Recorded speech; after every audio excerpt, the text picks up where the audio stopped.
Chapter 2, Part 6. Deshill Halls Emus, Deshill Halls Emus, Deshill Halls Emus. Send us bright one, light one, whorehorn quickening and wam fruit. Send us bright one, light one, whorehorn quickening and wam fruit.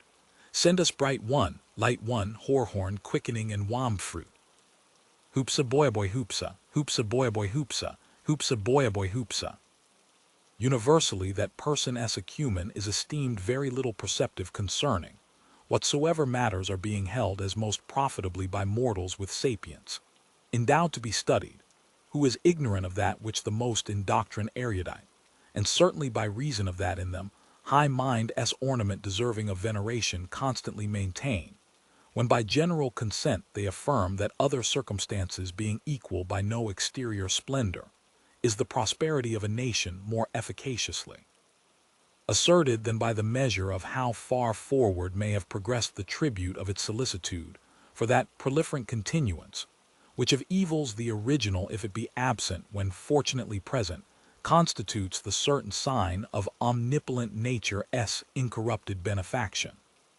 For who is there who anything of some significance has apprehended, but is conscious that that exterior splendor may be the surface of a downward tending luculent reality, or on the contrary, anyone so is there unilluminated as not to perceive that as no nature's boon can contend against the bounty of increase, so it behoves every most just citizen to become the exhortator and admonisher of his semblables, and to tremble lest what had in the past been by the nation excellently commenced might be the future not with similar excellence accomplished if an inverecund habit shall have gradually traduced the honorable, by ancestors transmitted customs to that thither of profundity, that one was audacious excessively, who would have the hardihood to rise affirming that no more odious offense can for any one be, than to oblivious neglect to consign that evangel simultaneously command and promise which on all mortals with prophecy of abundance, or with diminution s menace that exalted of reiteratedly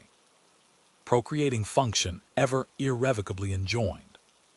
It is not why therefore we shall wonder if, as the best historians relate, among the Celts, who nothing that was not in its nature admirable admired, the art of medicine shall have been highly honored.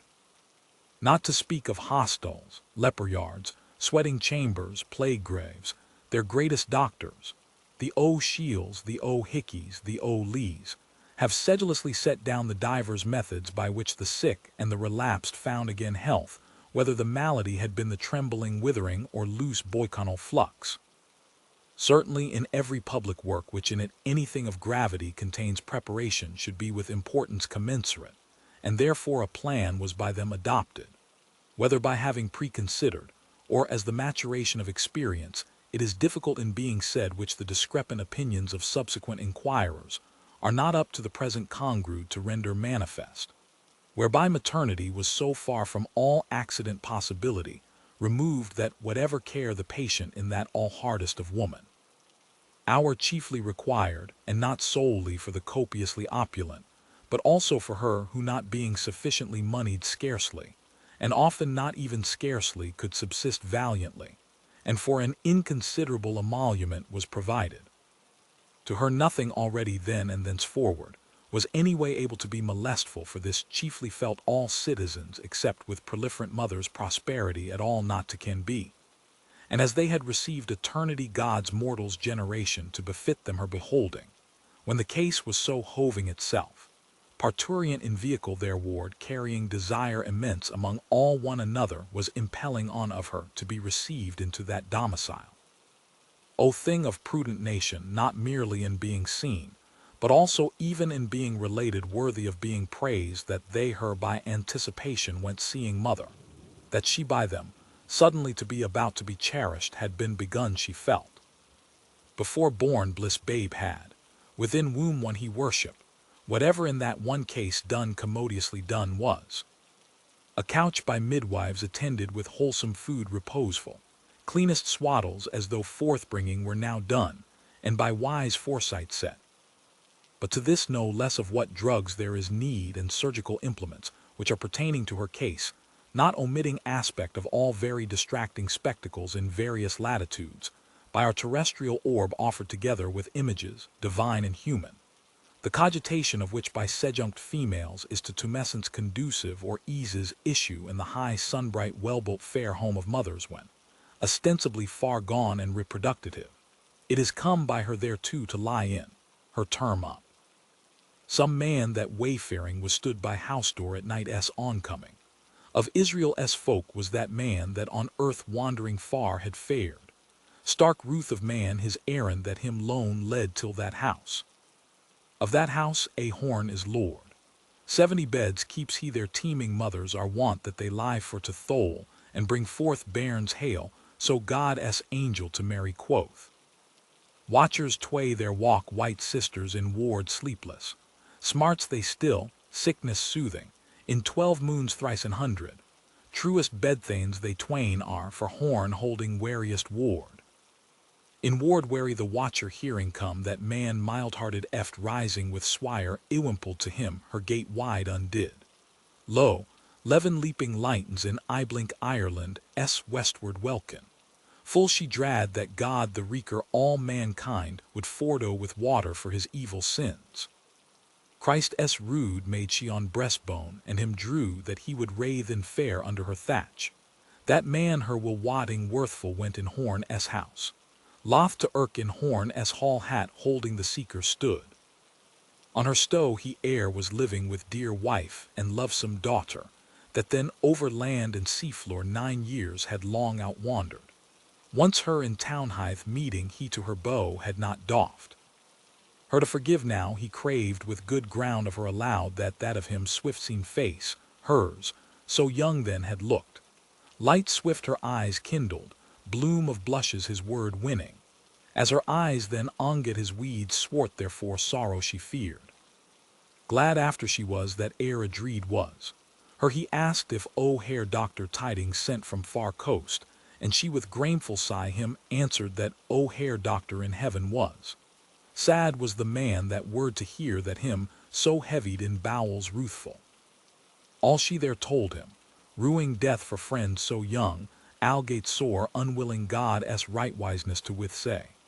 She said that he had a fair sweet death through God his goodness with masprius to be shriven, holy housel and sick men's oil to his limbs.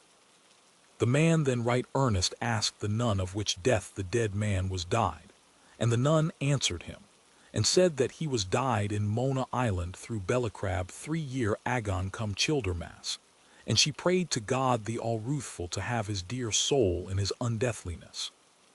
He heard her sad words, in held hat sad starring, so stood they there both a while in wan hope sorrowing one with other. Therefore every man, look to that last end that is thy death, and the dust that gripeth on every man that is born of woman for, as he came naked forth from his mother's womb so naked, shall he wend him at the last for to go as he came. The man that was come into the house then spoke to the nursing woman, and he asked her how it fared with the woman that lay there in childbed. The nursing woman answered him and said that that woman was in throes now full 3 days, and that it would be a hard birth unneth to bear, but that now in a little it would be. She said thereto that she had seen many births of women, but never was none so hard as was that woman's birth. Then she set it all forth to him, for because she knew the man that time was had lived nigh that house. The man hearkened to her words, for he felt with wonder women's woe in the travail that they have of motherhood, and he wondered to look on her face, that was a fair face for any man to see, but yet was she left after long years a handmaid. 9-12 blood flows chiding her childless. And whiles they spake the door of the castle was opened, and there nighed them a mickle noise as of many that sat there at meat. And there came against the place, as they stood, a young learning knight yclept Dixon. And the traveller Leopold was couth to him sithen. It had happed that they had ado each with other in the house of Misericord, where this learning knight lay by cause.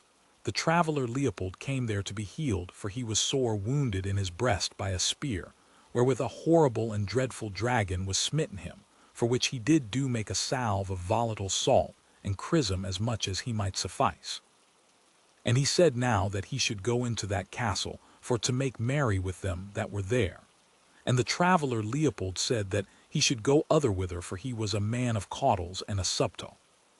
Also the lady was of his avies, and repreved the learning knight, though she trowed well that the traveller had said thing that was false for his subtility.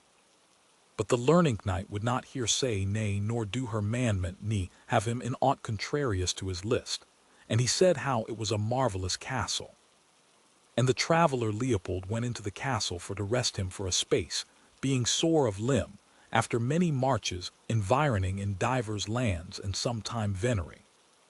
And in the castle was set a board that was of the birchwood of Finlandy, and it was upheld by 4 dwarfmen of that country, but they durst not move more for enchantment. And on this board were frightful swords and knives that are made in a great cavern by swinking demons out of white flames, that they fix then in the horns of buffaloes and stags that there abound marvellously. And there were vessels that are wrought by magic of Mahound out of Sezend, and the air by a warlock with his breath that he blases into them like to bubbles. And full fair cheer and rich was on the board that no wight could devise a fuller ne richer. And there was a vat of silver that was moved by craft to open, in the which lay strange fishes, withouten heads, though misbelieving men nigh that this be possible thing, without they see it nathless they are so. And these fishes lie in an oily water brought there from Portugal land, because of the fatness that therein is like to the juices of the olivepress. And also it was a marvel to see in that castle how by magic they make a compost out of feckin' wheat kidneys out of Chaldee, that by aid of certain angry spirits that they do into it swells up wondrously like to a vast mountain. And they teach the serpents there to entwine themselves up on long sticks out of the ground, and of the scales of these serpents they brew out a brewage like to mead. And the learning knight let pour for child Leopold a draught, and halp thereto the while all they that were there drank every each. And child Leopold did up his beaver for to pleasure him, and took appertly somewhat in amity, for he never drank no manner of mead, which he then put by, and anon full privily. He voided the more part in his neighbour glass, and his neighbour nist not of this while. And he sat down in that castle with them for to rest him there a while. Thanked be Almighty God. This meanwhile this good sister stood by the door, and begged them at the reverence of Jesu our all their liege lord to leave their wassailing, for there was above one quick with child, a gentle dame, whose time hied fast. Sir Leopold heard on the upfloor cry on high, and he wondered what cry that it was, whether of child or woman, and I marvel, said he, that it be not come or now. Meseems it dureth over long. And he was ware and saw a franklin that hight Lenehan on that side the table that was older than any of the t'other, and for that they both were knights virtuous in the one emprise, and eke by cause that he was elder he spoke to him full gently. But said he, or it be long too she will bring forth by God his bounty, and have joy of her childing, for she hath waited marvellous long. And the franklin that had drunken said, expecting each moment to be her next. Also he took the cup that stood for him, needed never none asking nor desiring of him to drink, and now drink, said he, fully delectably, and he quaffed as far as he might to their both health, for he was a passing good man of his lustiness. And Sir Leopold that was the goodliest guest that ever sat in Scholars' Hall, and that was the meekest man, and the kindest that ever laid husbandly hand under hen. And that was the very truest knight of the world, one that ever did minion service to Lady Gentle, pledged him courtly in the cup. Woman s woe with wonder pondering. Now let us speak of that fellowship that was there to the intent to be drunken, and they might. There was a sort of scholars along either side the board, that is to wit, Dixon yclept Junior of St. Mary Merciable S with other his fellows Lynch and Madden, scholars of medicine, and the franklin that hight Lenehan, and one from Alba Longa, one Crothers, and young Stephen that had mien of a freer that was at head of the board, and Costello that men clepen Punch Costello, all long of a mastery of him erewhile jested, and of all them reserved young Stephen. He was the most drunken that demanded still of more mead, and beside the meek Sir Leopold. But on young Malachi they waited for that he promised to have come, and such as intended to know goodness, said how he had broke his avow. And Sir Leopold sat with them, for he bore fast friendship to Sir Simon, and to this his son young Stephen, and for that his languor becalmed him there after longest wanderings, insomuch as they feasted him for that time in the honorablest manner. Ruth read him, love led on with will to wander, loth to leave, for they were right witty scholars. And he heard their sounds each gen other as touching birth and righteousness. Young Madden maintaining that put such case it were hard the wife to die. For so it had fallen out a matter of some year agone with a woman of Eblana in Horn's house, that now was trespassed out of this world. And the self-night next before her death, all leeches and apothecaries had taken counsel of her case. And they said farther she should live, because in the beginning, they said, the woman should bring forth in pain, and wherefore they that were of this imagination affirmed how young Madden had said truth, for he had conscience to let her die. And not few, and of these was young Lynch, were in doubt that the world was now right evil governed, as it was never other, howbeit the mean people believed it otherwise, but the law nor his judges did provide no remedy. A redress God grant. This was scant said, but all cried with one acclaim, nay, by our Virgin Mother, the wife should live and the babe to die. In color whereof they waxed hot upon that head, what with argument, and what for their drinking, but the Franklin Lenehan was prompt each, when to pour them ale, so that at the least way mirth might not lack. Then young Madden showed all the whole affair, and said how that she was dead, and how for holy religion's sake by rede of Palmer and Bedesman, and for a vow he had made to Saint Ultan of Arbracken, her goodman husband would not let her death, whereby they were all wondrous grieved. To whom young Stephen had these words following: Murmur, sirs, is eke oft among lay folk. Both babe and parent now glorify their Maker, the one in limbo gloom, the other in purgafire. But gramercy, what of those God-possibled souls that we nightly impossibilize, which is the sin against the Holy Ghost, very God, Lord and giver of life? For, sirs, he said, our lust is brief. We are means to those small creatures within us, and nature has other ends than we. Then said Dixon Jr. to Punch Costello, wist he what ends. But he had overmuch drunken, and the best word he could have of him was that he would ever dishonest a woman, whoso she were, or wife, or maid, or leman, if it so fortuned him to be delivered of his spleen of lusty head. Whereat Crothers of Alba longa sang young Malachi's praise of that beast the unicorn, how once in the millennium he cometh by his horn. The other all this while pricked forward with their jibes wherewith they did malice him, witnessing all and several by Saint Fountainus his engines, that he was able to do any manner of thing that lay in man to do. Thereat laughed they all right jocundly, only young Stephen, and Sir Leopold, which never durst laugh too open by reason of a strange humor which he would not bewray, and also for that he rued for her that bear whoso she might be, or wheresoever. Then spake young Stephen Orgulus of Mother Church, that would cast him out of her bosom, of law of canons, of Lilith, patron of abortions, of bigness wrought by wind of seeds of brightness, or by potency of vampires mouth to mouth, or, as Virgilius saith, by the influence of the Occident, or by the reek of moonflower, or an she lie with a woman which her man has but lain with, effectu secudo, or peradventure in her bath, according to the opinions of Averroes and Moses Maimonides.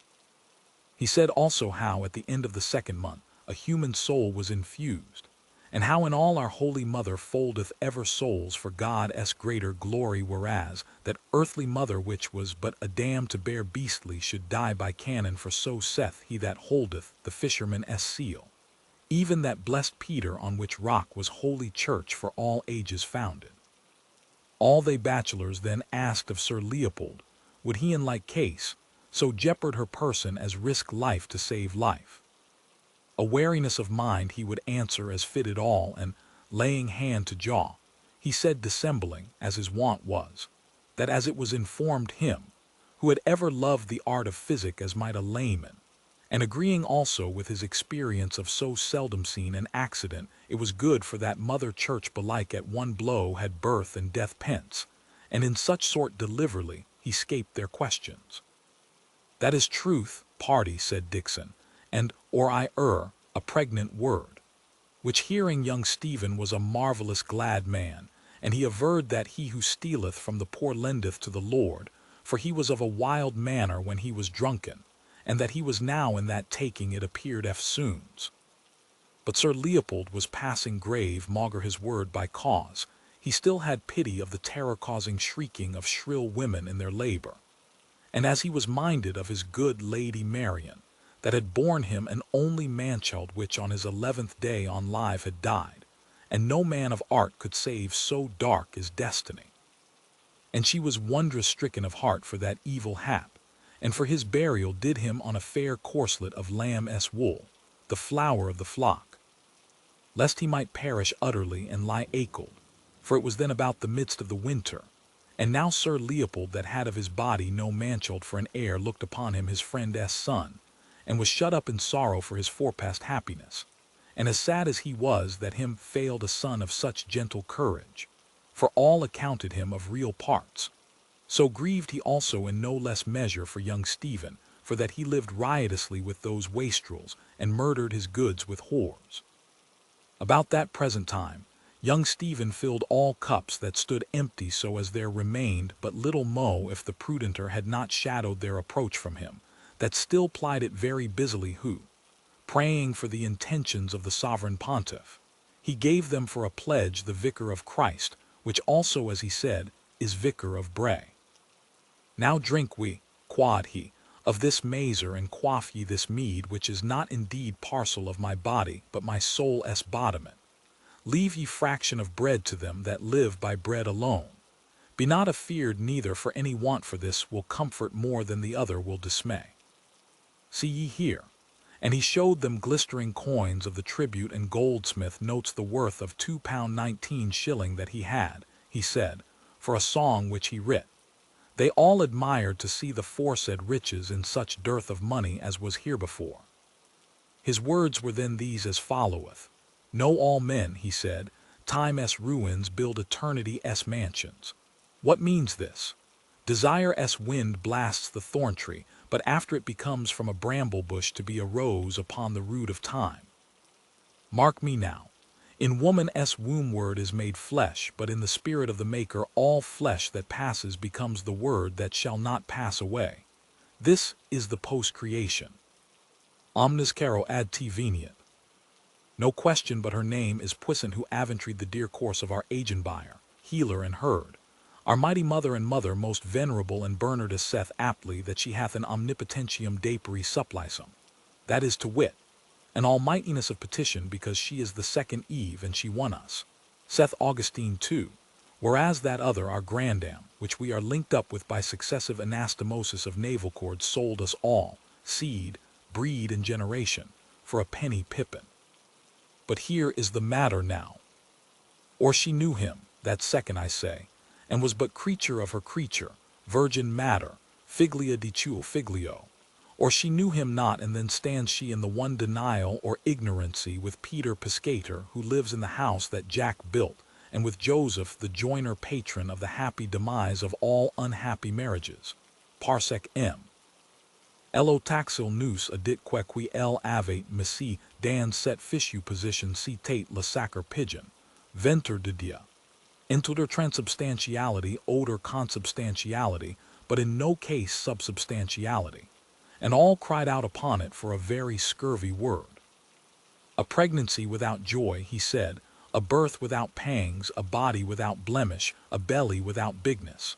Let the lewd with faith and fervor worship, with will we withstand with say. Hereupon Punch Costello dinged with his fist upon the board, and would sing a bawdy catch stabuste bella, about a wench that was put in pod of a jolly swashbuckler in Almany, which he did straightways now attack. The first 3 months she was not well, Stabu. When here Nurse Quigley from the door angrily bid them hist, ye should shame you, nor was it not meet, as she remembered them being her mind, was to have all orderly against Lord Andrew came for her, because she was jealous that no gastful turmoil might short the honor of her guard. It was an ancient and a sad matron of a sedate look and Christian walking. in habit done beseeming her megrims and wrinkled visage. Nor did her hortative want of it effect, for incontinently Punch Costello was of them all embraided, and they reclaimed the churl with civil rudeness some, and shaked him with menace of blandishments others, whiles they all chode with him. A murrain seized the dolt. What a devil he would be at, thou chuff, thou puny, thou got in peace straw, thou losel, thou chitterling, thou spawn of a rebel. Thou dikadropped, thou abortion thou, to shut up his drunken drool out of that like a curse of God ape. The good Sir Leopold that had for his cognizance the flower of quiet, margarine gentle, advising also the time occasion as most sacred, and most worthy to be most sacred. In Horn house rest should reign. To be short, this passage was scarce by when Master Dixon of Mary and Eccles, goodly grinning, asked young Stephen what was the reason why he had not cited to take Friar S. vows, and he answered him obedience in the womb, chastity in the tomb, but involuntary poverty all his days. Master Lenehan at this made return that he had heard of those nefarious deeds, and how, as he heard hereof counted, he had besmirched the lily virtue of a confiding female, which was corruption of minors, and they all intershowed it too, waxing merry and toasting to his fathership. But he said very entirely, it was clean contrary to their suppose, for he was the eternal Son, and ever virgin. Thereat mirth grew in them the more, and they rehearsed to him his curious rite of wedlock for the disrobing and deflowering of spouses, as the priests use in Madagascar Island, she to be in guise of white and saffron, her groom in white and grain, with burning of nard and tapers, on a bride-bed while clerks sung Kyries, and the anthem ut novter sexus omnis corporis mysterium, till she was there unmaided. He gave them then a much admirable hymen minim by those delicate poets, Master John Fletcher and Master Francis Beaumont, that is in their Maid-s tragedy that was writ for a like twinning of lovers. To bed was the burden of it to be played with accompaniable consent upon the virginals.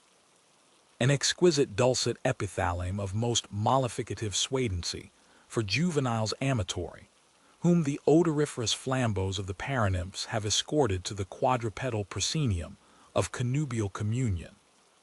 Well met they were, said Master Dixon, joyed, but harkee, young sir, better were they named Beaumont and Letcher, for by my troth, of such a mingling much might come. Young Stephen said indeed to his best remembrance they had but the one doxy between them, and she of the stews to make shift within delights amorous for life, ran very high in those days, and the custom of the country approved with it. Greater love than this, he said, no man hath that a man lay down his wife for his friend. Go thou and do likewise.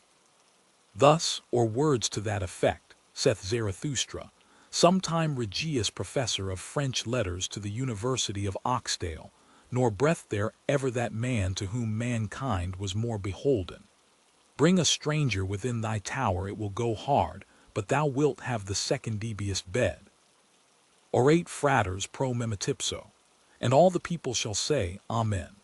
Remember, Aaron, thy generations and thy days of old, how thou saidst little by me and by my word, and broughtest in a stranger to my gates to commit fornication in my sight, and to wax fat and kick like Jeshurun.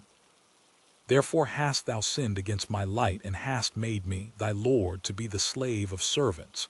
Return, return, Clan Millie, forget me not, O Milesian. Why hast thou done this abomination before me, that thou didst spurn me for a merchant of jollops, and didst deny me to the Roman, and to the Indian of dark speech with whom thy daughters did lie luxuriously? Look forth now, my people, upon the land of behest, even from Horeb and from Nebo and from Pisgah, and from the horns of Hattin unto a land flowing with milk and money. But thou hast suckled me with a bitter milk, my moon and my sun thou hast quenched forever. And thou hast left me alone forever in the dark ways of my bitterness, and with a kiss of ashes hast thou kissed my mouth. This tenebrosity of the interior, he proceeded to say, hath not been illumined by the wit of the Septuagint, nor so much as mentioned for the Orient from on high, which brake hell's gates visited a darkness that was foraneous. A suffaction minorates atrocities, as Tully saith of his darling Stoics, and Hamlet his father showeth the prince no blister of combustion. The adiaphane in the noon of life is an Egypt-esque plague, which in the nights of prenitivity and post-mortemity is their most proper ubi and quamodo.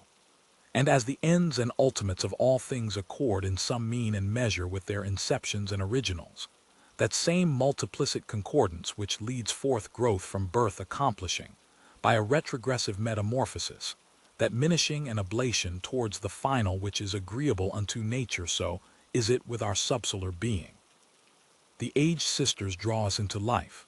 We wail, batten, sport, clip, clasp, sunder, dwindle, die, over us dead they bend. First, saved from waters of old Nile, among bulrushes, a bed of fasciated wattles, at last the cavity of a mountain, an occulted sepulchre amid the conclamation of the hillcat and the ossifrage. And as no man knows the ubicity of his tumulus, nor to what processes we shall thereby be ushered, nor whether to Tophet or to Edenville in the like way, is all hidden when we would backward see from what region of remoteness the whatness of our Hunus hath fetched his whenceness. Thereto Punch Costello roared out mainly Etienne Chanson, but he loudly bid them, Lo, wisdom hath built herself a house, this vast majestic long-stablished vault, the crystal palace of the Creator, all in apple pie order, a penny for him who finds the pea. Behold the mansion reared by Deadle Jack, see the malt stored in many a refluent sack, in the proud cirque of Jack John S. bivouac. A black crack of noise in the street here, alack, bawled back. Loud on left Thor thundered, in anger awful the hammer hurler. Came now the storm that hissed his heart, and Master Lynch bade him have a care to flout and witwanton, as the god's self was angered for his help-rate and paganry. And he that had erst challenged to be so doughty waxed wan as they might all mark and shrank together, and his pitch that was before so hot uplift was now of a sudden quite plucked down, and his heart shook within the cage of his breast as he tasted the rumor of that storm. Then did some mock, and some jeer, and Punch Costello fell hard again to his Yale, which Master Lenehan vowed he would do after, and he was indeed but a word and a blow on any the least color. But the braggart boaster cried that an old Nobodaddy was in his cups, it was much what indifferent, and he would not lag behind his lead. But this was only to dye his desperation, as cowed he crouched in Horn S. Hall. He drank indeed at one draught to pluck up a heart of any grace, for it thundered long rumblingly over all the heavens, so that Master Madden, being godly certain whiles, knocked him on his ribs upon that crack of doom, and Master Bloom, at the braggart's side, spoke to him calming words to slumber his great fear, advertising how it was no other thing but a hubbub noise that he heard, the discharge of fluid from the thunderhead, look you, having taken place, and all of the order of a natural phenomenon. But was young Bothard's fear vanquished by Calmer's words? No, for he had in his bosom a spike named bitterness, which could not by words be done away. And was he then neither calm like the one nor godly like the other? He was neither as much as he would have liked to be either. But could he not have endeavored to have found again, as in his youth, the bottle holiness that then he lived withal? Indeed no, for grace was not there to find that bottle. Heard he then in that clap the voice of the god bring forth, or, what Calmer said, a hubbub of phenomenon? Heard. Why, he could not but hear unless he had plugged him up the tube understanding, which he had not done. For through that tube he saw that he was in the land of phenomenon, where he must for a certain one day die, as he was like the rest too a passing show. And would he not accept to die like the rest and pass away? By no means would he, though he must, nor would he make more shows, according as men do with wives, which phenomenon has commanded them to do by the book law. Then wotted he naught of that other land which is called Believe on Me. That is the land of promise which behoves to the King delightful, and shall be forever, where there is no death and no birth, neither wiving nor mothering, at which all shall come as many as believe on it. Yes, Pius had told him of that land, and Chaste had pointed him to the way, but the reason was that In the way he fell in with a certain whore of an eye-pleasing exterior whose name, she said, is Burden the Hand, and she beguiled him wrong ways from the true path by her flatteries that she said to him as, Ho, you pretty man, turn aside hither and I will show you a brave place. And she lay at him so flatteringly that she had him in her grot which is named Two in the Bush, or, by some learned, carnal concupiscence.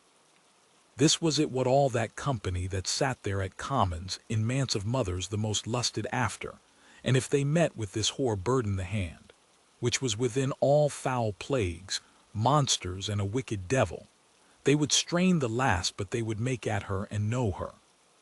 For regarding believe on me, they said it was naught else but notion, and they could conceive no thought of it for, first, Two in the Bush whither she ticed them was the very goodliest grot, and in it were 4 pillows on which were 4 tickets with these words printed on them, Pickaback and Topsy-Turvy and Shameface and Cheek by Jowl.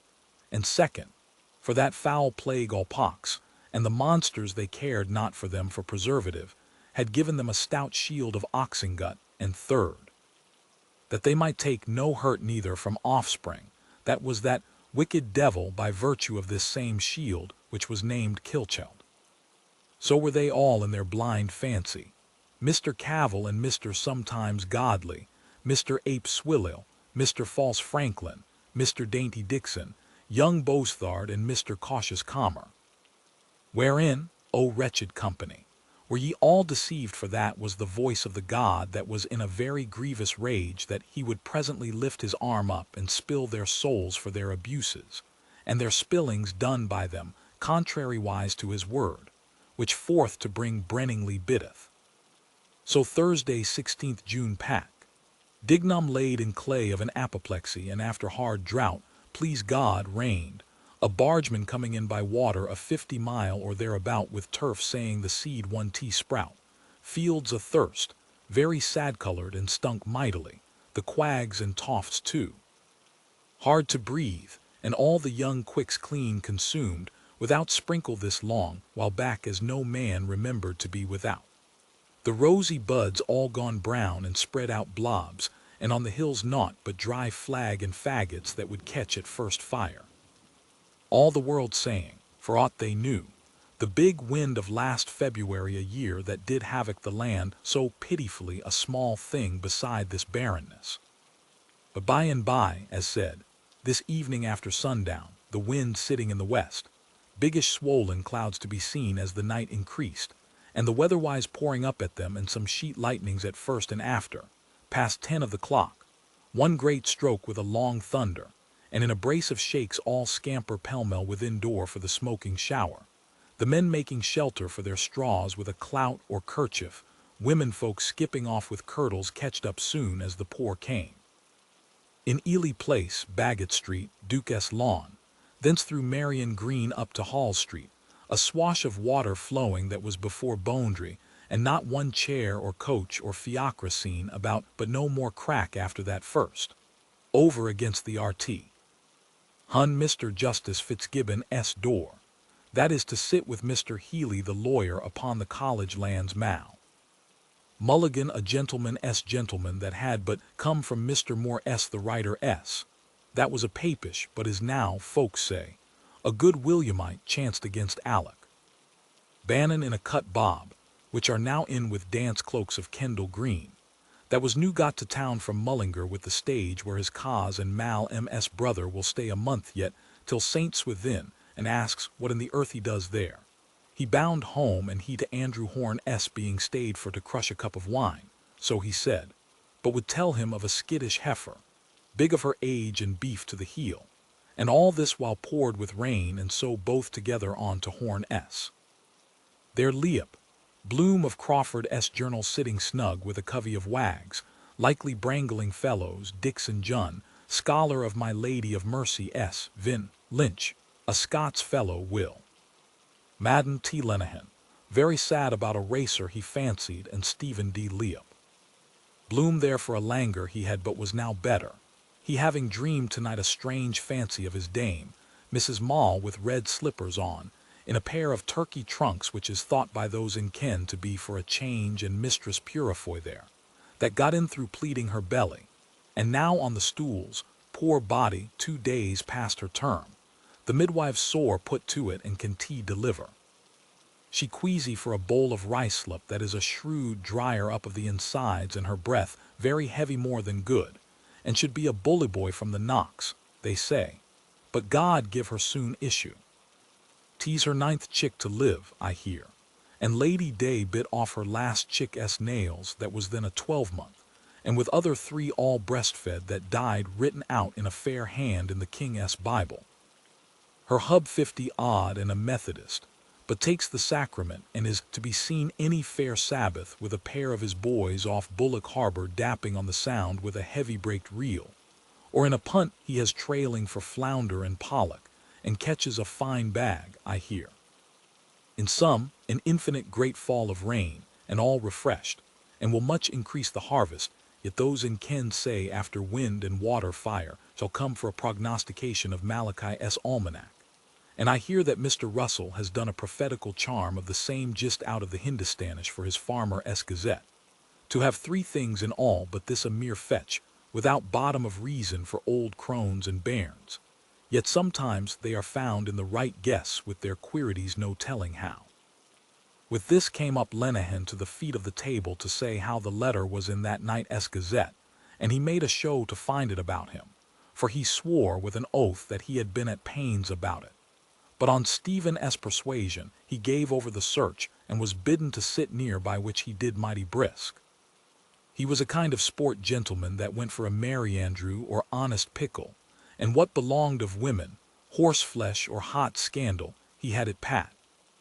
To tell the truth, he was mean in fortunes, and for the most part hankered about the coffee-houses and low taverns with crimps, ostlers, bookies, Paul's men, runners, flat-caps, waistcoateers, ladies of the banjo and other rogues of the game, or with a chanceable catchpole or a tipstaff often at nights, till broad day, of whom he picked up between his sackbusets much loose gossip.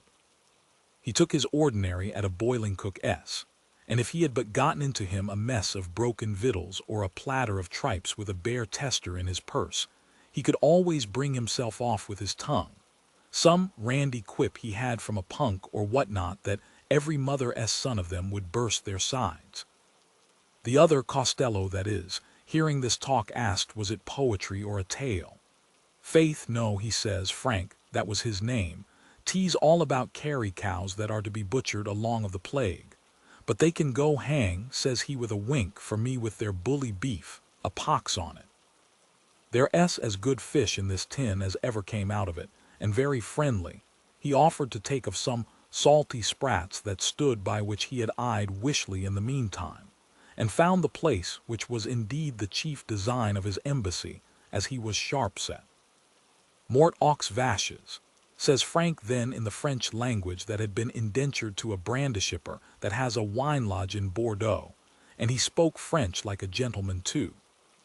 From a child this Frank had been a Donat that his father, a Hedborough, who could ill keep him to school to learn his letters and the use of the globes, matriculated at the university to study the mechanics, but he took the bit between his teeth like a raw colt, and was more familiar with the justiciary and the parish beadle than with his volumes.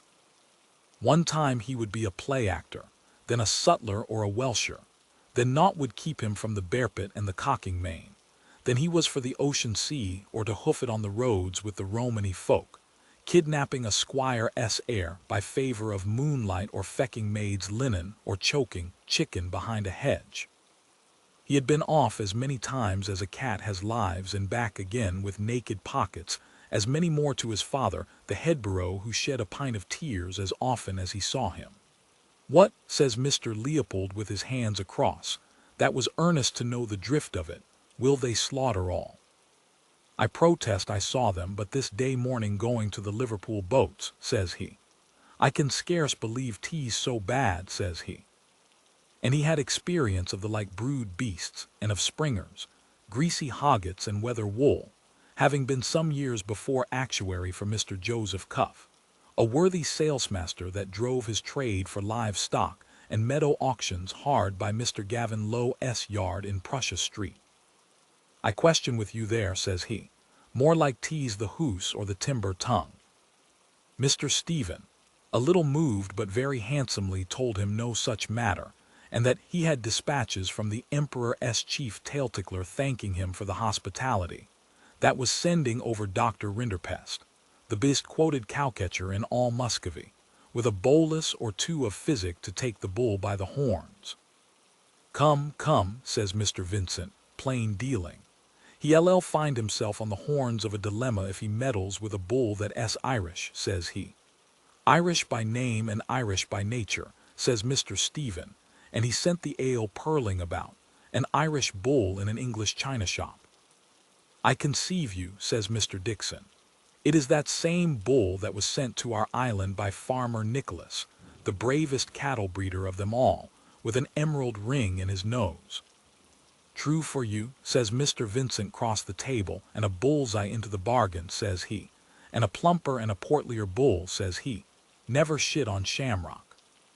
He had horns galore, a coat of cloth of gold, and a sweet smoky breath coming out of his nostrils, so that the women of our island, leaving dough balls and rolling pins, followed after him, hanging his bulliness in daisy chains. What for that, says Mr. Dixon, but before he came over, Farmer Nicholas, that was a eunuch, had him properly gelded by a college of doctors who were no better off than himself. So be off now, says he, and do all my cousin German the Lord Harry tells you, and take a farmer's blessing. And with that he slapped his posteriors very soundly.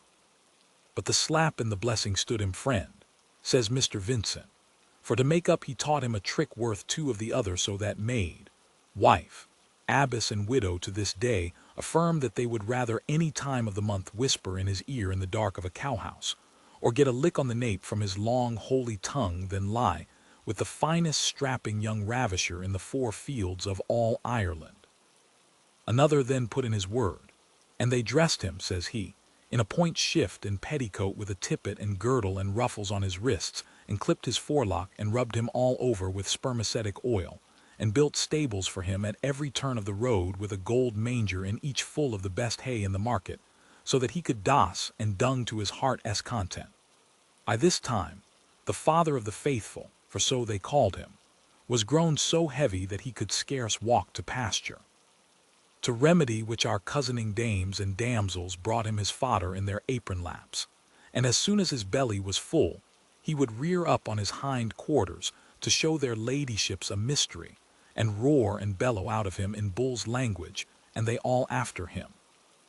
I, says another, and so pampered was he that he would suffer naught to grow in all the land but green grass for himself, for that was the only color to his mind. And there was a board put up on a hillock in the middle of the island with a printed notice, saying, By the Lord Harry, green is the grass that grows on the ground.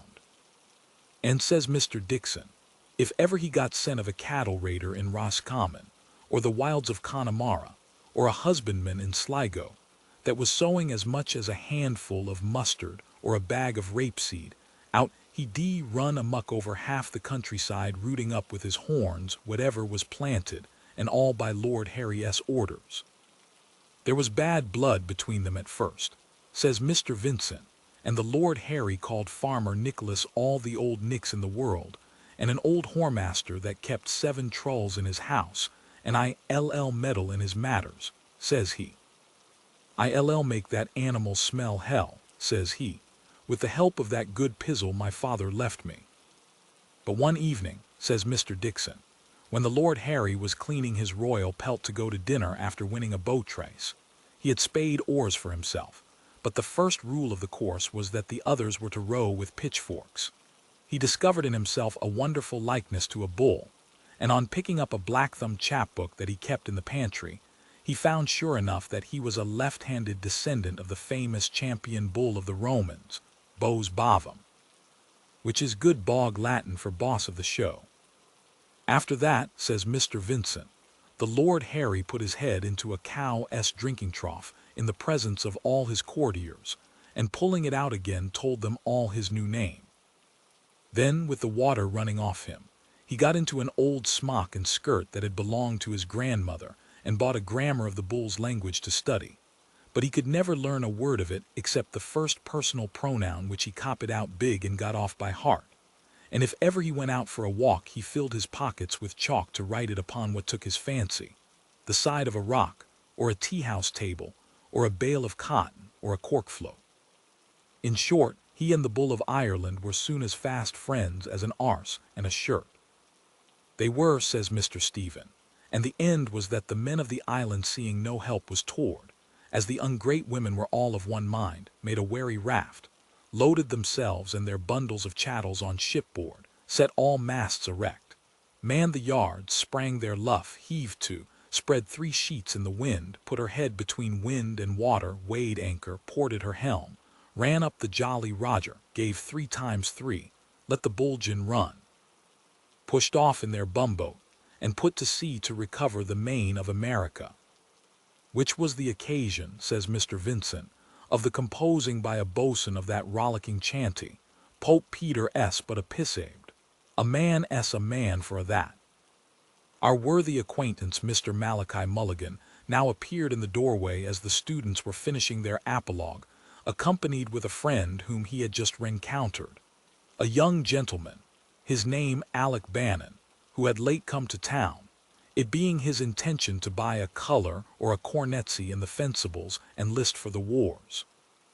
Mr. Mulligan was civil enough to express some relish of it, all the more as it jumped with a project of his own, for the cure of the very evil that had been touched on. Whereat he handed round to the company a set of pasteboard cards which he had printed that day at Mr. Quinnell's, bearing a legend printed in fair italics, Mr. Malachi Mulligan, Fertilizer and Incubator, Lambay Island. His project, as he went on to expound, was to withdraw from the round of idle pleasures, such as form the chief business of Sir Fopling Popinjay and Sir Milksop Quidnunc in town, and to devote himself to the noblest task for which our bodily organism has been framed. Well, let us hear of it, good my friend, said Mr. Dixon. I make no doubt it smacks of wenching. Come, be seated both. 'Tis as cheap sitting as standing. Mr. Mulligan accepted of the invitation, and expatiating upon his design, told his hearers that he had been led into this thought by a consideration of the causes of sterility, both the inhibitory and the prohibitory, whether the inhibition in its turn were due to conjugal vexations, or to a parsimony of the balance, as well as whether the prohibition proceeded from defects congenital, or from proclivities acquired. It grieved him plaguily, he said, to see the nuptial couch defrauded of its dearest pledges, and to reflect upon so many agreeable females with rich jointures, a prey to the vilest bonzes, who hide their flambeau under a bushel in an uncongenial cloister, or lose their womanly bloom in the embraces of some unaccountable muskin, when they might multiply the inlets of happiness, sacrificing the inestimable jewel of their sex when 100 pretty fellows were at hand to caress. This, he assured them, made his heart weep.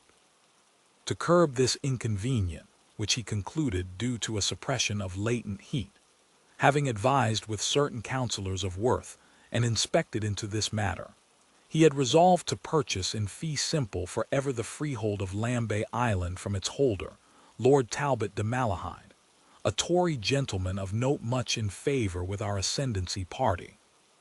He proposed to set up there a national fertilizing farm, to be named Omphalos with an obelisk hewn, and erected after the fashion of Egypt, and to offer his dutiful yeoman services for the fecundation of any female of what grade of life soever, who should there direct to him, with the desire of fulfilling the functions of her natural. Money was no object, he said, nor would he take a penny for his pains. The poorest kitchen wench no less than the opulent lady of fashion, if so be their constructions and their tempers were warm persuaders for their petitions, would find in him their man. For his nutriment he showed how he would feed himself exclusively upon a diet of savory tubercles and fish and conies there, the flesh of these latter prolific rodents being highly recommended for his purpose, both broiled and stewed with a blade of mace, and a pod or two of capsicum chilies. After this homily, which he delivered with much warmth of asseveration, Mr. Mulligan, in a trice put off from his hat, a kerchief with which he had shielded it. They both, it seems, had been overtaken by the rain, and for all their mending, their pace had taken water, as might be observed by Mr. Mulligan's smallclothes of a hodden grey which was now somewhat piebald. His project meanwhile was very favourably entertained by his auditors, and won hearty eulogies from all though Mr. Dixon of Mary S. accepted to it, asking with a finicking air did he purpose also to carry coals to Newcastle. Mr. Mulligan, however, made court to the scholarly by an apt quotation from the classics which, as it dwelt upon his memory, seemed to him a sound and tasteful support of his contention. Tales ac tanta deprivatio hugis seculi, o quirites, ut matris familiarum nostri lascivas hugis libet semiviri libici titillations, testibus ponderosus ac excelsis erectionibus centurionum, Romanorum magnoper antiponent. While for those of ruder wit he drove home his point by analogies of the animal kingdom more suitable to their stomach, the buck and doe of the forest glade, the farmyard drake and duck. Valuing himself not a little upon his elegance, being indeed a proper man of person, this talkative now applied himself to his dress with animadversions of some heat upon the sudden whimsy of the atmospherics, while the company lavished their encomiums upon the project he had advanced. The young gentleman, his friend, overjoyed as he was at a passage that had late befallen him, could not forbear to tell it his nearest neighbor. Mr. Mulligan, now perceiving the table, asked for whom were those loaves and fishes, and seeing the stranger, he made him a civil bow and said, "Pray, sir, was you in need of any professional assistance we could give?" Who, upon his offer, thanked him very heartily, though preserving his proper distance, and replied that he was come there about a lady, now an inmate of Horn's house, that was in an interesting condition, poor body from woman's woe, and here he fetched a deep sigh to know if her happiness had yet taken place. Mr. Dixon, to turn the table, took on to ask of Mr. Mulligan himself whether his incipient ventripotence, upon which he rallied him, betokened an ovoblastic gestation in the prostatic utricle or male womb, or was due, as with the noted physician, Mr. Austin Meldon, to a wolf in the stomach. For answer Mr. Mulligan, in a gale of laughter at his smalls, smote himself bravely below the diaphragm, exclaiming with an admirable droll mimic of Mother Grogan, the most excellent creature of her sex, though 'tis pity she s a trollop. There s a belly that never bore a bastard. This was so happy a conceit that it renewed the storm of mirth, and threw the whole room into the most violent agitations of delight. The spry rattle had run on in the same vein of mimicry, but for some larum in the antechamber. Here the listener, who was none other than the Scotch student, a little fume of a fellow, blond as tow, congratulated in the liveliest fashion with the young gentleman, and, interrupting the narrative at a salient point, having desired his vis-a-vis with a polite beck to have the obligingness to pass him a flagon of cordial waters at the same time, by a questioning poise of the head. A whole century of polite breeding had not achieved so nice a gesture, to which was united an equivalent but contrary balance of the bottle, asked the narrator, as plainly as was ever done in words if he might treat him with a cup of it. "Mais bien sr, noble stranger," said he cheerily, "et mille compliments, that you may, and very opportunely. There wanted nothing but this cup to crown my felicity. But gracious heaven, was I left with but a crust in my wallet, and a cupful of water from the well, my God, I would accept of them, and find it in my heart to kneel down upon the ground, and give thanks to the powers above for the happiness vouchsafed me by the giver of good things." With these words he approached the goblet to his lips, took a complacent draught of the cordial, slicked his hair, and, opening his bosom, out popped a locket that hung from a silk riband, that very picture which he had cherished ever since her hand had wrote therein. Gazing upon those features with a world of tenderness, "Ah, monsieur," he said, "had you but beheld her as I did with these eyes at that affecting instant with her dainty tucker and her new coquette cap, a gift for her feast day, as she told me prettily, in such an artless disorder, of so melting a tenderness. Upon my conscience, even you, monsieur, had been impelled by generous nature to deliver yourself wholly into the hands of such an enemy, or to quit the field forever. I declare I was never so touched in all my life. God, I thank thee, as the author of my days. Thrice happy will he be whom so amiable a creature will bless with her favors. A sigh of affection gave eloquence to these words, and having replaced the locket in his bosom, he wiped his eye and sighed again. Beneficent disseminator of blessings to all thy creatures, how great and universal must be that sweetest of thy tyrannies which can hold in thrall the free and the bond, the simple swain and the polished coxcomb, the lover in the heyday of reckless passion and the husband of maturer years. But indeed, sir, I wander from the point. How mingled and imperfect are all our sublunary joys, maledicity! He exclaimed in anguish. Would to God that foresight had but remembered me to take my cloak along. I could weep to think of it. Then, though it had poured 7 showers, we were neither of us a penny the worse. But beshrew me, he cried, clapping hand to his forehead, tomorrow will be a new day, and thousand thunders, I know of a Marchand de Capotes, Monsieur Points, from whom I can have for a liver as snug a cloak of the French fashion as ever kept a lady from wedding. Tut, tut, cries le F. Conducteur, tripping in, my friend Monsieur Moore, that most accomplished traveler I have just cracked a half-bottle avec lui in a circle of the best wits of the town. Is my authority that in Cape Horn, Venter Bitch, they have a rain that will wet through any, even the stoutest cloak. A drenching of that violence, he tells me, sans blog, has sent more than one luckless fellow in good earnest post-haste to another world. Pooh, a liver! Cries Monsieur Lynch. The clumsy things are dear at a sou. One umbrella, were it no bigger than a fairy mushroom, is worth 10 such stopgaps. No woman of any wit would wear one.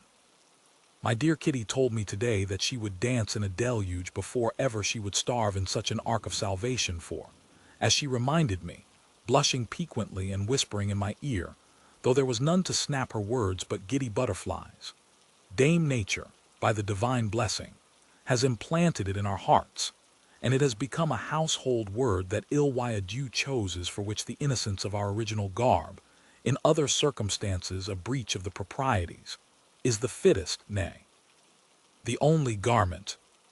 The first, said she, and here my pretty philosopher, as I handed her to her tilbury to fix my attention, gently tipped with her tongue the outer chamber of my ear. The first is a bath. But at this point, a bell tinkling in the hall cut short a discourse which promised so bravely for the enrichment of our store of knowledge. Amid the general vacant hilarity of the assembly, a bell rang, and while all were conjecturing what might be the cause, Miss Callan entered, and having spoken a few words in a low tone to young Mr. Dixon, retired with a profound bow to the company. The presence even for a moment among a party of debauchees of a woman, endued with every quality of modesty, and not less severe than beautiful, refrained the humorous sallies, even of the most licentious, but her departure was the signal for an outbreak of ribaldry. Strike me silly, said Costello, a low fellow who was fuddled, a monstrous fine bit of cow-flesh. I'll be sworn she has rendezvoused you. What, you dog, have you away with them? Gad s bud, immensely so, said Mr. Lynch. The bedside manner it is that they use in the Mater Hospice. Dem, does not Dr. O'Gargle chuck the nuns there under the chin? As I look to be saved, I had it from my Kitty, who has been ward-maid there any time these 7 months. Lawks-a-mercy, doctor, cried the young blood in the primrose vest, feigning a womanish simper and with immodest squirmings of his body, how you do tease a body. Drat the man. Bless me, I am all of a wibbly-wobbly. Why, you ray as bad as dear little Father Catechism, that you are. May this pot of 4 half choke me, cried Costello, if she ain't in the family way. I knows a lady what s got a white swelling quick as I claps eyes on her. The young surgeon, however, rose and begged the company to excuse his retreat, as the nurse had just then informed him that he was needed in the ward. Merciful Providence had been pleased to put a period to the sufferings of the lady, who was enceinte, which she had borne with a laudable fortitude, and she had given birth to a bouncing boy. "I want patience," said he, "with those who, without wit to enliven or learning to instruct, revile an ennobling profession which, saving the reverence due to the deity, is the greatest power for happiness upon the earth. I am positive when I say that if need were I could produce a cloud of witnesses to the excellence of her noble exercitations, which, so far from being a byword, should be a glorious incentive in the human breast. I cannot away with them. What? Malign such an one, the amiable Miss Callan, who is the luster of her own sex and the astonishment of ours, and at an instant the most momentous that can befall a puny child of clay, perish the thought. I shudder to think of the future of a race where the seeds of such malice have been sown, and where no right reverence is rendered to mother and maid in house of horn." Having delivered himself of this rebuke, he saluted those present on the by and repaired to the door. A murmur of approval arose from all, and some were for ejecting the low soaker without more ado, a design which would have been effected, nor would he have received more than his bare deserts had he not abridged his transgression by affirming with a horrid imprecation, for he swore a round hand, that he was as good a son of the true fold as ever drew breath. "Stap my vitals," said he. "Them was always the sentiments of honest Frank Costello, which I was bred up most particular to honor thy father and thy mother that had the best hand to a rollipolly or a hasty pudding, as you ever see what I always looks back on with a loving heart." To revert to Mr. Bloom, who, after his first entry, had been conscious of some impudent mocks which he however had borne, with as being the fruits of that age upon which it is commonly charged that it knows not pity. The young sparks, it is true, were as full of extravagancies as overgrown children. The words of their tumultuary discussions were difficultly understood and not often nice. Their testiness and outrageous mots were such that his intellects resiled from, nor were they scrupulously sensible of the proprieties, though their fund of strong animal spirits spoke in their behalf. But the word of Mr. Costello was an unwelcome language for him, for he nauseated the wretch, that seemed to him a crow-paired creature of a misshapen gabosity, born out of wedlock and thrust, like a crook-back toothed, and feet first into the world, which the dint of the surgeon's pliers in his skull lent indeed a color to, so as to put him in thought of that missing link of creation's chain, desiderated by the late ingenious Mr. Darwin. It was now for more than the middle span of our allotted years that he had passed through the thousand vicissitudes of existence, and being of a wary ascendancy and self a man of rare forecast, he had enjoined his heart to repress all motions of a rising choler, and by intercepting them with the readiest precaution, foster within his breast that plenitude of sufferance which base minds jeer at, rash judges scorn, and all find tolerable and but tolerable. To those who create themselves wits at the cost of feminine delicacy, a habit of mind which he never did hold with, to them he would concede neither to bear the name nor to herit the tradition of a proper breeding, while for such that, having lost all forbearance, can lose no more, there remained the sharp antidote of experience to cause their insolency to beat a precipitate and inglorious retreat. Not but what he could feel with meddlesome youth which, caring naught for the moes of dotards or the gruntlings of the severe, is ever, as the chaste fancy of the holy writer expresses it, for eating of the tree forbid it, yet not so far forth as to pretermit humanity upon any condition soever towards a gentlewoman when she was about her lawful occasions. To conclude, while from the sister's words he had reckoned upon a speedy delivery, he was, however, it must be owned, not a little alleviated by the intelligence that the issue so auspicated after an ordeal of such duress now testified once more to the mercy, as well as to the bounty of the Supreme Being.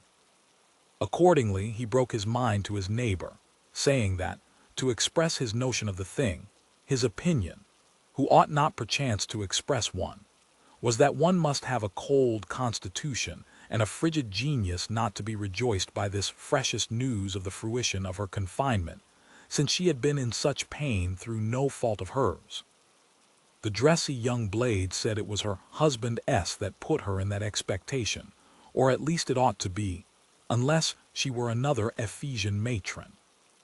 "I must acquaint you," said Mr. Crothers, clapping on the table so as to evoke a resonant comment of emphasis.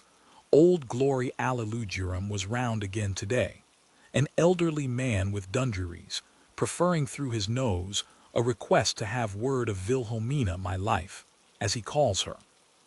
I bade him hold himself in readiness for that the event would burst anon. "Slife, I'll be round with you. I cannot but extol the virile potency of the old bucko that could still knock another child out of her." All fell to praising of it, each after his own fashion, though the same young blade held with his former view that another than her conjugal had been the man in the gap, a clerk in orders, a link-boy virtuous, or an itinerant vendor of articles needed in every household.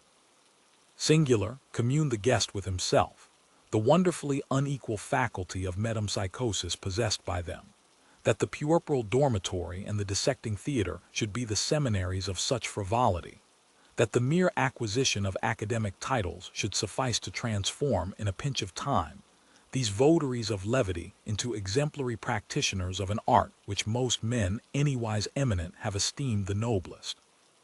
But he further added, "It is mayhap to relieve the pent-up feelings that in common oppress them, for I have more than once observed that birds of a feather laugh together. But with what fitness, let it be asked of the noble lord, his patron, has this alien, whom the concession of a gracious prince has admitted to civic rights, constituted himself the lord paramount of our internal polity? Where is now that gratitude which loyalty should have counselled? During the recent war, whenever the enemy had a temporary advantage with his granados, did this traitor to his kind not seize that moment to discharge his piece against the empire, of which he is a tenant at will while he trembled for the security of his 4%? Has he forgotten this as he forgets all benefits received? Or is it that from being a deluder of others he has become at last his own dupe, as he is, if report belie him not, his own and his only enjoyer? Far be it from candor to violate the bedchamber of a respectable lady, the daughter of a gallant major, or to cast the most distant reflections upon her virtue, but if he challenges attention there, as it was indeed highly his interest not to have done, then be it so. Unhappy woman, she has been too long and too persistently denied her legitimate prerogative to listen to his objurgations with any other feeling than the derision of the desperate. He says this, a censor of morals, a very pelican in his piety, who did not scruple, oblivious of the ties of nature, to attempt illicit intercourse with a female domestic drawn from the lowest strata of society. Nay, had the hussy-s scouring brush not been her tutelary angel, it had gone with her as hard as with Hagar, the Egyptian. In the question of the grazing lands his peevish asperity is notorious, and in Mr. Cuff's hearing brought upon him from an indignant rancher a scathing retort couched in terms as straightforward as they were bucolic. It ill becomes him to preach that gospel. Has he not nearer home a seed field that lies fallow for the want of the plowshare?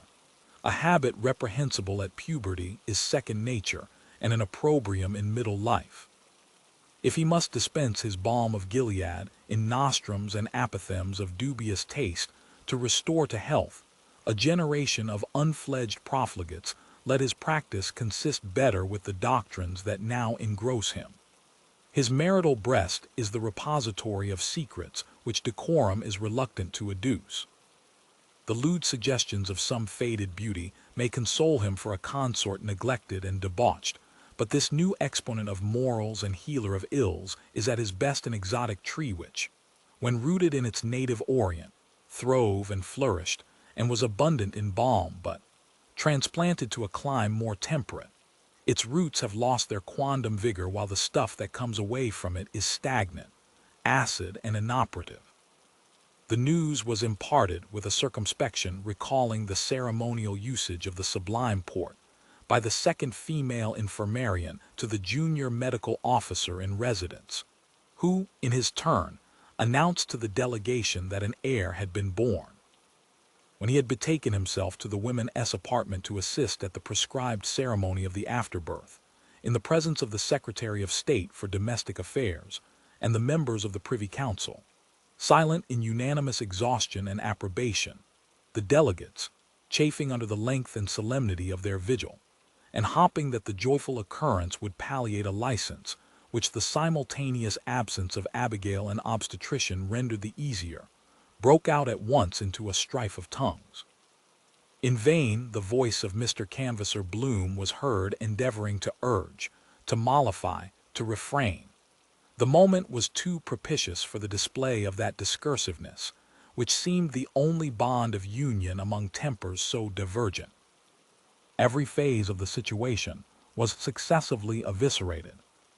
The prenatal repugnance of uterine brothers, the caesarean section, posthumity with respect to the father, and that rarer form with respect to the mother, the fratricidal case known as the child's murder, and rendered memorable by the impassioned plea of Mr. Advocate Bush, which secured the acquittal of the wrongfully accused, the rights of primogeniture and King's bounty touching twins and triplets, miscarriages and infanticides, simulated or dissimulated, the acardiac fetus in Fidu and Aprosopia due to a congestion, the agnathia of certain chinless Chinamen, cited by Mr. Candidate Mulligan, in consequence of defective reunion of the maxillary knobs along the medial line, so that, as he said, one ear could hear what the other spoke, the benefits of anesthesia or twilight sleep, the prolongation of labor pains in advanced gravidancy by reason of pressure on the vein, the premature relentment of the amniotic fluid,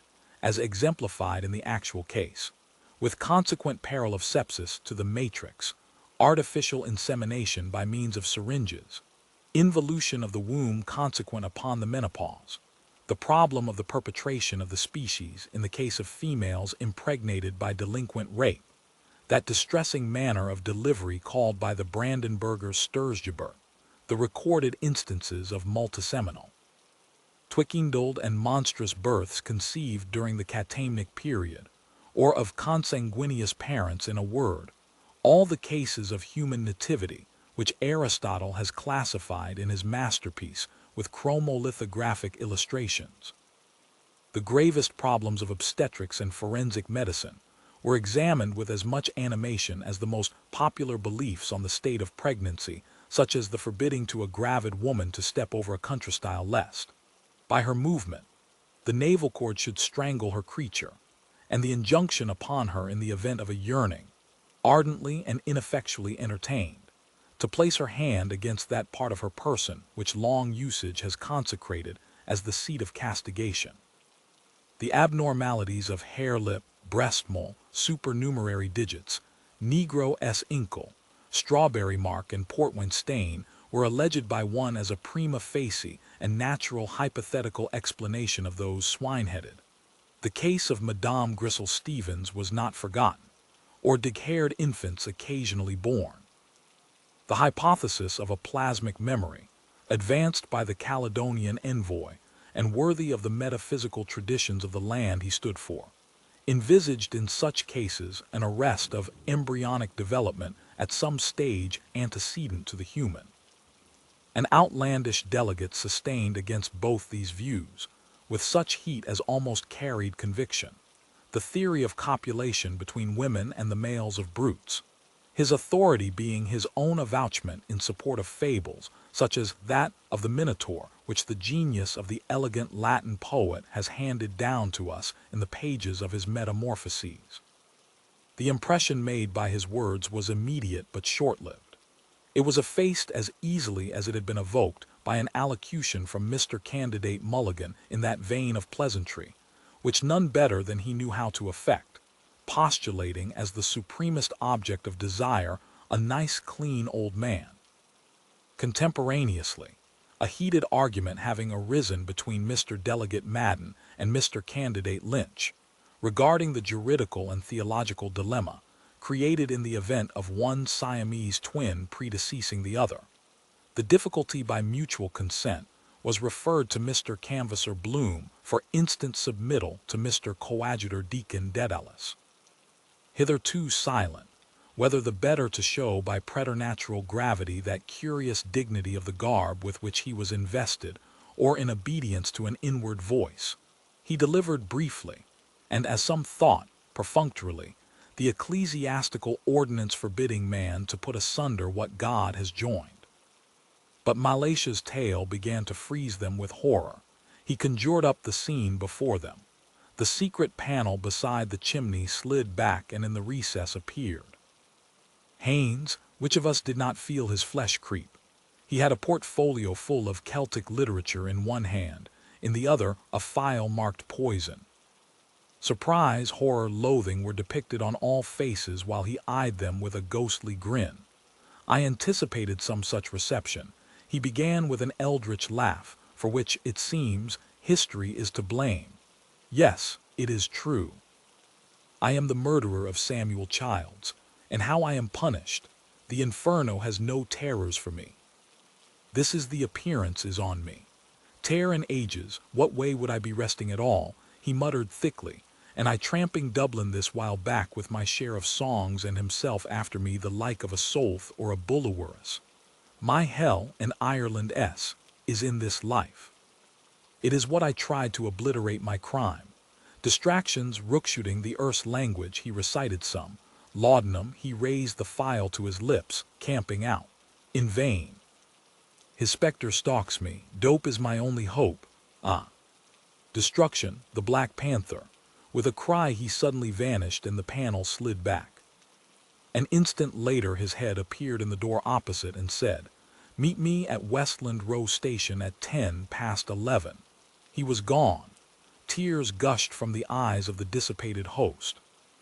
The seer raised his hand to heaven, murmuring, "The vendetta of Mannanon."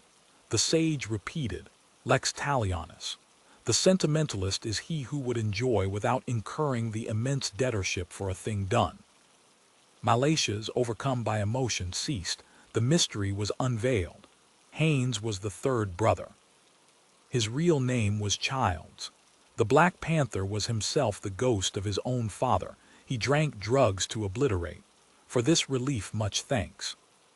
The lonely house by the graveyard is uninhabited. No soul will live there. The spider pitches her web in the solitude. The nocturnal rat peers from his hole. A curse is on it. It is haunted. Murderer's ground. What is the age of the soul of man? As she hath the virtue of the chameleon to change her hue at every new approach, to be gay with the merry and mournful with the downcast, so too is her age changeable as her mood. No longer is Leopold, as he sits there, ruminating, chewing the cud of reminiscence, that staid agent of publicity and holder of a modest substance in the funds. A score of years are blown away. He is young Leopold. There, as in a retrospective arrangement, a mirror within a mirror, hey presto, he beholdeth himself.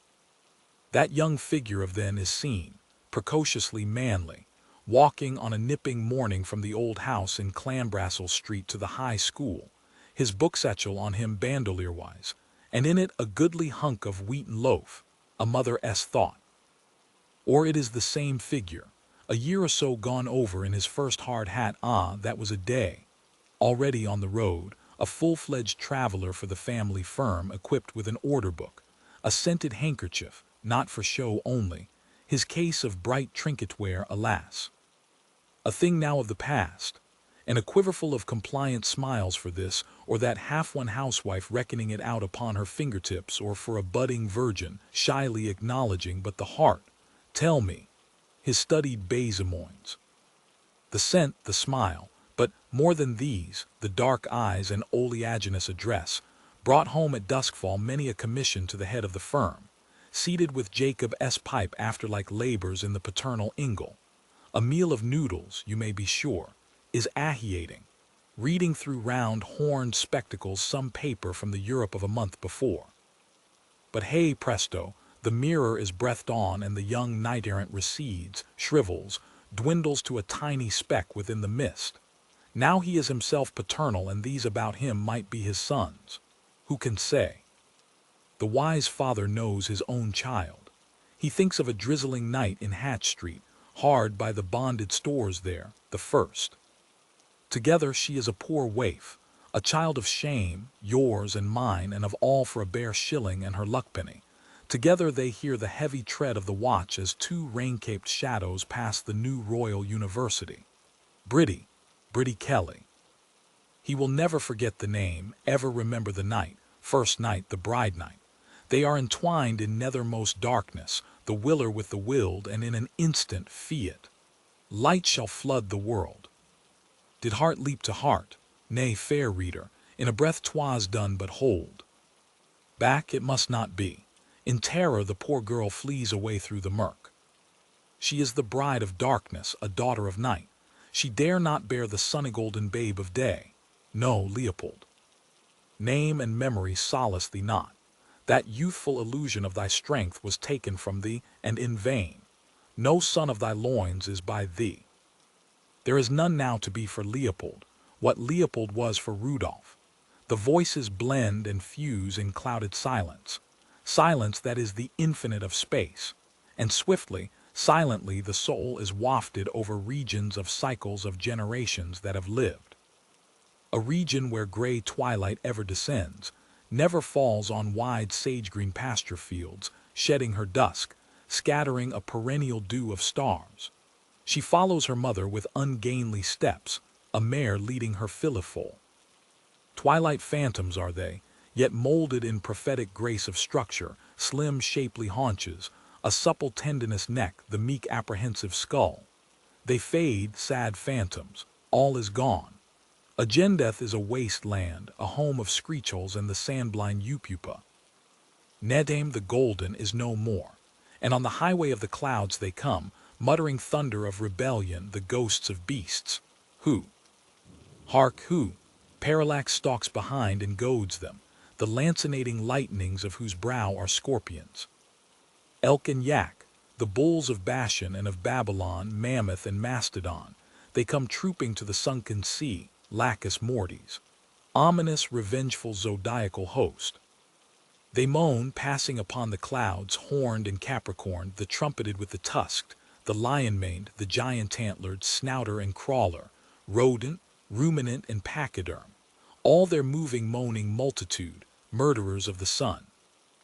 Onward to the dead sea they tramp to drink, unslaked and with horrible gulpings, the salt, somnolent, inexhaustible flood. And the equine portent grows again, magnified in the deserted heavens, nay to heaven's own magnitude, till it looms vast over the house of Virgo. And lo, wonder of metempsychosis, it is she, the everlasting bride, harbinger of the day-star, the bride ever virgin. It is she, Martha, thou lost one, Millicent, the young, the dear, the radiant. How serene does she now arise, a queen among the Pleiades, in the penultimate antelucan hour, shod in sandals of bright gold, coiffed with a veil of what do you call it, gossamer. It floats, it flows about her starborn flesh in lucid streams, emerald, sapphire, mauve, and heliotrope, sustained on currents of the cold interstellar wind, winding, coiling, simply swirling, writhing in the skis a mysterious writing till, after a myriad metamorphoses of symbol, it blazes Alpha, a ruby and triangled sign upon the forehead of Taurus. Francis was reminding Stephen of years before when they had been at school together in Conme's time. He asked about Glaucon, Alcibiades, Pisistratus. Where were they now? Neither knew. You have spoken of the past and its phantoms, Stephen said. Why think of them? If I call them into life across the waters of Lethe, will not the poor ghosts troop to my call? Who supposes it? I, booze Stephen Alminos, bullock befriending bard, am lord and giver of their life. He encircled his gadding hair with a coronal of vine leaves, smiling at Vincent.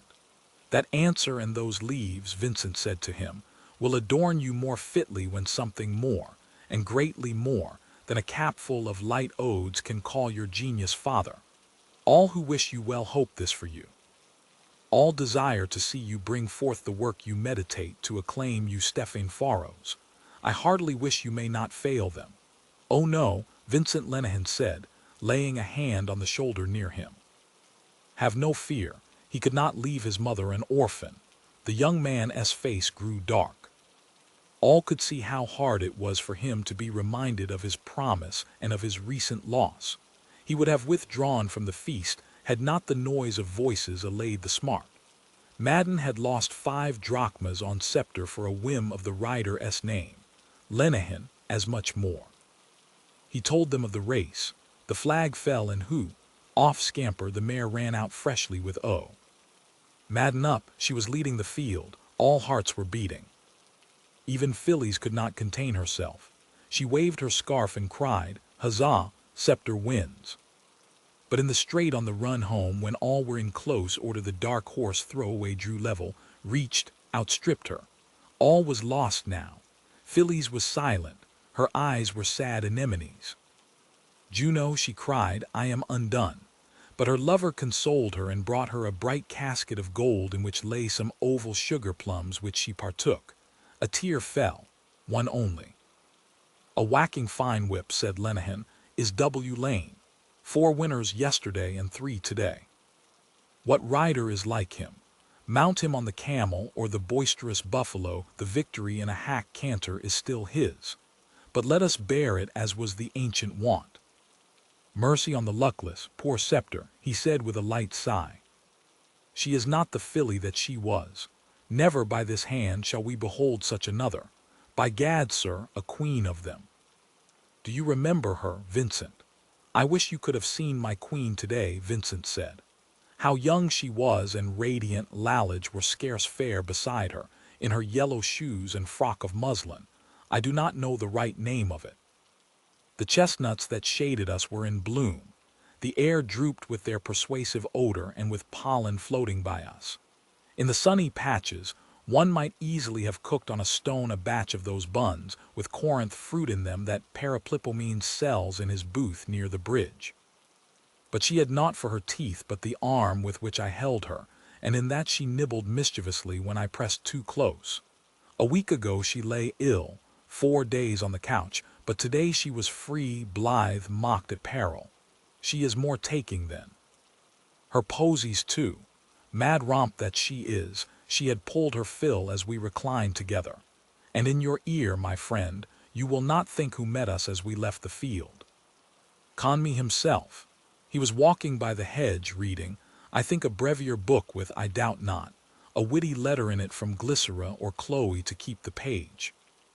The sweet creature turned all colors in her confusion, feigning to reprove a slight disorder in her dress. A slip of underwood clung there, for the very trees adore her. When Conmee had passed, she glanced at her lovely echo in that little mirror she carries.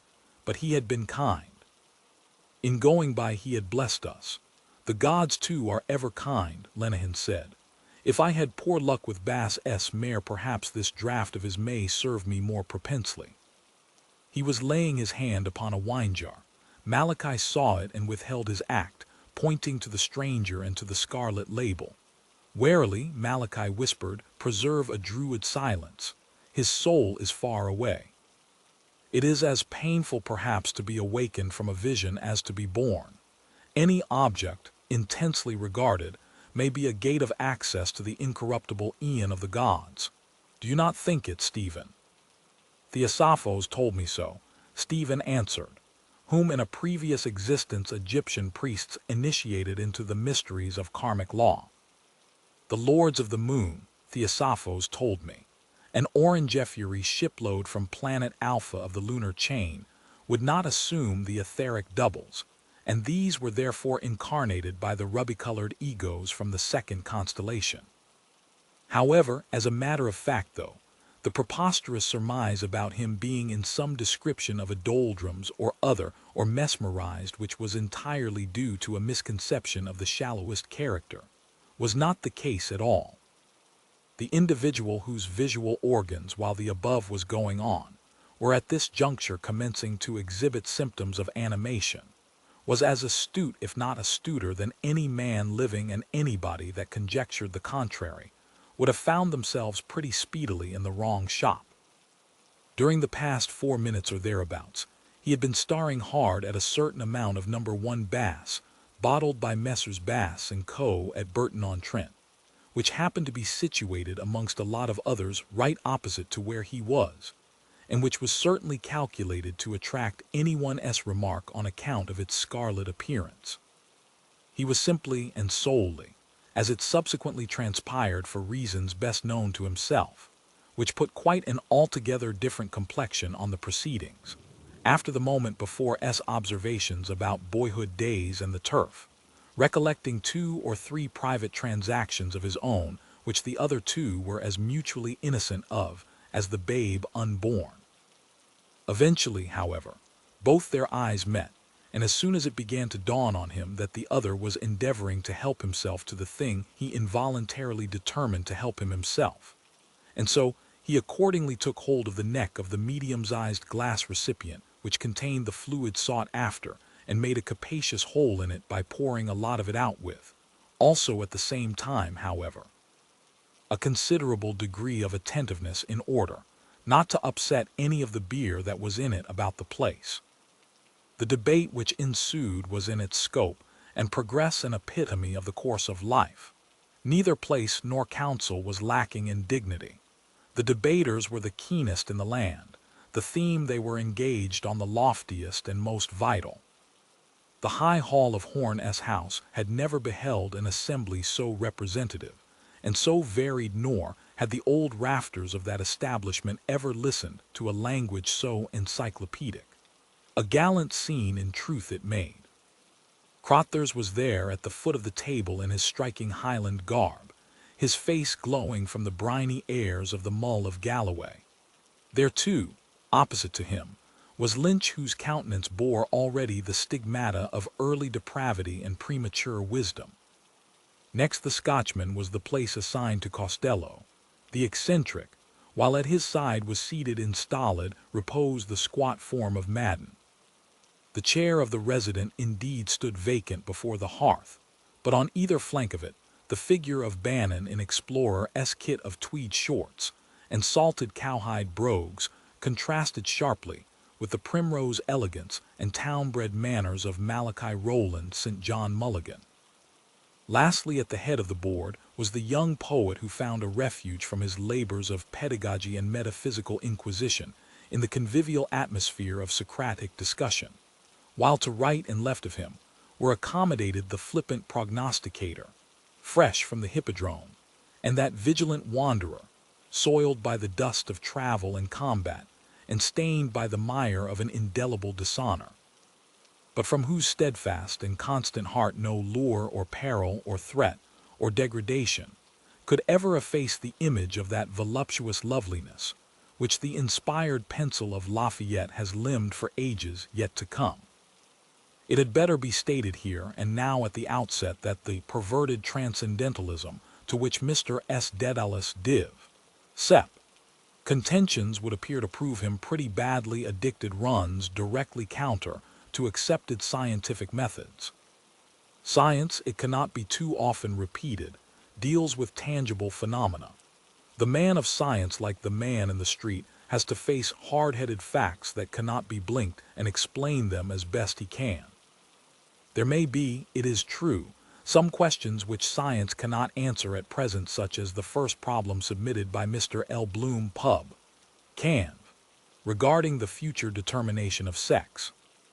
Must we accept the view of Empedocles of Trinacria that the right ovary, the postmenstrual period, assert others, is responsible for the birth of males, or are the 2 long-neglected spermatozoa or nemasperms the differentiating factors, or is it, as most embryologists incline to opine, such as Culpeper, Spallanzani, Blumenbach, Lusk, Hertwig, Leopold, and Valenti, a mixture of both?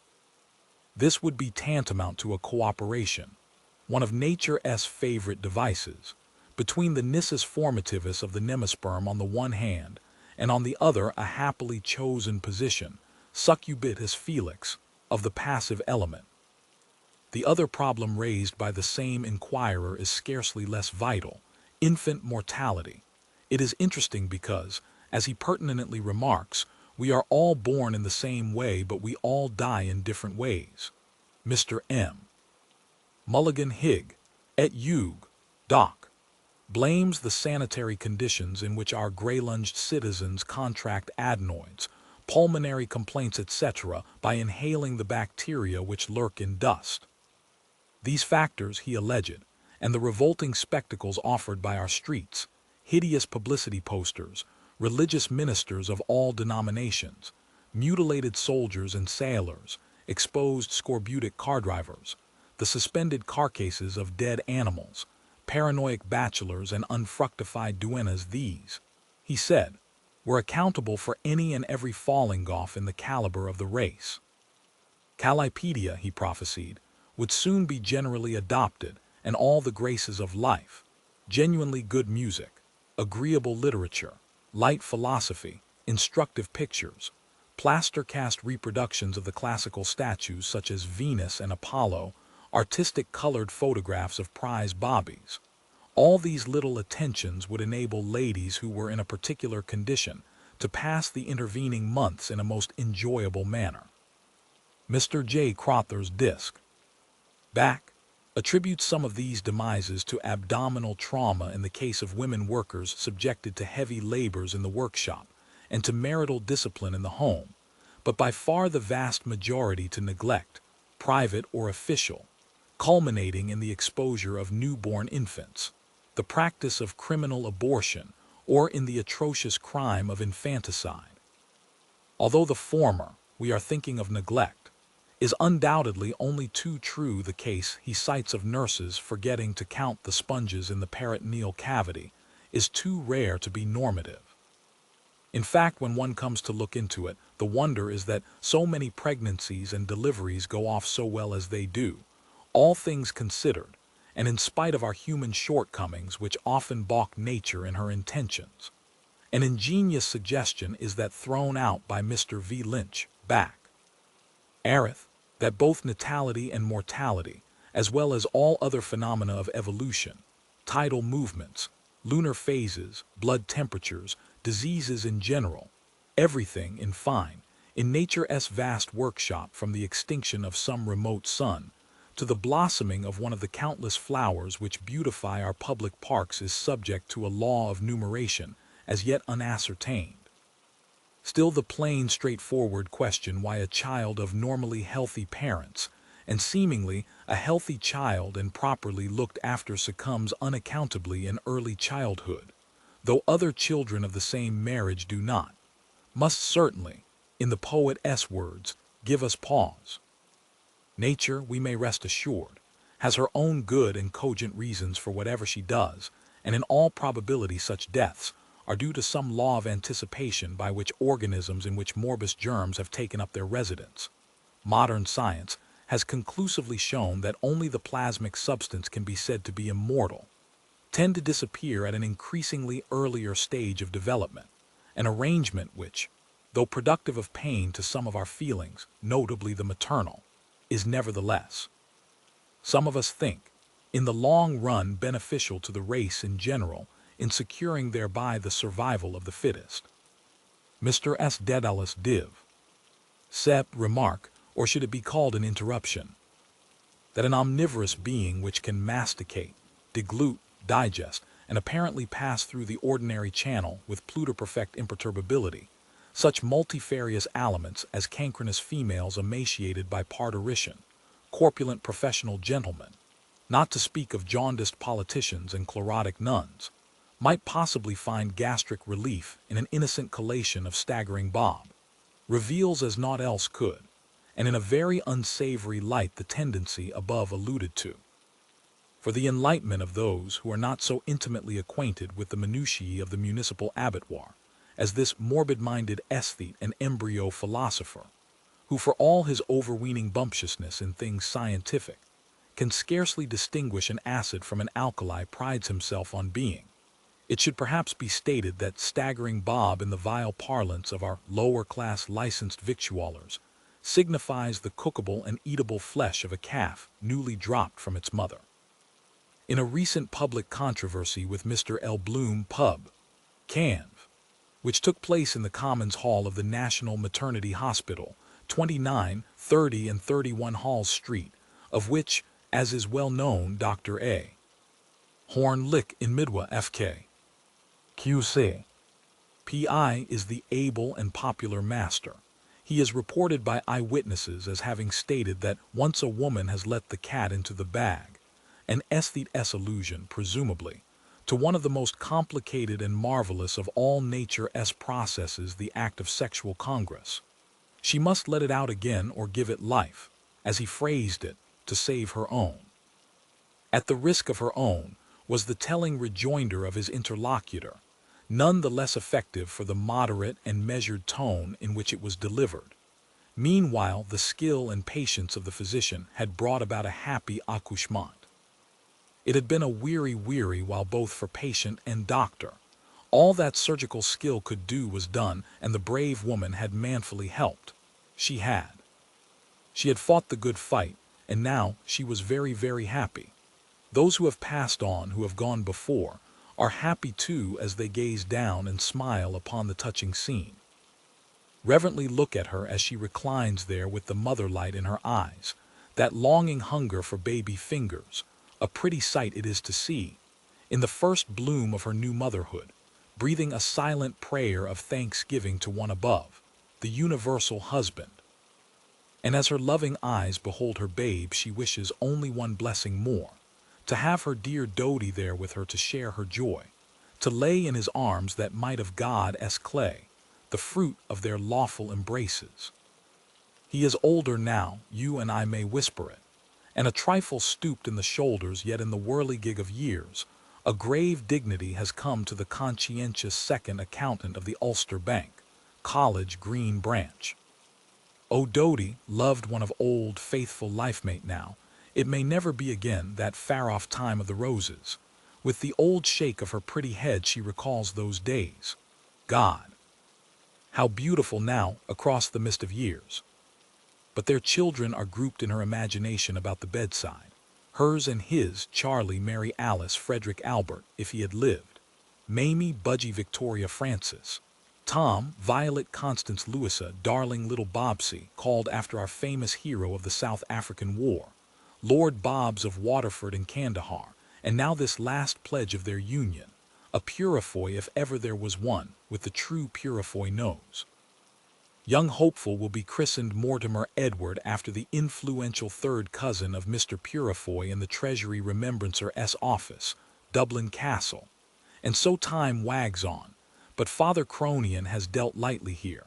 No, let no sigh break from that bosom, dear gentle Mina. And Dodie, knock the ashes from your pipe.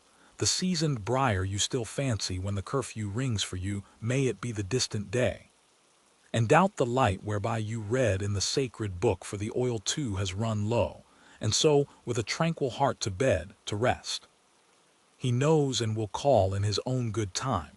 You too have fought the good fight and played loyally your man's part. Sir, to you my hand. Well done, thou good and faithful servant. There are sins, or let us call them as the world calls them, evil memories which are hidden away by man in the darkest places of the heart, but they abide there and wait. He may suffer their memory to grow dim.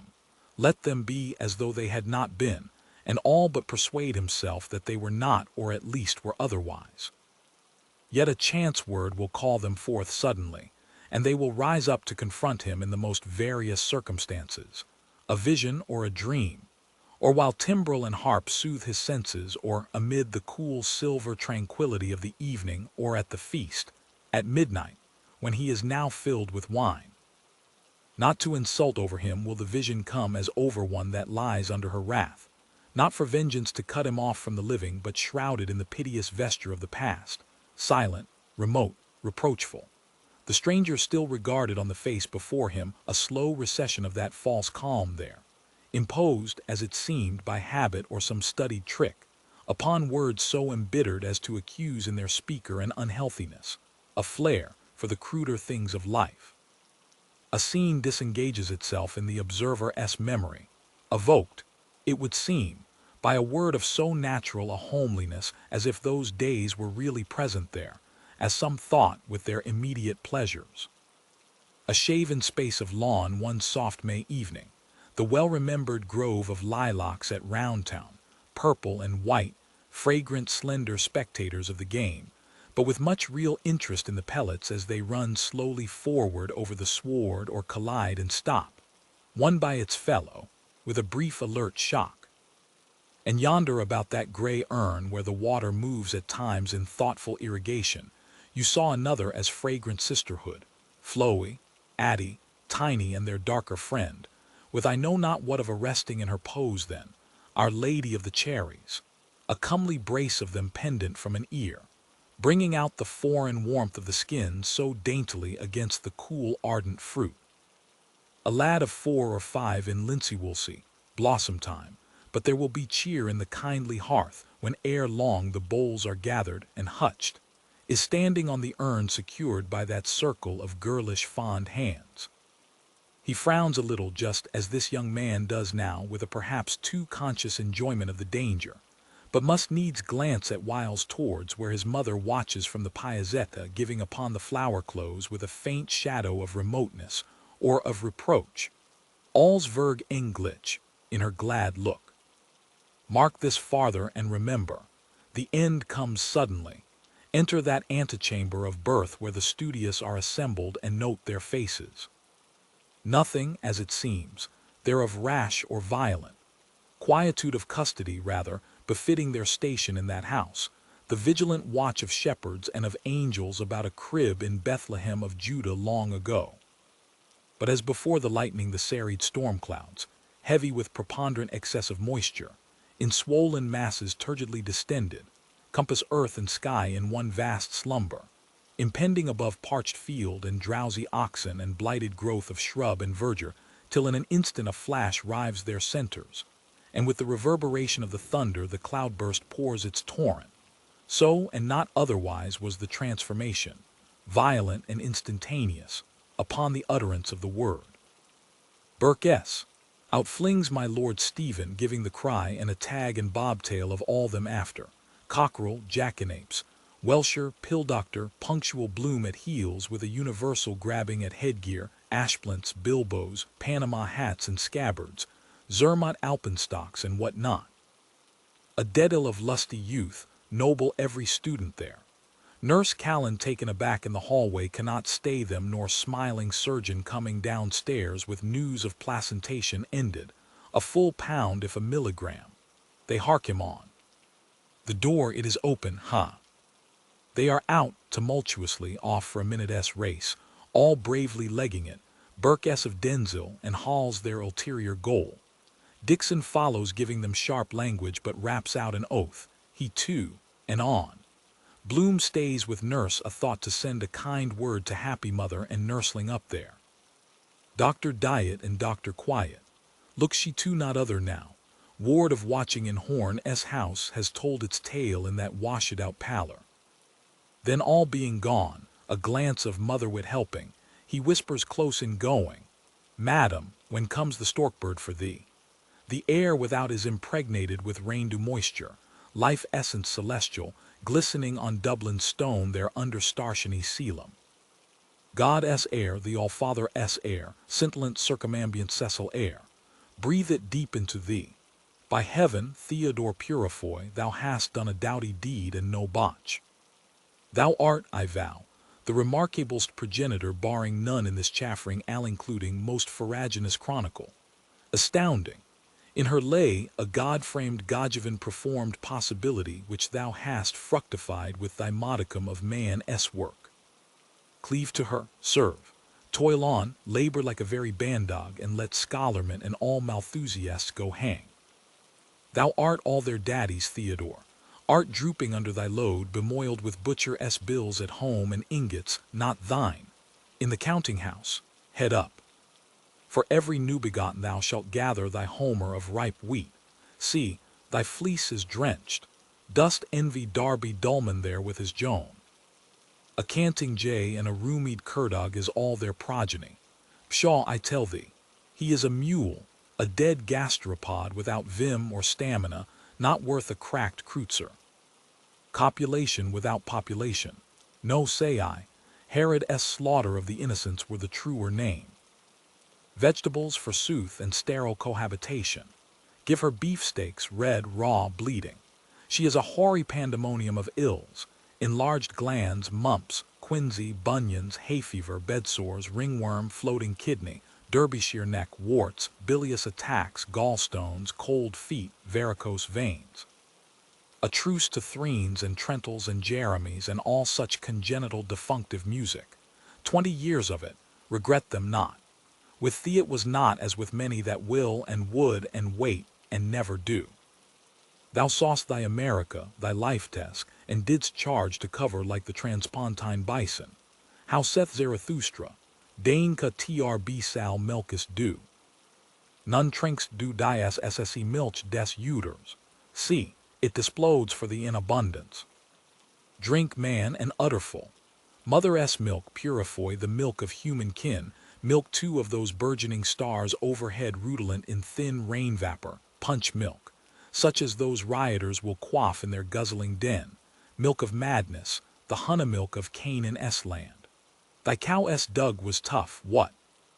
Aye, but her milk is hot and sweet and fattening. No dollop this but thick rich bonniclaber. To her, old patriarch.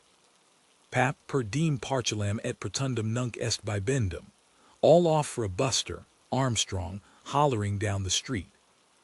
Bonafides, where you slept last night, Timothy of the battered naggin. Like old Billio, any brallas or gumboots in the family, where the Henry Neville-s sawbones and old Clo. Sorra one o' me knows. Hurrah there, Dix, forward to the ribbon counter. Whereas Punch, all serene. Jay, look at the drunken minister coming out of the maternity hospital. Benedicat vos omnipotens Deus, pater et filius. A make, mister, the Denzel Lane boys. Hell blast ye, scoot. Right-o, Isaacs, shove him out of the bleeding limelight. Yous join us, dear sir. No intrusion in life, Lou heap good man. Elise Sammy dis bunch. In avant mes infants, fire away number 1 on the gun. Burke-s, thence they advanced 5 parasangs. Slattery-s mounted foot, whereas that bleeding offer, Parson Steve, apostate's creed. No, Mulligan, abaft there, shove ahead. Keep a watch on the clock, chucking out time, Mully. What-s on you? Ma emre em amari e British Beatitudes. Retamplatin digiti bom boom. Eyes have it. To be printed and bound at the Druidrum Press by 2 designing females. Calf covers of Pisidin green. Last word in art shades. Most beautiful book come out of Ireland my time. Silentium, get a spurt on, tension. Proceed to nearest canteen and their annex liquor stores. March, tramp, the boys are attitudes, parching.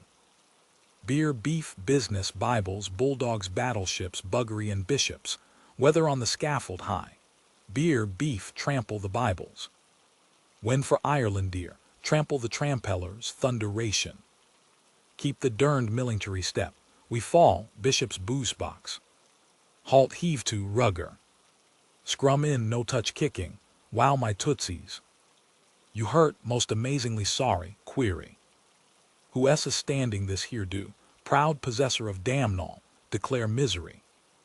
Bet to the ropes, mean and tea salty, not a red at me this week gone, yours. Meat of our fathers for the Burmage, ditto, 5 number 1s. You, sir, ginger cordial, chase me the cabby-s caudal. Stimulate the caloric, winding of his ticker, stopped short never to go again when the old. Absinthe for me, savvy, caramba, have an eggnog or a prairie oyster. Enemy, avuncular-s got my timepiece, 10-2. Obligated awful, Don T mention it, got a pectoral trauma, a Dix. Pose fact, got bet be a bumblebee whenever he woos settin' sleepin' and he's bit garden, digs up near the mater. Buckled he is, know his dona, yup, sartin I do. Full of a door, see her in her dishibile, peels off a credit. Lovey Lovekin, none of your lean kind, not much, pull down the blind, love. Two Ardalons, same here, look slippery. If you fall, done wait to get up. 579, fine. Got a prime pair of mincebees, no kid. And her take me to rests and her anchor of rum must be seen to be believed. Your starving eyes and all beplastered neck, you stole my heart, O glue-pot, sir. Spud again the rheumatiz. All poppycock, ull excuse me saying, for the hoy pal, I veer the beast a girt vool. Well, Doc, back fro Lapland, your corporosity sagaciating okay. How the squaws and papooses, woman body after going on the straw, stand and deliver. Password, their hair, ours the white death and the ruddy birth. High spit in your own eye, boss, mummer wire. Cribbed out of Meredith, jessified, orchidized, polysemical Jesuit, anti-mine writing pa kinch. Badabad Stephen lead astray goody good Malachi, Huru, collar the leather, young gun. Round why the nappy, here, jock bra helentman your barlabry, lang may your lum reek and your kylepot boil. My tipple merci, here to us. How that, leg before wicket, Don T stain my brand new synonyms. Give us a shake of pep, you there, catch ahold, caraway seed to carry away. Twig shrieks of silence, every cove to his gentry morn. Venus Pandemos, les petites femmes, bold bad girl from the town of Mullinger. Tell her I was axing at her, hauding Sarah by the Wain, on the road to Malahide. Me, if she who seduced me had left but the name, what do you want for ninepence? Macri macruiskeen, smutty mall for a mattress jig, and a pull all together. Waiting governor, most deciduously. Bet your boots on, stunned like seeing as how no shiners is coming, under can stumble. He got the chink ad lib seed near free pound on a spell ago a said war hissin. Us come right in on your invite, see. Up to you, matey. Out with the oof, 2 bar and a wing. You larn that go off of their Frenchy bilks. 1 tea wash here for nuts know-how. Lil chili velly solly. Ise the cutest color coon down our side. God's taroth Charlie, we are nay foo. We ray nay tha foo. O reservoir masu, thanks you, tease sure. What say in the speakeasy, tight.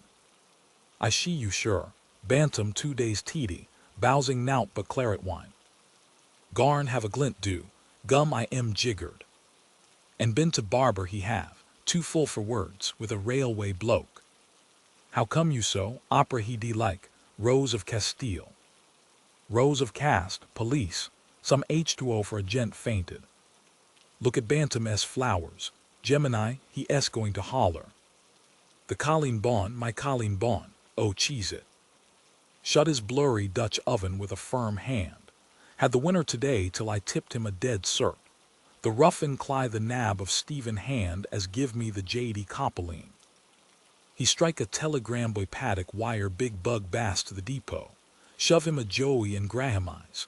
Mare on form hot order. Guinea to a goosegog, tell a cram that, gospel true. Criminal diversion, I think that yes, sure thing. Land him in Chokachokee if the Harmon Beck cop the game. Madden back Madden a maddening back. O lust our refuge and our strength. Decamping must you go, off to mammy. Stand by, hide my blushes someone, all in if he spots me. Come ahome our bantam, horivar mong vaio, dinna forget the cowslips for Herschel. Cornfied wajevi thon colt, pal to pal.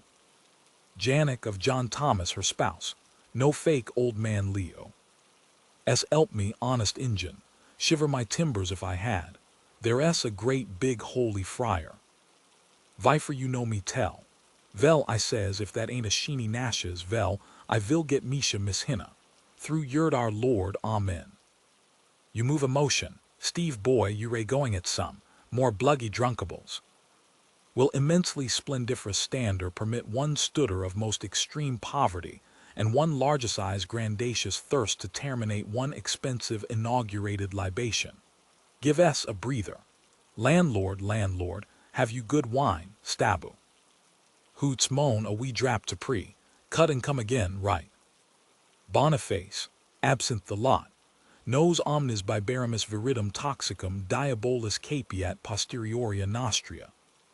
Closing time, gents. Rome boost for the Bloom toff. I hear you say onions, blue, Cadges ads. Photo es papli by all that es gorgeous. Play low, pardner, slide. Bonsoir la compagnie, and snares of the pox fiend, where es the buck and namby amby. Skunked leg bail, will ye mon en gang your gates. Checkmate, king to tower. Kind Christian, will you help young man whose friend tuck bungalow key to fine plies wear to lay crown of his heed tonight. Cricky, I am about sprung. Tarnally dog gone my shins if this bean't the bestest puttiest long break yet. Item, curate, couple of cookies for this child. Codes plued and prandipols none, not a pint of sheeses. Thrust syphilis down to hell, and with him those other licensed spirits. Time, gents, who wander through the world, health all. La vie tree, golly whatten tunket es yon guy in the Macintosh, dusty roads. Peep at his wearables, by mighty, what es he got? Jubilee Mutt, Bovril by James, wants it real bad. D.E. Ken bear socks, C.D. cussin' the Richmond, Rother.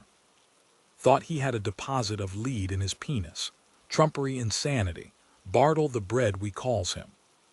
That sir was once a prosperous cit, man all tattered and torn that married a maiden all forlorn. Slung her hook she did. Here see lost love, walking Macintosh of Lonely Canyon, tuck and turn in. Schedule time, nix for the hornies, pardon. Seen him today at a roomful, chum o' yourn passed in his checks, ludamasy. Poor pickaninnies, thou ll no be telling me thought, palled veg. Did blubble big splash cridars cos friend Padney was took off in black bag. Of all the darkies massa Pat was vera best. I never see the like since I was born. Tines, but it is well sad that my faith, yes. Oh, get, rev on a gradient 1 and 9. Live axle drives are souped. Lay you 2 to 1 Genetsy licks him ruddy well hollow. Japas high angle fire in ya, sunk by war specials. Be worse for him, says he, nor any Russian, time all. There s 11 of them. Get ye gone, forward woozy wobblers night. Night, may Allah the excellent one your soul this night ever tremendously conserve. Your attention. We ray nay tha fu, the Leith police dismisseth us, the least thawless. Wear hawks for the chap puking, unwell in his abominable regions, Yucca. Night Mona my true love, Uke. Mona my own love, Uke hark. Shut your obstropolos, p-flop, p-flop. Blaze on, there she goes, brigade. Bout ship Mount Street way, cut up. P-flop tally ho you not come. Run skelter race, p-flap lynch. Hey sign on long omi, Denzel Lane this way. Change here for body house. We too, she said, will seek the kips where Shady Mary is. Rido any old time. Lead a bunter in Cubalibus sways. You coming long. Whisper, who the sooty hell s the Johnny in the black duds. Hush, sinned against the light, and even now that day is at hand when he shall come to judge the world by fire. P-flop. Ut implorenter scripturi. Strike up a ballad. Then outspake medical Dick to his comrade medical Davy. Christical, who s this excrement yellow gospeler on the Marian Hall? Elijah is coming, washed in the blood of the Lamb. Come on you wine-fizzling, gin-sizzling, boozy-guzzling existences. Come on, you doggone, bull-necked, beetle-browed, hog-jowled, peanut-brained, weasleyd four-flushers, false alarms and excess baggage. Come on, you triple extract of infamy. Alexander J. Christ Dowie, that s my name, that s yanked to glory most half this planet from Frisco Beach to Vladivostok. The deity ain't no nickel-dime bum show. I put it to you that he s on the square and a corking fine business proposition. He s the grandest thing yet, and Don T you forget it. Shout salvation in King Jesus. You ll need to rise precious early, you sinner there, if you want to diddle the almighty God. P-flap. Not half. He s got a cough mixture with a punch in it for you, my friend, in his back pocket. Just you try it on. The Mabot Street entrance of Nighttown, before which stretches an uncobbled tram siding set with skeleton tracks, red and green will-o'-the-wisps and danger signals. Rows of grimy houses with gaping doors.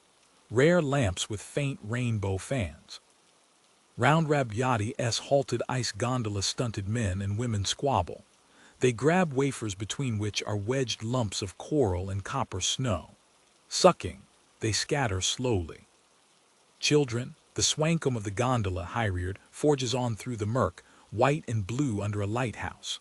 Whistles call and answer. The calls, wait my love and I'll be with you. The answers, round behind the stable.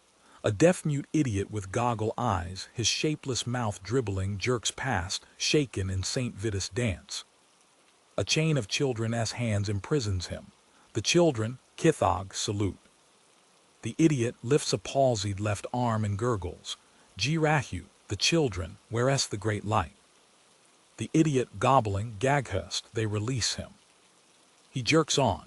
A pygmy woman swings on a rope slung between two railings, counting. A form sprawled against a dustbin and muffled by its arm and hat snores, groans, grinding growling teeth and snores again. On a step a gnome totting among a rubbish dip crouches to shoulder a sack of rags and bones. A crone standing by with a smoky oil lamp rams her last bottle in the maw of his sack. He heaves his booty, tugs askew his peaked cap and hobbles off mutely. The crone makes back for her lair, swaying her lamp. A bandy child, asquat on the doorstep with a paper shuttlecock, crawls sidling after her in spurts, clutches her skirt, scrambles up. A drunken navvy grips with both hands the railings of an area, lurching heavily. At a corner, two night watch in shoulder capes, their hands upon their staff holsters, loom tall. A plate crashes, a woman screams, a child wails. Oaths of a man roar, mutter, cease. Figures wander, lurk, peer from warrens. In a room lit by a candle stuck in a bottleneck, a slut combs out the tats from the hair of a scrofulous child. Sissy Caffrey's voice, still young, sings shrill from a lane. Cissy-caffrey. I gave it to Molly because she was jolly, the leg of the duck, the leg of the duck. Private Car and Private Compton, swagger sticks tight in their oxters as they march unsteadily right about face and burst together from their mouths a volleyed fart. Laughter of men from the lane. A hoarse virago retorts. The virago signs on you, hairy arse. More power, the Cavan girl. Cissy-caffrey, more luck to me. Cavan, Cootie Hill, and Belturbet, she sings. I gave it to Nellie to stick in her belly, the leg of the duck, the leg of the duck. Private Car and Private Compton turn and counter-retort, their tunics blood-bright in a lamp-glow, black sockets of caps on their blonde, cropped poles. Stephen Dedalus and Lynch pass through the crowd close to the redcoats. Private Compton jerks his finger, way for the parson. Private Carr turns and calls, what ho, parson, Cissy-caffrey, her voice soaring higher. She has it, she got it, wherever she put it, the leg of the duck. Stephen, flourishing the ashplant in his left hand, chants with joy the introit for Paschal time. Lynch, his jockey cap low on his brow, attends him, a sneer of discontent wrinkling his face. Stephen, vidi aquam ingredientum de templo, a latter dextro. Alleluia. The famished snaggle tusks of an elderly bawd protrude from a doorway. The bawd, her voice whispering huskily, SSD, come here till I tell you.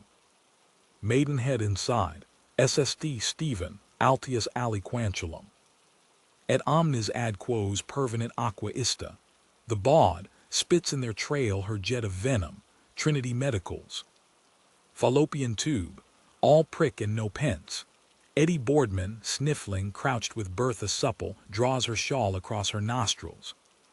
Edyboardman, bickering, and says the one, I seen you up Faithful Place with your square pusher, the greaser off the railway in his cometobed hat. Did you, says I.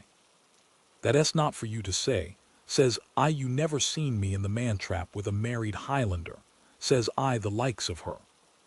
Stag that one is, stubborn as a mule, and her walking with two fellows the one time, Kilbride, the engine driver, and Lance Corporal Oliphant.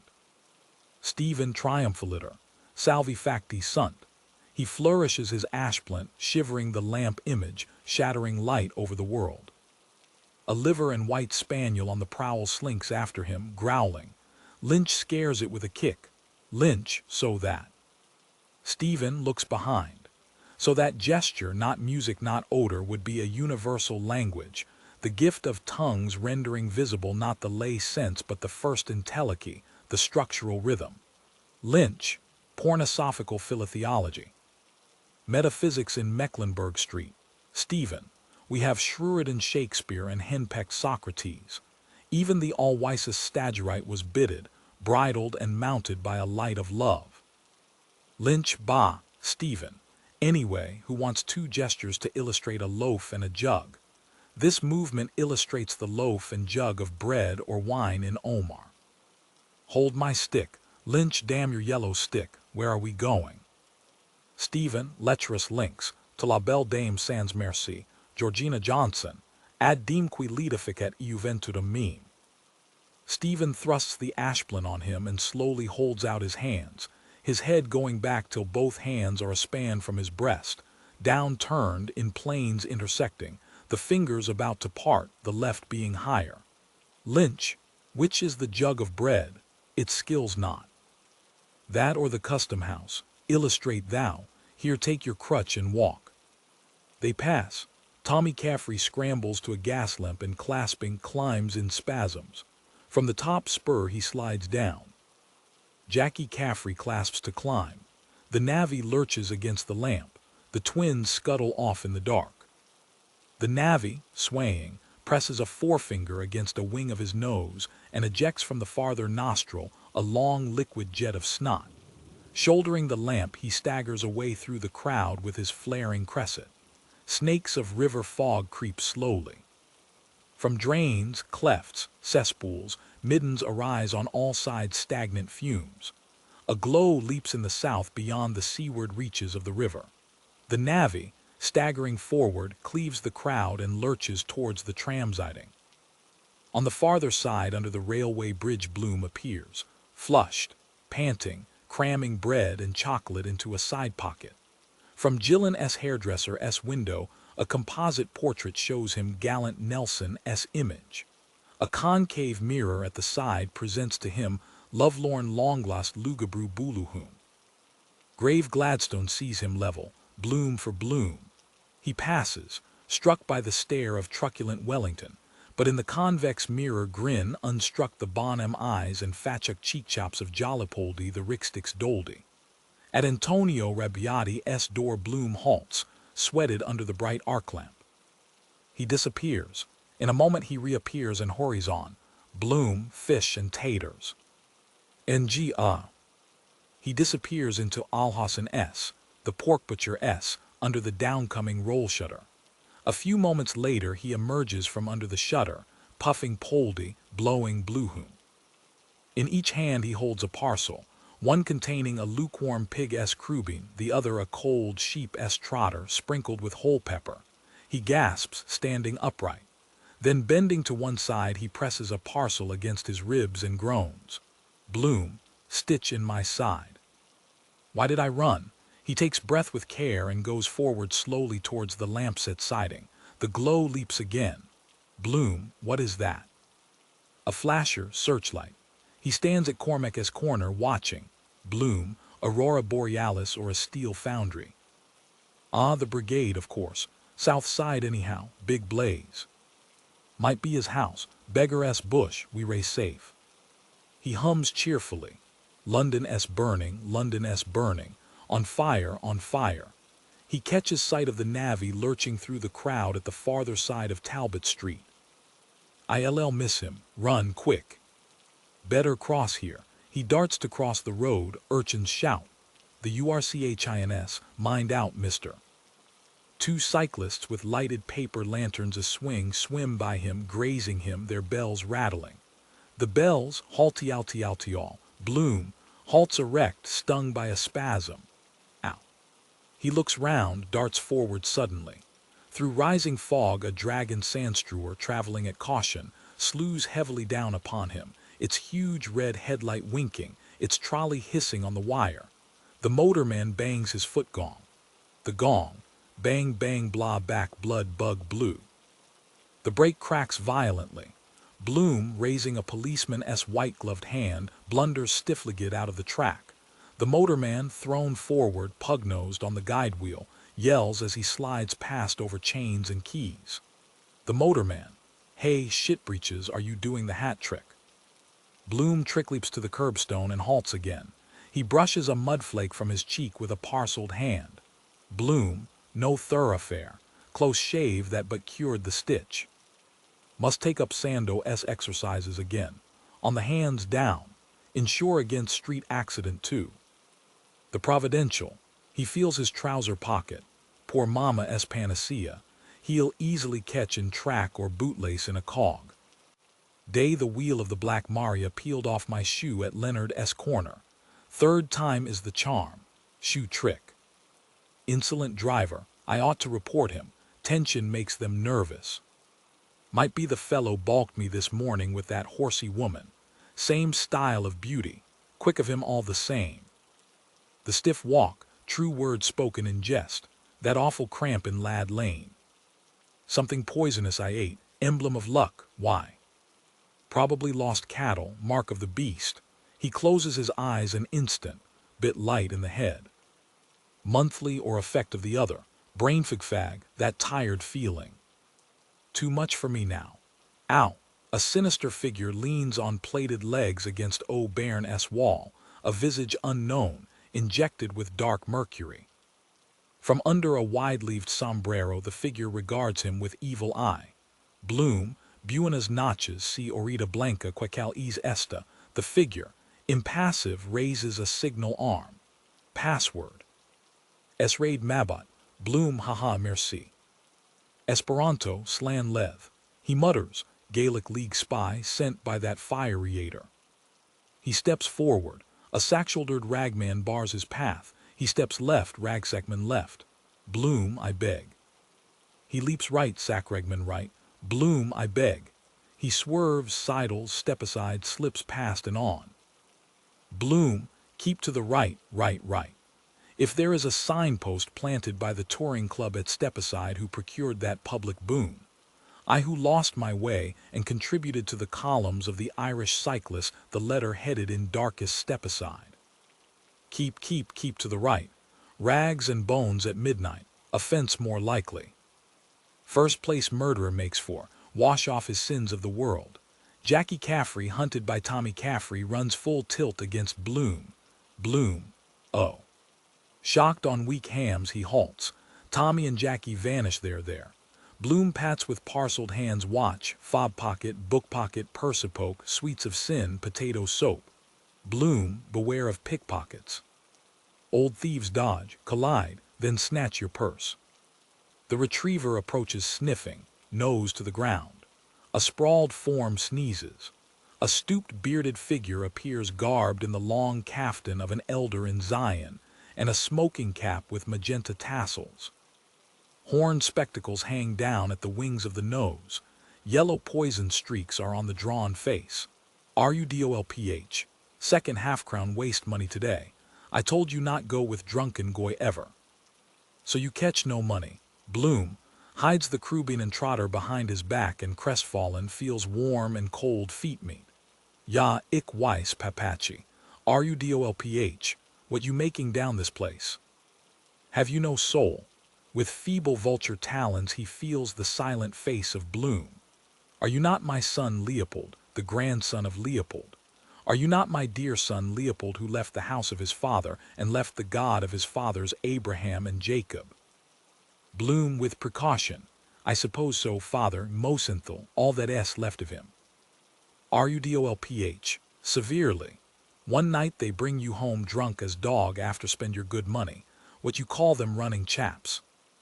Bloom, in youth's smart blue Oxford suit with white vest slips, narrow-shouldered in brown alpine hat, wearing Gent.'s sterling silver Waterbury keyless watch and double curb Albert with seal attached, one side of him coated with stiffening mud. Harriers, father. Only that once. RUDOLPH. Once. Mud head to foot, cut your hand open, lockjaw. They make you kappa, Leopold Bloom. You watch them chaps. Bloom, weakly. They challenged me to a sprint. It was muddy, I slipped. RUDOLPH with contempt. Goim Nashes. Nice spectacles for your poor mother. Bloom, mama. Ellen Bloom. In pantomime dame s stringed mobcap. Widow twanky s crinoline and bustle. Blouse with mutton leg sleeves buttoned behind. Gray mittens and cameo brooch. Her plaited hair in a crisp net appears over the staircase banisters. A slanted candlestick in her hand and cries out in shrill alarm. O blessed Redeemer, what have they done to him? My smelling salts. She hauls up a reef of skirt and ransacks the pouch of her striped blay petticoat. A file, an Agnus Dei, a shriveled potato, and a celluloid doll fall out. Sacred Heart of Mary, where were you at all? Bloom, mumbling, his eyes downcast, begins to bestow his parcels in his filled pockets but desists, muttering. A voice, sharply, Poldy, Bloom, who? He ducks and wards off a blow clumsily. At your service. He looks up. Beside her mirage of date palms, a handsome woman in Turkish costume stands before him. Opulent curves fill out her scarlet trousers and jacket, slashed with gold. A wide yellow cummerbund girdles her. A white yashmak, violet in the night, covers her face, leaving free only her large dark eyes and raven hair. Bloom, Molly, Marion, Welly. Mrs. Marion from this out, my dear man, when you speak to me, satirically. Has poor little hubby cold feet waiting so long? Bloom shifts from foot to foot. No, not the least little bit. He breathes in deep agitation, swallowing gulps of air, questions, hopes, crewbeans for her supper, things to tell her, excuse, desire, spellbound. A coin gleams on her forehead. On her feet are jeweled toe rings. Her ankles are linked by a slender fetter chain. Beside her, a camel, hooded with a turreting turban, waits. A silk ladder of innumerable rungs climbs to his bobbing howdah. He ambles near with disgruntled hindquarters. Fiercely she slaps his haunch, her gold-curbed wrist bangles angling, scolding him in Moorish. Marion, Nebricata, Femininum. The camel, lifting a foreleg, plucks from a tree a large mango fruit, offers it to his mistress, blinking in his cloven hoof, then droops his head and, grunting with uplifted neck, fumbles to kneel. Bloom stoops his back for leapfrog. Bloom, I can give you. I mean as your business menerer. Mrs. Marion, if you, Marion, so you notice some change. Her hands passing slowly over her trinketed stomacher, a slow, friendly mockery in her eyes. Oh, Poldy, you are a poor old stick in the mud. Go and see life, see the wide world. Bloom, I was just going back for that lotion white wax, orange flower water. Shop closes early on Thursday, but the first thing in the morning. He pats Diver's pockets, this moving kidney. He points to the south, then to the east. A cake of new clean lemon soap arises, diffusing light and perfume. The soap, where a capital couple are Bloom and I, he brightens the earth. I polish the sky. The freckled face of Swenny, the druggist, appears in the disk of the soap sun. SWNY, 3 and a penny, please. Bloom, yes, for my wife. Mrs. Marion, special recipe. Marion, softly, Poldy. Bloom, yes, ma'am. Marion, tea trema un poco il cuore. In disdain she saunters away, plump as a pampered pouter pigeon, humming the duet from Don Giovanni. Bloom, are you sure about that Voglio? I mean the pronunciati. He follows, followed by the sniffing terrier. The elderly bawd seizes his sleeve, the bristles of her chinmole glittering. The bawd, 10 shillings a maidenhead. Fresh thing was never touched. 15. There's no one in it, only her old father that's dead drunk. She points.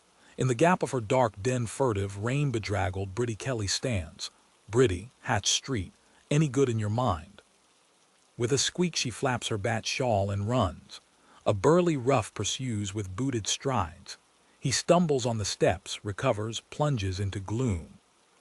Weak squeaks of laughter are heard, weaker. The bawd, her wolf eyes shining. He's getting his pleasure. You won't get a virgin in the flash houses. 10 shillings. Don't be all night before the polis in plain clothes sees us. 6 to 7 is a bitch. Leering, Gertie McDowell limps forward. She draws from behind, ogling, and shows coyly her bloodied clout. Gerty, with all my worldly goods I thee and thou. She murmurs, you did that, I hate you. Bloom, I went, you're dreaming. I never saw you. The bawd, leave the gentleman alone, you cheat. Writing the gentleman false letters. Street walking and soliciting. Better for your mother take the strap to you at the bedpost, hussy like you. Gerty, to Bloom, when you saw all the secrets of my bottom drawer. She paws his sleeve, slobbering. Dirty married man, I love you for doing that to me. She glides away crookedly. Mrs. Breen, in man's frieze overcoat with loose bellows pockets, stands in the causeway, her roguish eyes witty open, smiling in all her herbivorous buckteeth. Mrs. Breen, Mr. Bloom, coughs gravely. Madam, when we last had this pleasure by letter dated the 16th instant. Mrs. Breen, Mr. Bloom. You down here in the haunts of sin, I caught you nicely, scamp. Bloom hurriedly, not so loud my name. Whatever do you think of me, don't give me away. Walls have ears, how do you do, it's ages since I. You're looking splendid, absolutely it. Seasonable weather we are having this time of year. Black refracts heat, shortcut home here, interesting quarter. Rescue of fallen women, Magdalen Asylum, I am the secretary. Mrs. Breen holds up a finger. Now don't tell a big fib, I know somebody won't like that. Oh, just wait till I see Molly. Slyly, account for yourself this very minute or woe betide you. Bloom looks behind. She often said she'd like to visit, slumming. The exotic, you see. Negro servants in livery too if she had money. Othello black brute. Eugene Stratton, even the bones and corner man at the Livermore Christie's. Bohee brothers. Sweep for that matter. Tom and Sam Bohee, colored coons in white duck suits, scarlet socks, upstarked Sambo chokers, and large scarlet asters in their buttonholes, leap out. Each has his banjo slung. Their paler, smaller, negroid hands jingle the twing-twang wires. Flashing white Kaffir eyes and tusks, they rattle through a breakdown in clumsy clogs, twinging, singing back to back, toe heel, heel toe, with smack-fit-clacking nigger lips. Tom and Sam. There's someone in the house with Dina, there's someone in the house. I know, there's someone in the house with Dina playing on the old banjo. They whisk black masks from raw babby faces. Then, chuckling, chortling, trumming, twanging, they diddle-diddle cakewalk dance away. Bloom, with a sour, tenderish smile. A little frivol, shall we, if you are so inclined? Would you like me perhaps to embrace you just for a fraction of a second? Mrs. Breen screams gaily. Oh, you ruck, you ought to see yourself. Bloom, for old sake's sake. I only meant a square party, a mixed marriage mingling of our different little conjugals. You know I had a soft corner for you. Gloomily. 'Twas I sent you that valentine of the dear gazelle. Mrs. Breen, Glory Alice, you do look a holy show, killing simply. She puts out her hand inquisitively. What are you hiding behind your back? Tell us there's a dear. Bloom seizes her wrist with his free hand. Josie Powell that was, prettiest Deb in Dublin. How time flies by. Do you remember, harking back in a retrospective arrangement, old Christmas night, Georgina Simpson's housewarming while they were playing the Irving Bishop game, finding the pin blindfold and thought-reading. Subject, what is in this snuff box? Mrs. Breen, you were the lion of the night with your serio-comic recitation, and you looked the part. You were always a favorite with the ladies. Bloom, squire of dames, in dinner jacket with water-red silk facings, blue Masonic badge in his buttonhole, black bow and mother-of-pearl studs, a prismatic champagne glass tilted in his hand. Ladies and gentlemen, I give you Ireland, home and beauty. Mrs. Breen, the dear dead days beyond recall. Love's old sweet song. Bloom, meaningfully dropping his voice. I confess I'm teapot with curiosity to find out whether some person something is a little teapot at present. Mrs. Bren, gushingly, tremendously teapot. London's teapot and I'm simply teapot all over me. She rubs sides with him. After the parlor mystery games and the crackers from the tree, we sat on the staircase ottoman, under the mistletoe. 2 is company. Bloom, wearing a purple Napoleon hat with an amber half-moon, his fingers and thumb passing slowly down to her soft, moist, meaty palm, which she surrenders gently. The witching hour of night. I took the splinter out of this hand, carefully, slowly. Tenderly as he slips on her finger a ruby ring. La ci derm la mano. Mrs. Bren, in a one-piece evening frock executed in moonlight blue, a tinsel sylph's diadem on her brow with her dancicard fallen beside her moon-blue satin slipper, curves her palm softly, breathing quickly. Voglio e non. You're hot, you're scalding, the left hand nearest the heart. Bloom, when you made your present choice, they said it was Beauty and the Beast. I can never forgive you for that. His clenched fist at his brow. Think what it means. All you meant to me then. Hoarsely. Woman, it's breaking me. Denny's Breen, white-till-hatted with Wisdom Healy's sandwich boards, shuffles past them in carpet slippers, his dull beard thrust out, muttering to right and left. Little Alf Bergen, cloaked in the pall of the ace of spades, dogs him to left and right, doubled in laughter. ALFBERGAN points jeering at the sandwich boards. UP, up. Mrs. Bren, to Bloom. High jinks below stairs. She gives him the glad eye. Why didn't you kiss the spot to make it well? You wanted to. Bloom, shocked.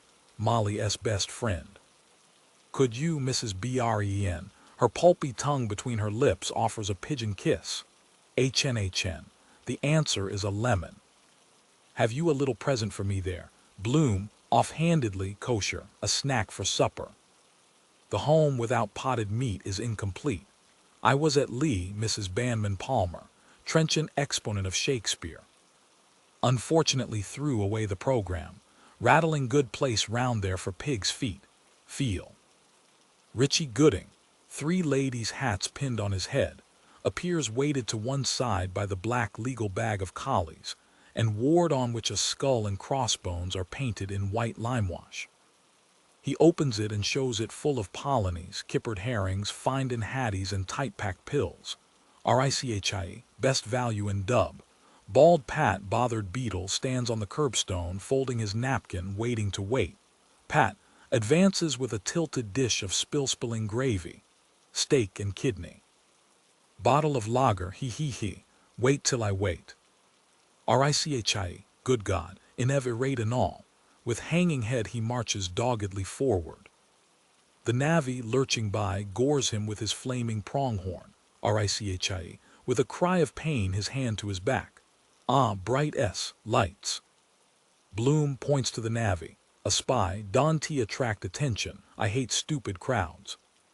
I am not on pleasure bent. I am in a grave predicament. Mrs. Bren, humbugging and deluthering as per usual with your cock and bull story. Bloom, I want to tell you a little secret about how I came to be here, but you must never tell, not even Molly. I have a most particular reason. Mrs. Bren, all agog. Oh, not for worlds, Bloom, let us walk on. Shall us, Mrs. Bren? Let us, the bawd makes an unheeded sign. Bloom walks on with Mrs. Breen. The terrier follows, whining piteously, wagging his tail. The bawd, Juman melt. Bloom, in an oatmeal sporting suit, a sprig of woodbine in the lapel, Tony buff shirt, shepherd plaid St. Andrew cross scarfty, white spats, fawn dustcoat on his arm, tawny red brogues, fieldglasses in bandolier, and a gray billycock hat. Do you remember a long time, years and years ago, just after Millie Marionette we called her, was weaned when we all went together to Ferry House races, was it? Mrs. Bren, in smart Saks tailor-made white velours hat and spider veil, Leopardstown. Bloom, I mean Leopardstown. And Molly won 7 shillings on a 3-year-old named Nevertell, and coming home along by Foxrock in that old 5-seater Shandaradden, the wagonette you were in your heyday then. And you had on that new hat of white velours, with a surround of mole fur that Mrs. Hayes advised you to buy, because it was marked down to 19 and 11, a bit of wire and an old rag of velveteen. And I'll lay you what you like she did it on purpose. Mrs. Bren, she did of course the cat, don't tell me, nice advisor. Bloom, because it didn't suit you 1/4 as well as the other ducky little Tammy toque with the bird of paradise wing in it that I admired on you, and you honestly looked just too fetching in it, though it was a pity to kill it. You cruel naughty creature, little mite of a thing with a heart the size of a full stop. Mrs. Bren squeezes his arm, simpers. Naughty cruel I was, Bloom, low secretly ever more rapidly. And Molly was eating a sandwich of spiced beef out of Mrs. Joe Gallagher's lunch basket. Frankly, though she had her advisers or admirers, I never cared much for her style. She was Mrs. Bren too, Bloom, yes. And Molly was laughing because Rogers and Maggot O'Reilly were mimicking a cock as we passed a farmhouse and Marcus Tertius Moses, the tea merchant, drove past us in a gig with his daughter. Dancer Moses was her name, and the poodle in her lap bridled up, and you asked me if I ever heard or read or knew or came across. Mrs. Bren, eagerly, yes, yes, yes, yes, yes, yes, yes. She fades from his side, followed by the whining dog he walks on towards Hell's Gates. In an archway a standing woman, bent forward, her feet apart, pisses cowily. Outside a shuttered pub, a bunch of loiterers listen to a tale which their broken-snouted gaffer rasps out with raucous humor. An armless pair of them flop wrestling, growling, in maimed sodden playfight. The gaffer crouches, his voice twisted in his snout. And when Cairns came down from the scaffolding in Beaver Street, what was he after doing it only into the bucket of porter that was there waiting on the shavings for Derwin's plasterers? The loiterers guffaw with cleft palates. OJs, their paint-speckled hats wag, spattered with size and lime of their lodges they frisk limblessly about him. Bloom, coincidence too. They think it funny, anything but that, broad daylight. Trying to walk, lucky no woman, the loiterers, J's that s a good one. Glauber salts, OJs into the men's porter, Bloom passes. Cheap whores singly, coupled, shawled, disheveled call from lanes, doors, corners. The WHORES, are you going far, queer fellow, how's your middle leg, got a match on you? Come here till I stiffen it for you. He plodges through their sump towards the lighted street beyond. From a bulge of window curtains a gramophone rears a battered brazen trunk. In the shadow a shebbing-keeper haggles with the navvy and the two redcoats. The navvy, belching. Where's the bloody house? The SHEBNKEPR, Purdon Street, shilling a bottle of stout. Respectable woman, the navvy, gripping the two redcoats, staggers forward with them. Come on, you British Army, Private CARR, behind his back. He ain't half balmy. Private Compton laughs. What ho, Private CARR, to the navvy. Portobello Barracks Canteen, you ask for car. Just car, the navvy shouts. We are the boys of Wexford. Private Compton say, what price the sergeant major? Private CARR, Bennett. Yes, my pal, I love old Bennett, the navvy shouts, the galling chain. And free our native land. He staggers forward, dragging them with him. Bloom stops at fault. The dog approaches, his tongue out lolling, panting. Bloom, wild goose chase this. Disorderly houses. Lord knows where they are gone. Drunks cover distance double quick. Nice mix-up, seen at Westland Row. Then jump in first class with third ticket. Then too far, train with engine behind. Might have taken me to Malahide or a siding for the night or collision. Second drink does it. Once is a dose. What am I following him for? Still, he's the best of that lot. If I hadn't heard about Mrs. Beaufy Purifoy, I wouldn't have gone and wouldn't have met. Kismet, he'll lose that cash. Relieving office here. Good biz for cheapjacks organs. What do we lack? Soon got, soon gone. Might have lost my life too with that Mangong Wheeltricktrala Glerjiggernaut only for presence of mind. Can tea always save you, though? If I had passed Truelach's window that day 2 minutes later would have been shot. Absence of body. Still, if bullet only went through my coat, get damages for shock, £500. What was he? Kildare Street Club toff. God help his gamekeeper. He gazes ahead, reading on the wall a scrawled chalk legend, wet dream, and a phallic design. Odd, Molly drawing on the frosted carriage bin at Kingstone. What is that like? Gaudy Dawamen loll in the lighted doorways, in window embrasures, smoking bird's-eye cigarettes. The odor of the six-sweet weed floats towards him in slow, round, ovaling wreaths. The wreaths, sweet are the sweets, sweets of sin. Bloom, my spine is a bit limp.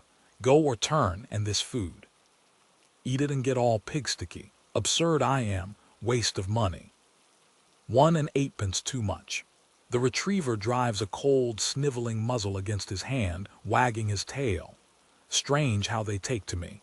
Even that brute today, better speak to him first. Like women they like renconters, stinks like a polecat, Chacun sun goatee. He might be mad, dog days, uncertain in his movements. Good fellow, Fido, good fellow.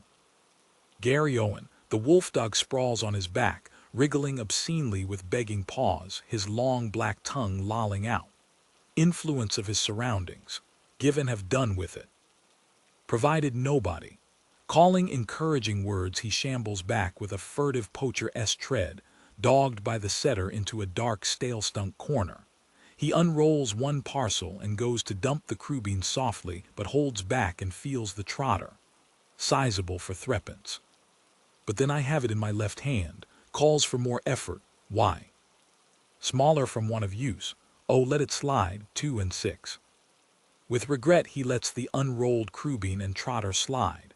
The mastiff mauls the bundle clumsily and gluts himself with growling greed, crunching the bones. 2 rain-caped watch approach, silent, vigilant. They murmur together, Bloom of Bloom for Bloom. Bloom each lays hand on Bloom's shoulder. Caught in the act, commit no nuisance. Stammers, I am doing good to others. A covey of gulls, storm petrels, rises hungrily from liffey slime with banberry cakes in their beaks. Concave cankery cake, the friend of man. Trained by kindness. He points. Bob Doran, toppling from a high barstool, sways over the munching spaniel. Tozer. Give us the paw. Give the paw. The bulldog growls, his scruff standing, a gobbet of pig-esque knuckle between his molars through which rabid scumspittle dribbles. Bob Doran falls silently into an area. Prevention of cruelty to animals. Enthusiastically. A noble work. I scolded that tram driver on Harold S. Cross Bridge for loosing the poor horse with his harness scab. Bad French I got for my pains. Of course it was frosty and the last tram. All tailies of circus life are highly demoralizing.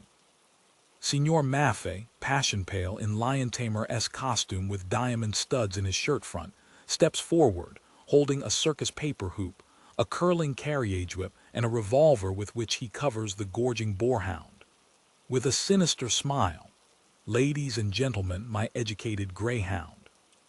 It was I broke in the bucking bronco Ajax with my patent spiked saddle for carnivores. Lash under the belly with a knotted thong.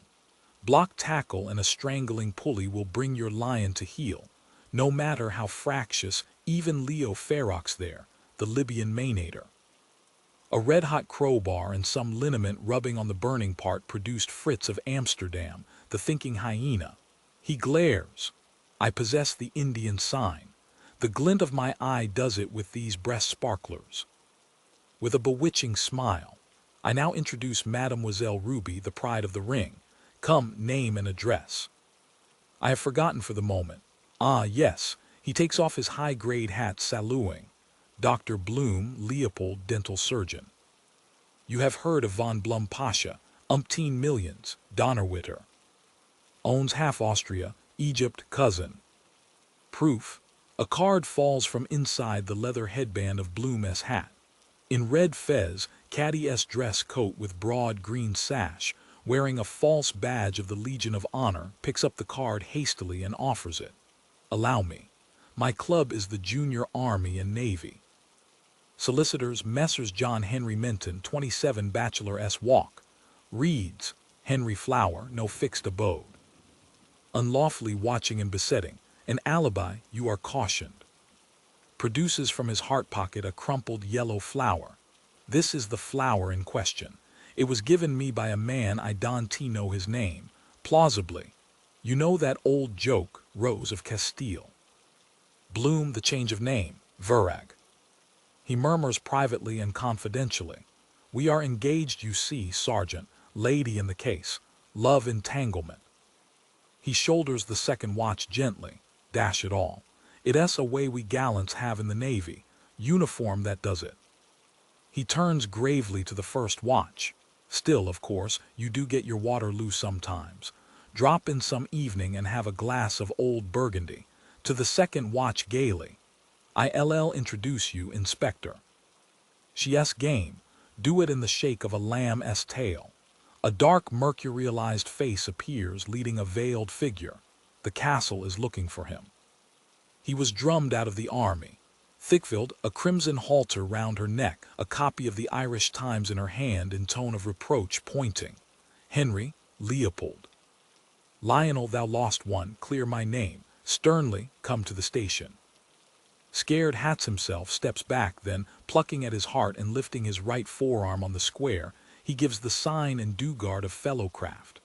No, no, worshipful master, light of love, mistaken identity, the Leon male. Lesurques and Dubosc, you remember the child's fratricide case, we medical men. By striking him dead with a hatchet, I am wrongfully accused. Better one guilty escape than 99 wrongfully condemned. Sobbing behind her veil, breach of promise. My real name is Peggy Griffin. He wrote to me that he was miserable. I'll tell my brother the bective rugger fullback on you, heartless flirt. Behind his hand, she's drunk. The woman is inebriated. He murmurs vaguely the pass of Ephraim, Shitbroleth, tears in his eyes to Bloom. You ought to be thoroughly well ashamed of yourself. Gentlemen of the jury, let me explain. A pure mare's nest. I am a man misunderstood. I am being made a scapegoat of. I am a respectable married man without a stain on my character. I live in Eccles Street. My wife, I am the daughter of a most distinguished commander, a gallant, upstanding gentleman. What do you call him? Major General Brian Tweedy, one of Britain's fighting men who helped to win our battles. Got his majority for the heroic defense of Rorke's Drift. Regiment. Turns to the gallery. The Royal Dublin's boys, the salt of the earth, known the world over. I think I see some old comrades in arms up there among you. The R.D.F. with our own Metropolitan Police, guardians of our homes, the pluckiest lads and the finest body of men as physique in the service of our sovereign. Turncoat, up the Boers. Who booed Joe Chamberlain, his hand on the shoulder of the first watch. My old dad, too, was a JPIM as staunch a Britisher as you are, sir.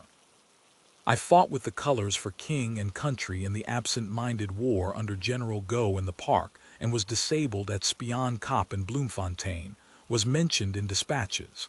I did all a white man could, with quiet feeling. Jim Bludso. Hold her nozzle again the bank. Profession or trade? Well, I follow a literary occupation, author-journalist. In fact, we are just bringing out a collection of prize stories of which I am the inventor, something that is an entirely new departure. I am connected with the British and Irish press. If you ring up. Miles Crawford strides out jerkily, a quill between his teeth. His scarlet beak blazes within the aureole of his straw hat. He dangles a hank of Spanish onions in one hand and holds with the other hand a telephone receiver nozzle to his ear. His cock-s waddles wagging. Hello, 7 to 7 8 for. Hello, Freeman-s urinal and weekly arsewipe here.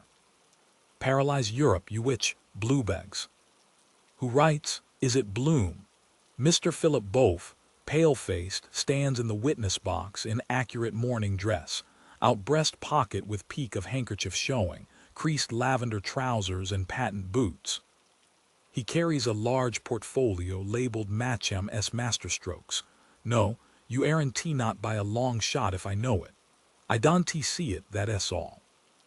No born gentleman, no one with the most rudimentary promptings of a gentleman would stoop to such particularly loathsome conduct. One of those, my lord, a plagiarist. A soapy sneak masquerading as a literateur. It is perfectly obvious that with the most inherent baseness he has cribbed some of my best-selling copy, really gorgeous stuff, a perfect gem, the love passages in which are beneath suspicion. The Beaufy books of love and great possessions, with which your lordship is doubtless familiar, are a household word throughout the kingdom. That bit about the laughing witch hand in hand I take exception to, if I may. You funny ass, you. You ray too beastly awfully weird for words. I don't think you need over excessively disincommodate yourself in that regard. My literary agent Mr. J. B. Pinker is in attendance. I presume, my lord, we shall receive the usual witnesses' fees, shan't we? We are considerably out of pocket over this bally pressman Johnny, this jackdaw of rhymes, who has not even been to a university. University of life, bad art. It is a damnably foul lie, showing the moral rottenness of the man. We have here damning evidence, the corpus delicti, my lord, a specimen of my maturer work disfigured by the hallmark of the beast. Moses, king of the Jews, wiped his arse in the Daily News. Overdrawn, you low cad. You ought to be ducked in the horsepond, you rotter. Why, look at the man's private life, leading a quadruple existence, street angel and house devil. Not fit to be mentioned in mixed society, the arch-conspirator of the age, and he a bachelor how? The king versus Bloom, call the woman Driscoll, Mary Driscoll scullery maid. Another, are you of the unfortunate class? I am not a bad one. I bear a respectable character and was 4 months in my last place. I was in a situation, £6 a year and my chances with Fridays out, and I had to leave owing to his carryings on. What do you tax him with? He made a certain suggestion, but I thought more of myself as poor as I am. I treated you white. I gave you mementos, smart emerald garters far above your station. Incautiously I took your part when you were accused of pilfering. There's a medium in all things. Play cricket. As God is looking down on me this night, if ever I laid a hand to them oysters, the offense complained of, did something happen? He surprised me in the rear of the premises, your honor, when the missus was out shopping one morning with a request for a safety pin. He held me and I was discolored in 4 places as a result, and he interfered twict with my clothing. She counter-assaulted. I had more respect for the scouring brush, so I had. I remonstrated with him, your lord, and he remarked, keep it quiet. Order in court. The accused will now make a bogus statement. Bloom, pleading not guilty and holding a full-blown water lily, begins a long, unintelligible speech. They would hear what counsel had to say in his stirring address to the grand jury. He was down and out, but, though branded as a black sheep, if he might say so, he meant to reform, to retrieve the memory of the past in a purely sisterly way and return to nature as a purely domestic animal. A 7-month child, he had been carefully brought up and nurtured by an aged, bedridden parent. There might have been lapses of an erring father, but he wanted to turn over a new leaf, and now, when at long last in sight of the whipping post, to lead a homely life in the evening of his days, permeated by the affectionate surroundings of the heaving bosom of the family. An acclimatized Britisher, he had seen that summer eve from the footplate of an engine cab of the Loop Line Railway Company, while the rain refrained from falling glimpses, as it were, through the windows of loveful households in Dublin city and urban district of scenes truly rural of happiness of the better land, with Dockrell S. wallpaper at 1, and 9pence a dozen, innocent British-born bairns lisping prayers to the sacred infant. Youthful scholars grappling with their pensums, or model young ladies playing on the pianoforte, or anon all with fervor reciting the family rosary round the crackling Ulysses, while in the borines and green lanes the colleens with their swains strolled what times the strains of the organton melodeon Britannia, metal-bound with 4 acting stops and 12-fold bellows. A sacrifice, greatest bargain ever. Renewed laughter, he mumbles incoherently. Reporters complain that they cannot hear. Loosen his boots, cough it up, man, get it out in bits. The cross-examination proceeds. Ray Bloom and the bucket. A large bucket, Bloom himself. Bowel trouble in Beaver Street, gripe, yes. Quite bad, a plaster S bucket, by walking stiff-legged. Suffered untold misery, deadly agony about noon. Love or burgundy, yes, some spinach, crucial moment. He did not look in the bucket, nobody, rather a mess. Not completely, a Tippet's back number, uproar and catcalls. Bloom in a torn frock coat stained with whitewash, dinged silk hat sideways on his head, a strip of sticking plaster across his nose, talks inaudibly. This is no place for indecent levity at the expense of an erring mortal disguised in liquor. We are not in a bear garden nor at an Oxford rag, nor is this a travesty of justice. My client is an infant, a poor foreign immigrant who started scratch as a stowaway and is now trying to turn an honest penny. The trumped-up misdemeanor was due to a momentary aberration of heredity, brought on by hallucination, such familiarities as the alleged guilty occurrence being quite permitted in my client's native place, the land of the Pharaoh. Prima facie, I put it to you that there was no attempt at carnally knowing.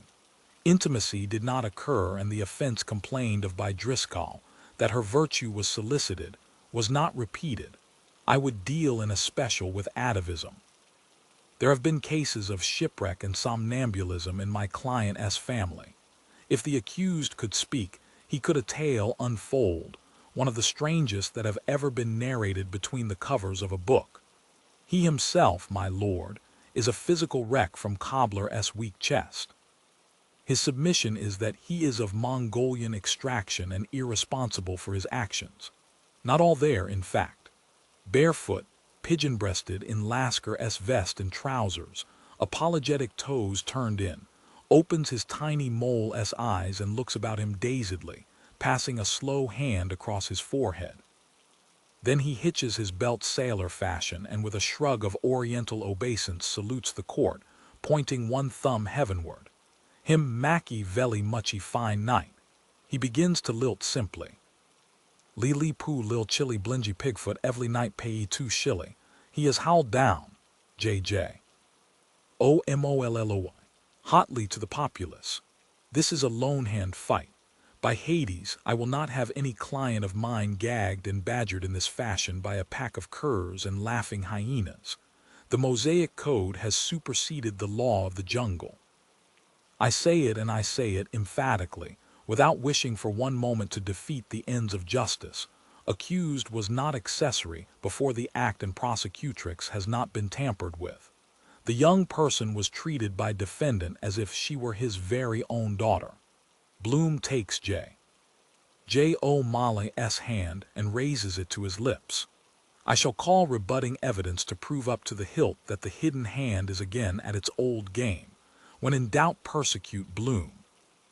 My client, an innately bashful man, would be the last man in the world to do anything ungentlemanly, which injured modesty could object to, or cast a stone at a girl who took the wrong turning when some dastard, responsible for her condition, had worked his own sweet will on her. He wants to go straight. I regard him as the whitest man I know. He is down on his luck at present owing to the mortgaging of his extensive property at a Gendeth Nedame in faraway Asia Minor, slides of which will now be shown. To Bloom, I suggest that you will do the handsome thing. Bloom, a penny in the pound. The image of the Lake of Kinnereth with blurred cattle cropping in silver haze is projected on the wall. Moses D. Lugex, ferreted albino in blue dungarees, stands up in the gallery, holding in each hand an orange citron and a pork kidney. DLUGACZ, Horsley, Bleibtreustrasse, Berlin, W13. J. J. O'Malley steps on to a low plinth and holds the lapel of his coat with solemnity. His face lengthens, grows pale and bearded, with sunken eyes, the blotches of phthisis and hectic cheekbones of John F. Taylor. He applies his handkerchief to his mouth and scrutinizes the galloping tide of rose-pink blood. J.J. OMOLLOY. Almost voicelessly, excuse me. I am suffering from a severe chill, have recently come from a sickbed. A few well-chosen words. He assumes the Avon head, foxy mustache and provicidal eloquence of Seymour Bushe. When the Angel S book comes to be opened, if aught that the pensive bosom has inaugurated of soul transfigured, and of soul transfiguring deserves to live, I say, accord the prisoner at the bar the sacred benefit of the doubt. A paper with something written on it is handed into court. Bloom, in court dress, can give best references. Messrs. Callan Coleman, Mr. Wisdom Healy J. P. My old chief Joe Cuff, Mr. V. B. Dillon, ex-Lord Mayor of Dublin. I have moved in the charmed circle of the highest, queens of Dublin society, carelessly. I was just chatting this afternoon at the Viceregal Lodge to my old pals, Sir Robert and Lady Ball, Astronomer Royal at the Levee. Sir Bob, I said, Mrs. Yelverton Barry, in low-corsaged opal ball dress and elbow-length ivory gloves, wearing a sable-trimmed brick-quilted dolman, a comb of brilliance and panache of osprey in her hair. Arrest him, constable. He wrote me an anonymous letter in Prentice backhand, when my husband was in the North Riding of Tipperary on the Munster Circuit, signed James Lovebirch. He said that he had seen from the gods my peerless globes, as I sat in a box of the Theatre Royal at a command performance of La Sigil. I deeply inflamed him, he said. He made improper overtures to me to misconduct myself at 4:30 p.m. on the following Thursday, Dunsink time. He offered to send me through the post a work of fiction by Monsieur Paul de Kock, entitled The Girl with the Three Pairs of Stays. Mrs. Bellingham, in cap and seal coney mantle, wrapped up to the nose, steps out of her brougham and scans through tortoiseshell quizzing glasses which she takes from inside her huge opossum muff. Also to me. Yes, I believe it is the same objectionable person. Because he closed my carriage door outside Sir Thornley Stoker's one sleety day, during the cold snap of February '93, when even the grid of the waste pipe and the ball stop in my bath cistern were frozen. Subsequently he enclosed a bloom of Edelweiss culled on the heights, as he said, in my honor. I had it examined by a botanical expert, and elicited the information that it was a blossom of the home-grown potato plant purloined from a forcing case of the model farm. Mrs. Yelverton Barry, shame on him. A crowd of sluts and ragamuffins surges forward, the SLUTS and RAGMUFFINS screaming, "Stop thief! Hurrah there, Bluebeard, 3 cheers for Ikey Mo." Second watch produces handcuffs, here are the Darbys. Mrs. Bellingham. He addressed me in several handwritings with fulsome compliments as a Venus in furs and alleged profound pity for my frostbound coachman Palmer, while in the same breath he expressed himself as envious of his ear-flaps and fleecy sheepskins, and of his fortunate proximity to my person, when standing behind my chair wearing my livery and the armorial bearings of the Bellingham escutcheon garnished sable, a buck's head couped o'er.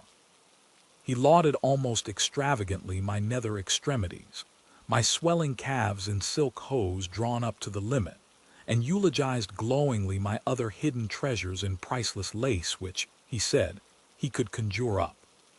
He urged me, stating that he felt it his mission in life to urge me, to defile the marriage bed, to commit adultery at the earliest possible opportunity. The HONOURABLE Mrs. MERVYNTALBOYS.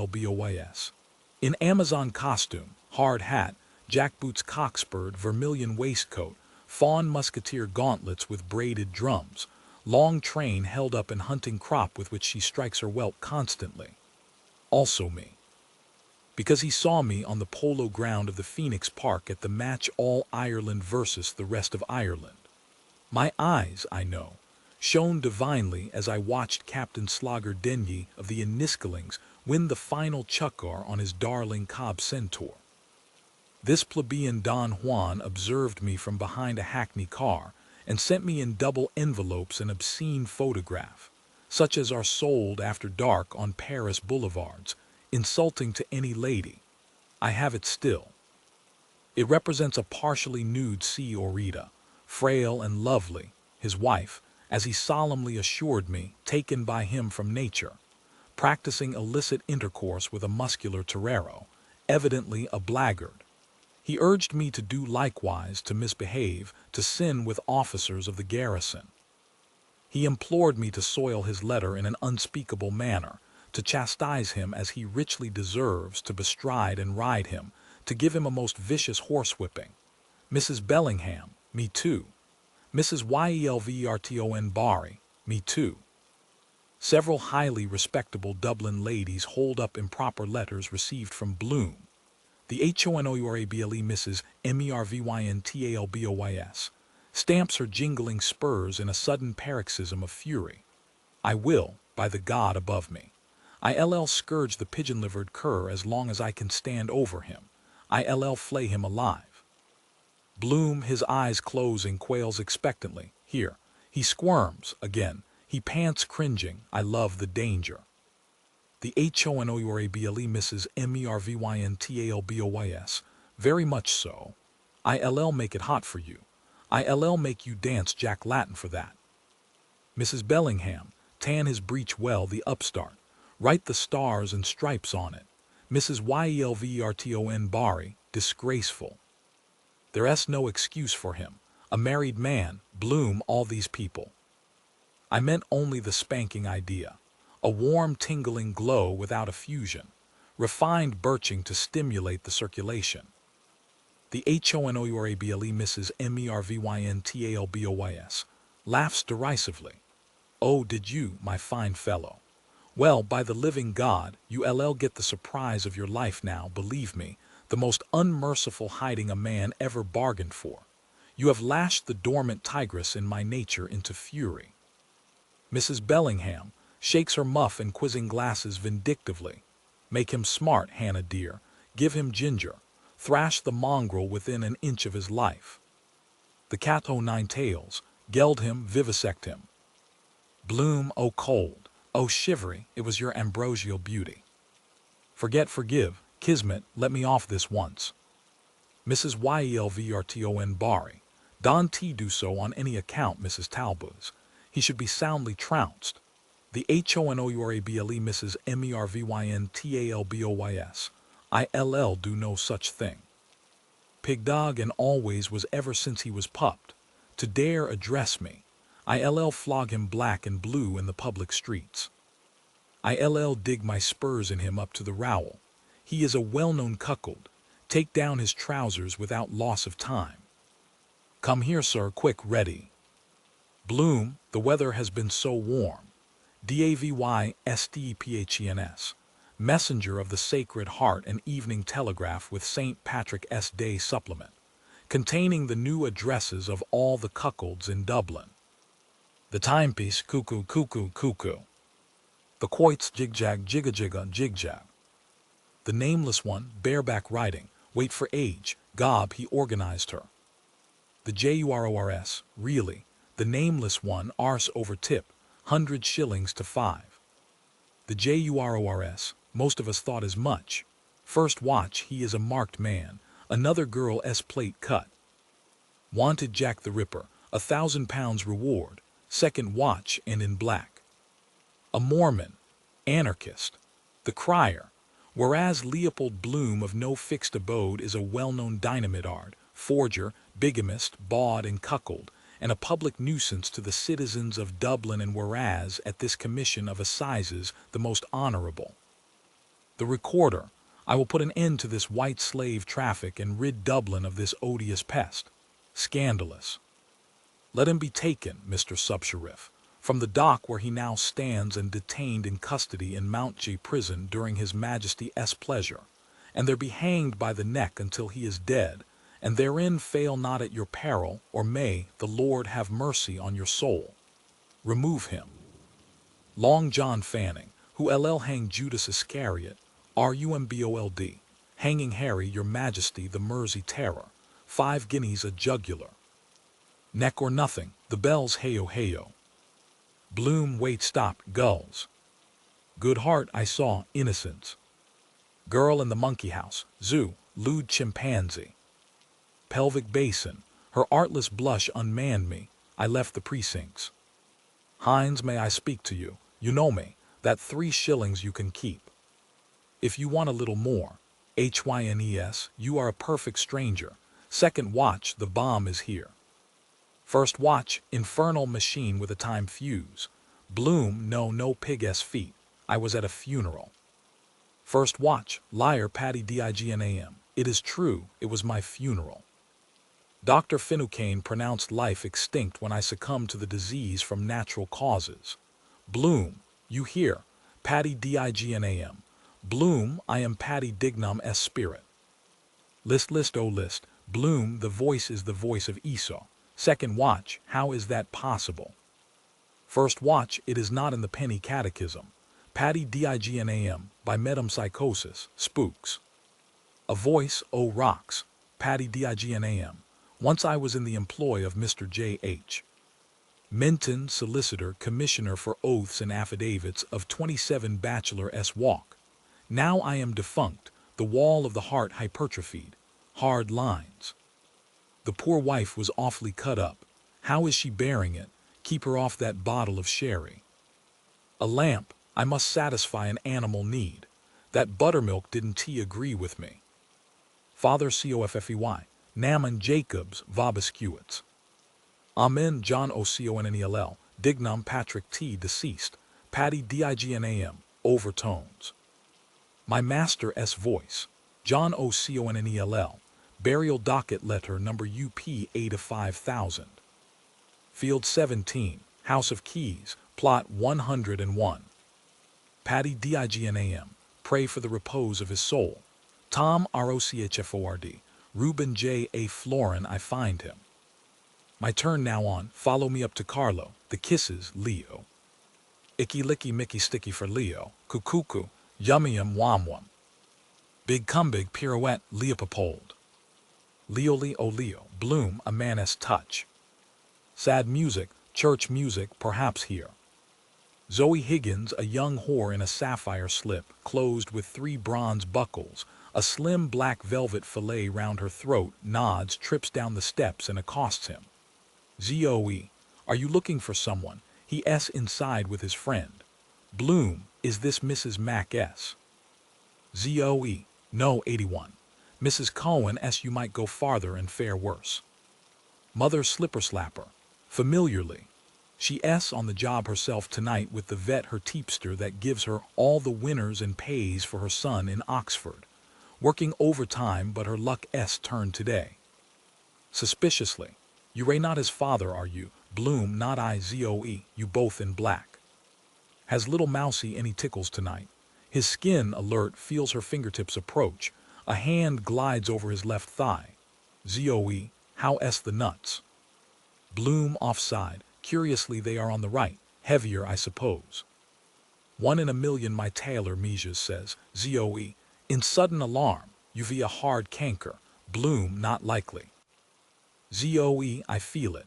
Her hand slides into his left trouser pocket and brings out a hard, black, shriveled potato.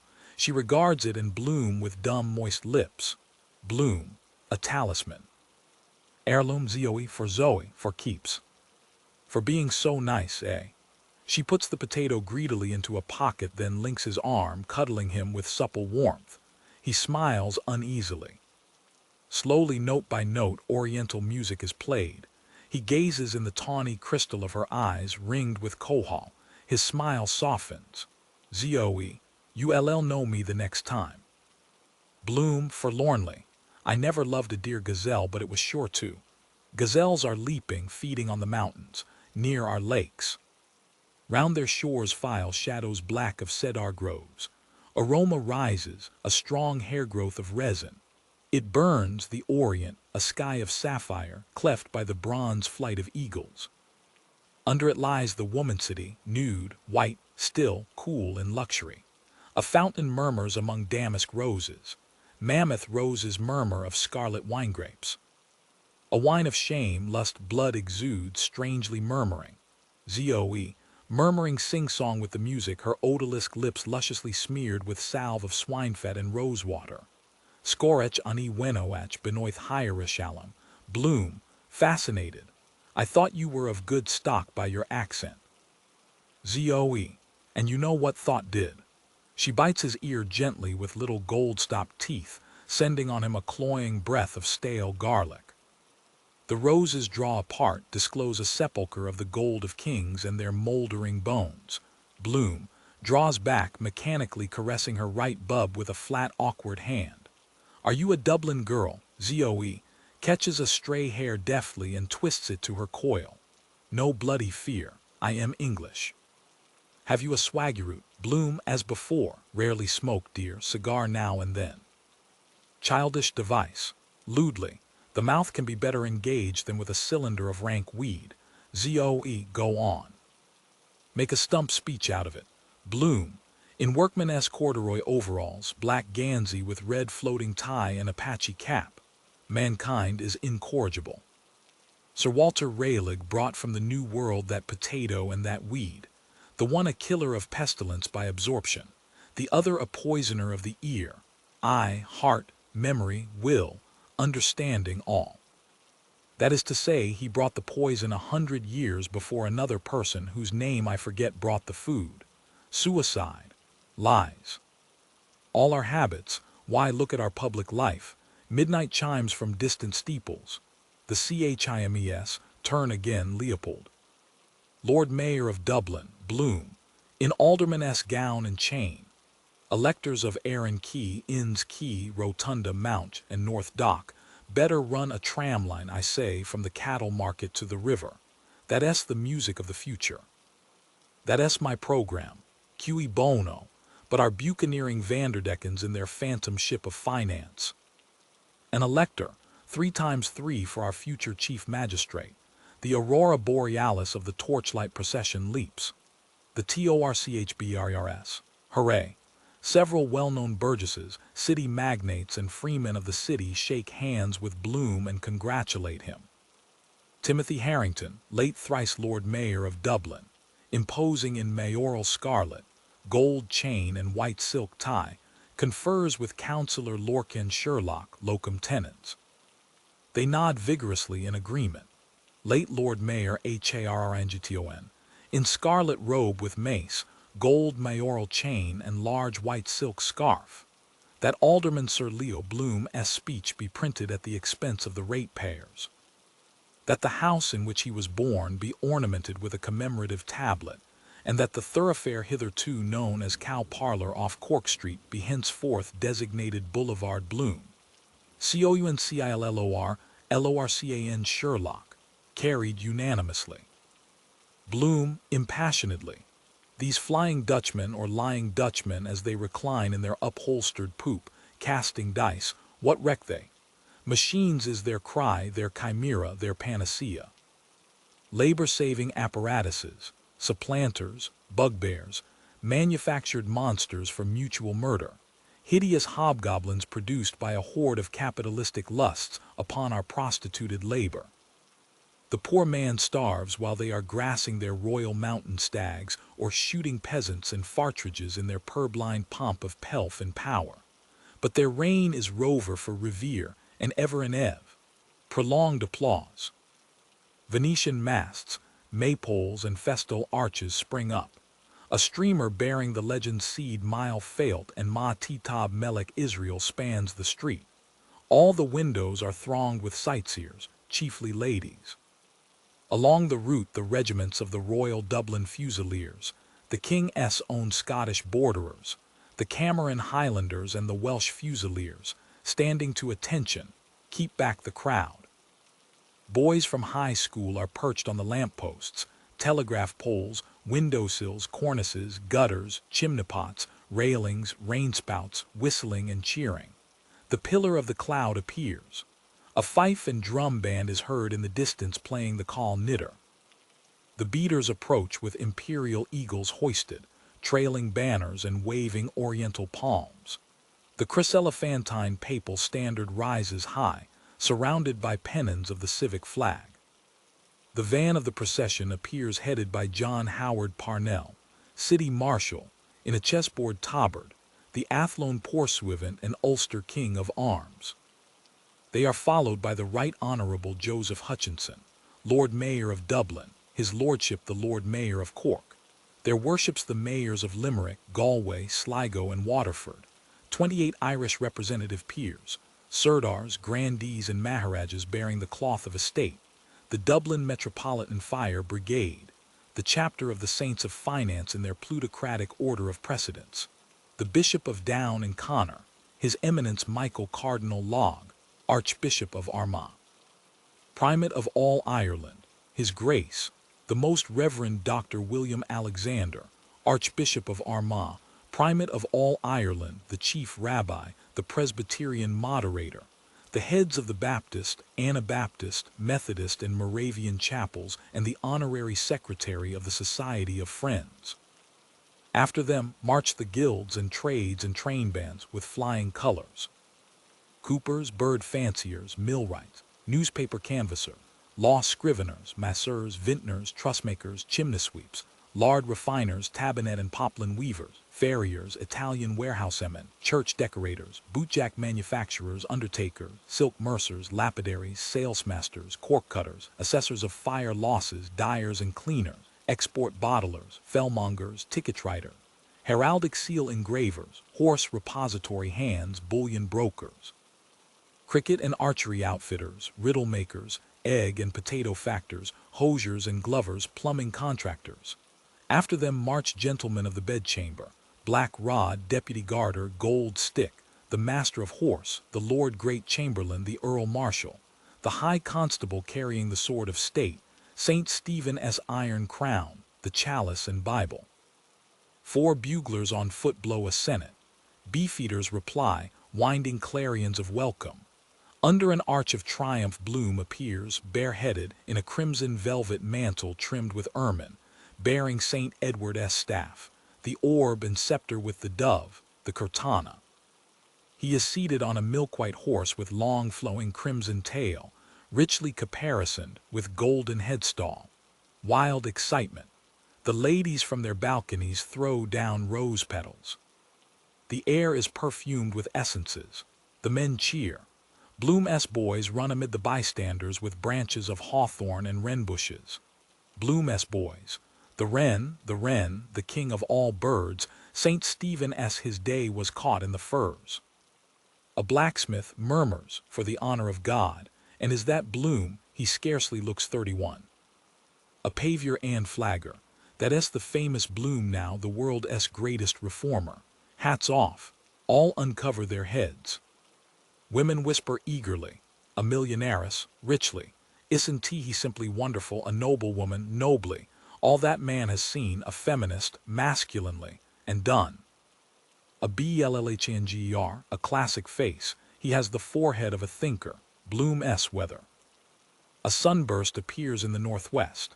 The Bishop of Down and Connor, I here present your undoubted Emperor-President and King Chairman, the most serene and potent and very puissant ruler of this realm. God save Leopold I. All, God save Leopold I. Bloom, in dalmatic and purple mantle, to the Bishop of Down and Connor with dignity. Thanks, somewhat eminent sir. William, Archbishop of Armagh, in purple stock and shovel hat. Will you to your power cause law and mercy to be executed in all your judgments in Ireland and territories thereunto belonging? Bloom, placing his right hand on his testicles, swears, so may the Creator deal with me. All this I promise to do. Michael, Archbishop of Armagh, pours a cruse of Harrel over Bloom's head. Gaudium magnum annuntio vobis, habemus carnificem. Leopold, Patrick, Andrew, David, George, be thou anointed. Bloom assumes a mantle of cloth of gold and puts on a ruby ring. He ascends and stands on the stone of destiny. The representative peers put on at the same time their 28 crowns. Joybells ring in Christ Church, St. Patrick S., George S., and Gay Malahide. Murris Bazaar fireworks go up from all sides with symbolical phallopyrotechnic designs. The peers do homage, one by one, approaching and genuflecting. The peers, I do become your liege man of life and limb to earthly worship. Bloom holds up his right hand on which sparkles the Koh-i-Noor diamond, his palfrey neighs. Immediate silence. Wireless intercontinental and interplanetary transmitters are set for reception of message. Bloom, my subjects. We hereby nominate our faithful charger Copula Felix hereditary Grand Vizier, and announce that we have this day repudiated our former spouse, and have bestowed our royal hand upon the Princess Selene, the splendor of night. The former morganatic spouse of Bloom is hastily removed in the Black Maria. The Princess Selene, in moonblue robes, a silver crescent on her head, descends from a sedan chair borne by two giants. An outburst of cheering. John Howardparnell raises the royal standard. Illustrious Bloom, successor to my famous brother. Bloom embraces John Howard Parnell. We thank you from our heart, John, for this right royal welcome to Green Erin, the promised land of our common ancestors. The freedom of the city is presented to him embodied in a charter. The keys of Dublin, crossed on a crimson cushion, are given to him. He shows all that he is wearing green socks. Tom Kernan, you deserve it, your honor. Bloom, on this day 20 years ago we overcame the hereditary enemy at Ladysmith. Our howitzers and camel swivel guns played on his lines with telling effect.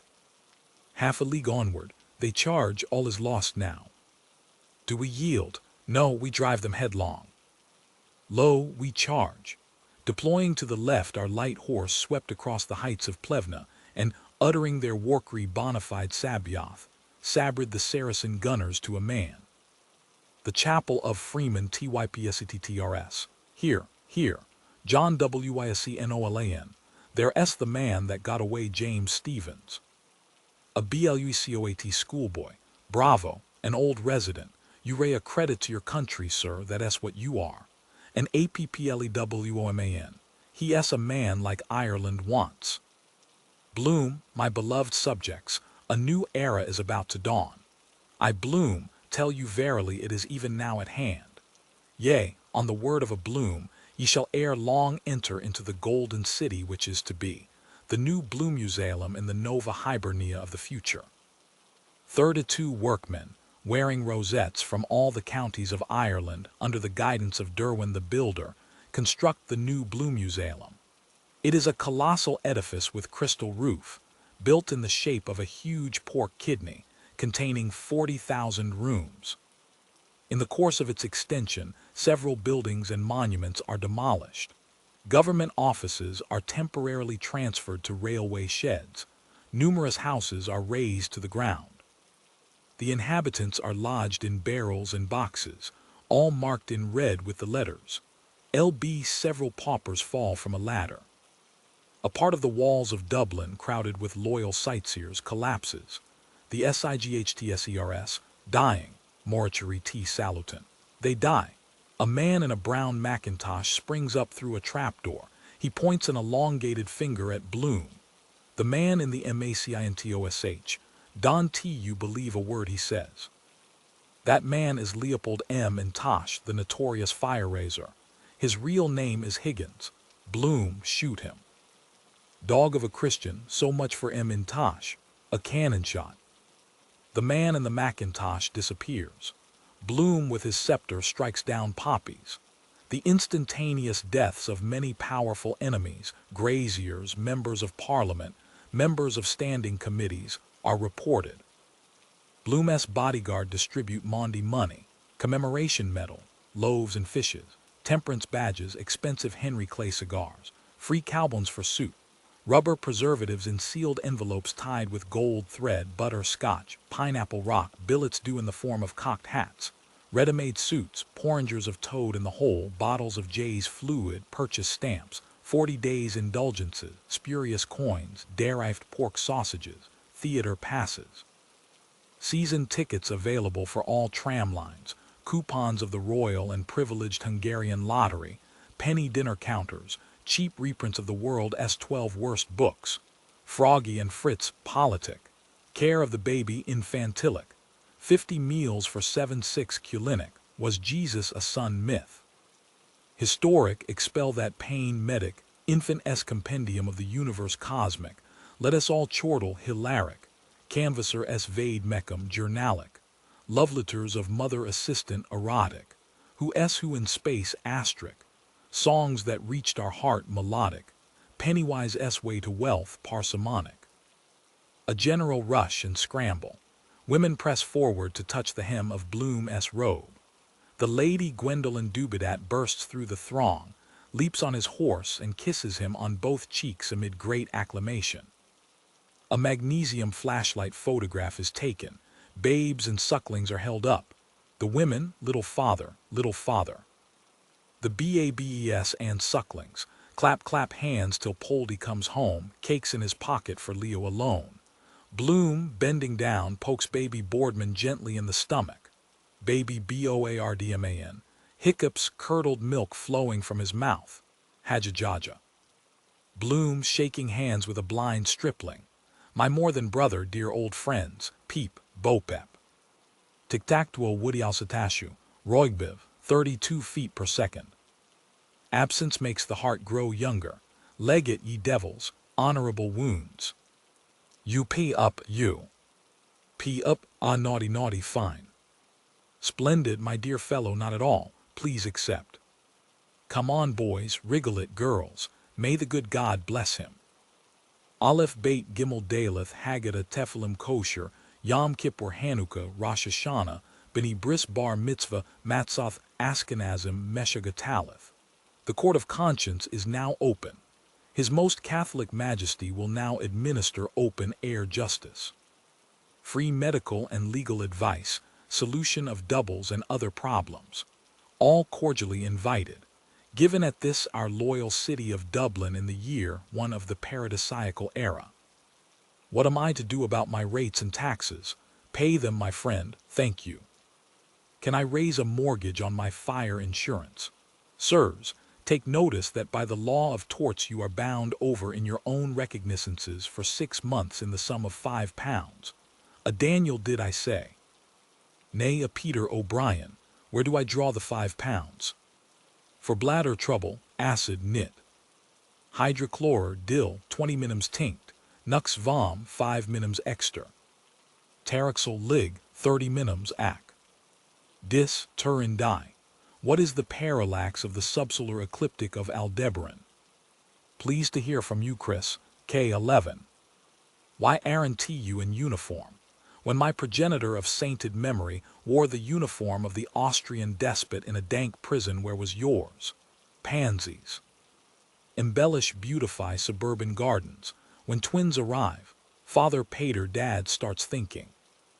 An 8-day license for my new premises. You remember me, Sir Leo, when you were in number 7. I am sending around a dozen of stout for the missus. You have the advantage of me. Lady Bloom accepts no presents. This is indeed a festivity. You call it a festivity. I call it a sacrament.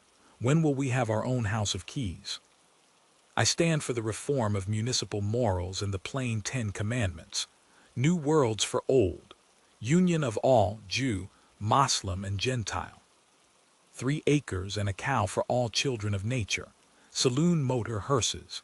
Compulsory manual labor for all.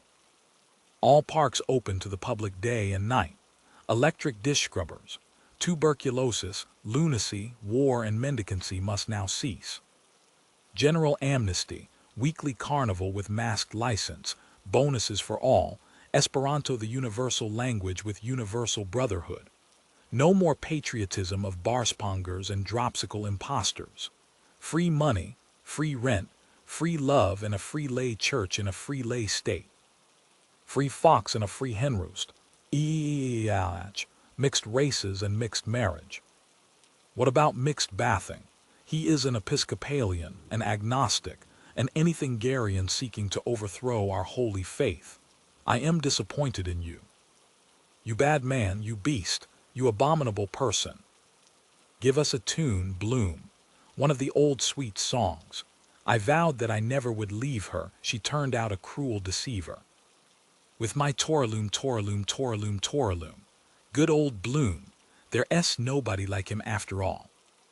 Stage Irishman, what railway opera is like a tramline in Gibraltar, the Rose of Castile? Plagiarist, down with Bloom. I am a Bloomite and I glory in it. I believe in him in spite of all. I give my life for him, the funniest man on earth. I bet she is a bonny lassie.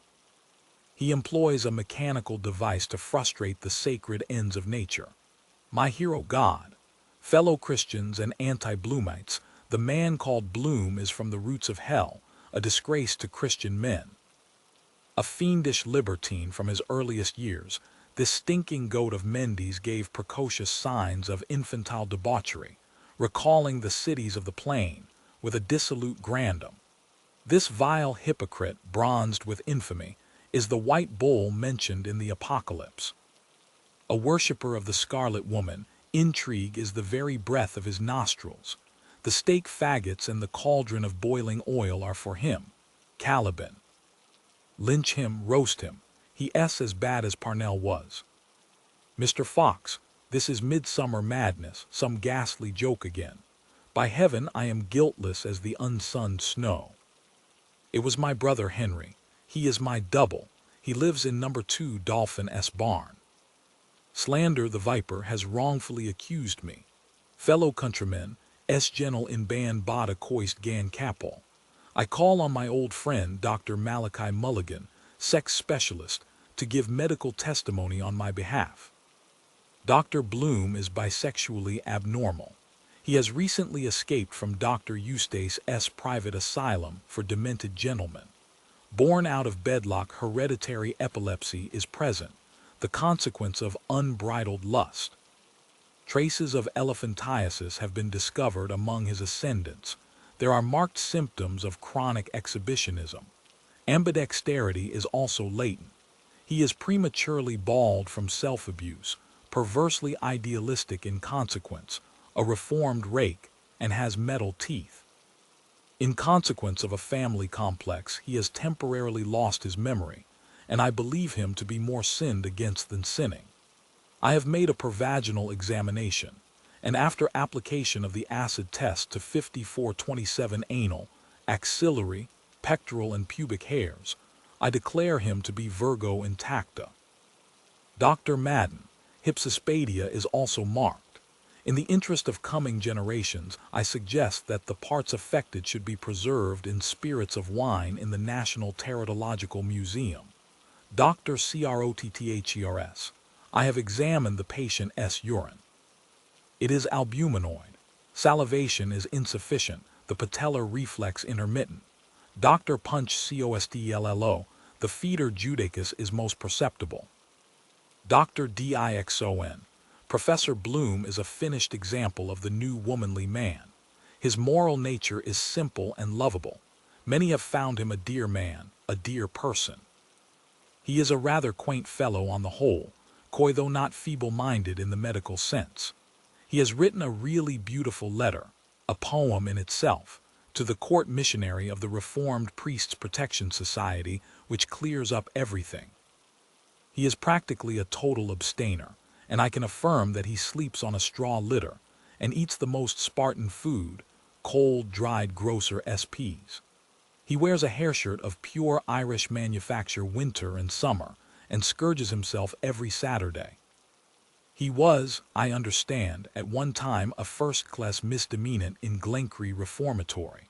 Another report states that he was a very posthumous child. I appeal for clemency in the name of the most sacred word our vocal organs have ever been called upon to speak. He is about to have a baby. Bloom, oh, I so want to be a mother. Mrs. Thornton, embrace me tight, dear. You'll be soon over it. Tight, dear. Bloom, darkly, you have said it. Brother Buzz, then perform a miracle like Father Charles. Bantam Leon, prophesy who will win the Saint Ledger. Brini, Papal Nuncio, Leopoldi Autumn Generatio. Moses begat Noah, and Noah begat Eunuch, and Eunuch begat O'Halloran, and O'Halloran begat Guggenheim, and Guggenheim begat Agendeth, and Agendeth begat Nedame, and Nedame begat Lahirsh, and Lahirsh begat Jesram, and Jesram begat Mackay, and Mackay begat Ostrolopsky, and Ostrolopsky begat Smerdaz, and Smerdaz begat Weiss, and Weiss begat Schwarz, and Schwarz begat Adrianopoli, and Adrianopoli begat Aranjuez, and Aranjuez begat Louis Lawson, and Louis Lawson begat Ichabudinasser.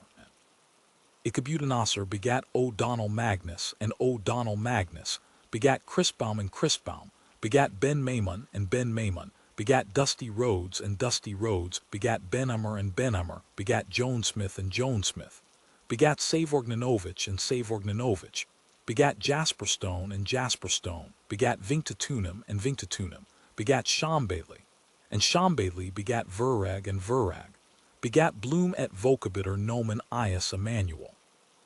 A deadhand, Bloom is a cod. Crab, what did you do in the cattle creep behind Kilbarrack, a female infant, and under Ballabau Bridge? A hollybus, and in the Devil-S Glen, Bloom, spare my past. The Irish evicted tenants, shambach him. The artane orphans. You hig, you hog, you dirty dog. You think the ladies love you. The prison gate girls. If you see K, tell him he may see you, and T, tell him from me. Hornblower. And he shall carry the sins of the people to Azazel, the spirit which is in the wilderness, and to Lilith, the night hag.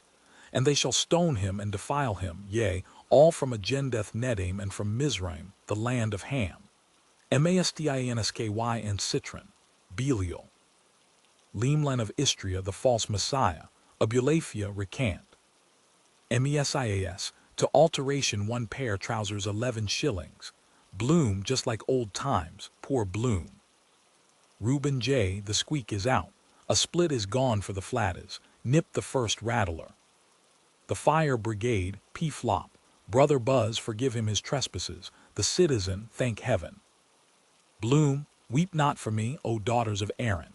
Kidney of Bloom, pray for us. Flower of the Bath, pray for us. Mentor of Menton, pray for us. Canvasser for the freemen, pray for us. Charitable Mason, pray for us. Wandering Soap, pray for us. Sweets of Sin, pray for us. Music without words, pray for us. Reprover of the citizen, pray for us. Friend of all frillies, pray for us. Midwife most merciful, pray for us. Potato preservative against plague and pestilence, pray for us.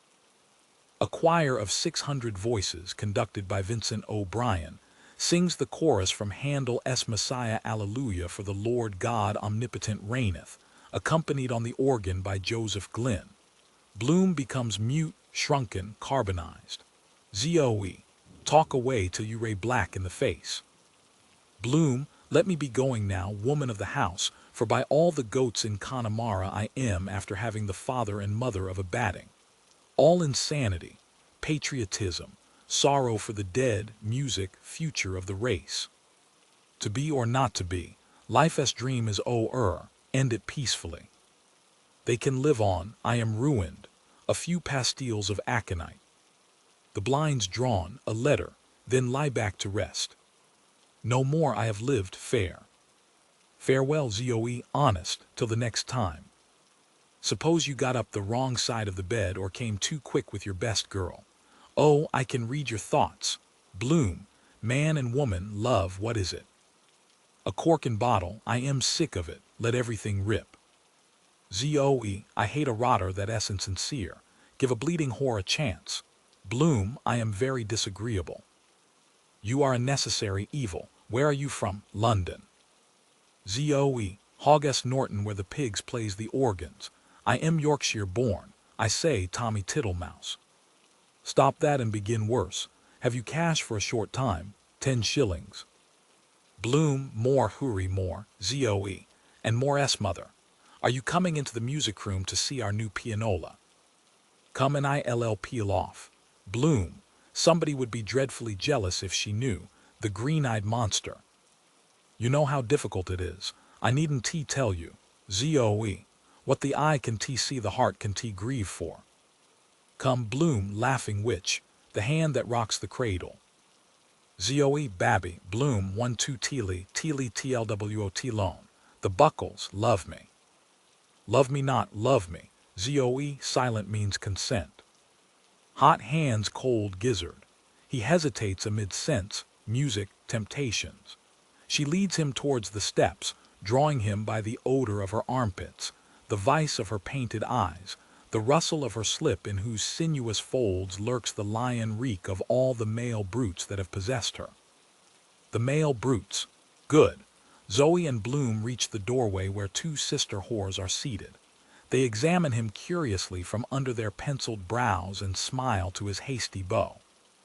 He trips awkwardly. Zoe, hoopsa, Dante fall upstairs. Bloom, the just man falls 7 times. After you is good manners. Zoe, ladies first, gentlemen after. She crosses the threshold. He hesitates. She turns and, holding out her hands, draws him over. He hops. On the antlered rack of the hall hang a man's hat and waterproof.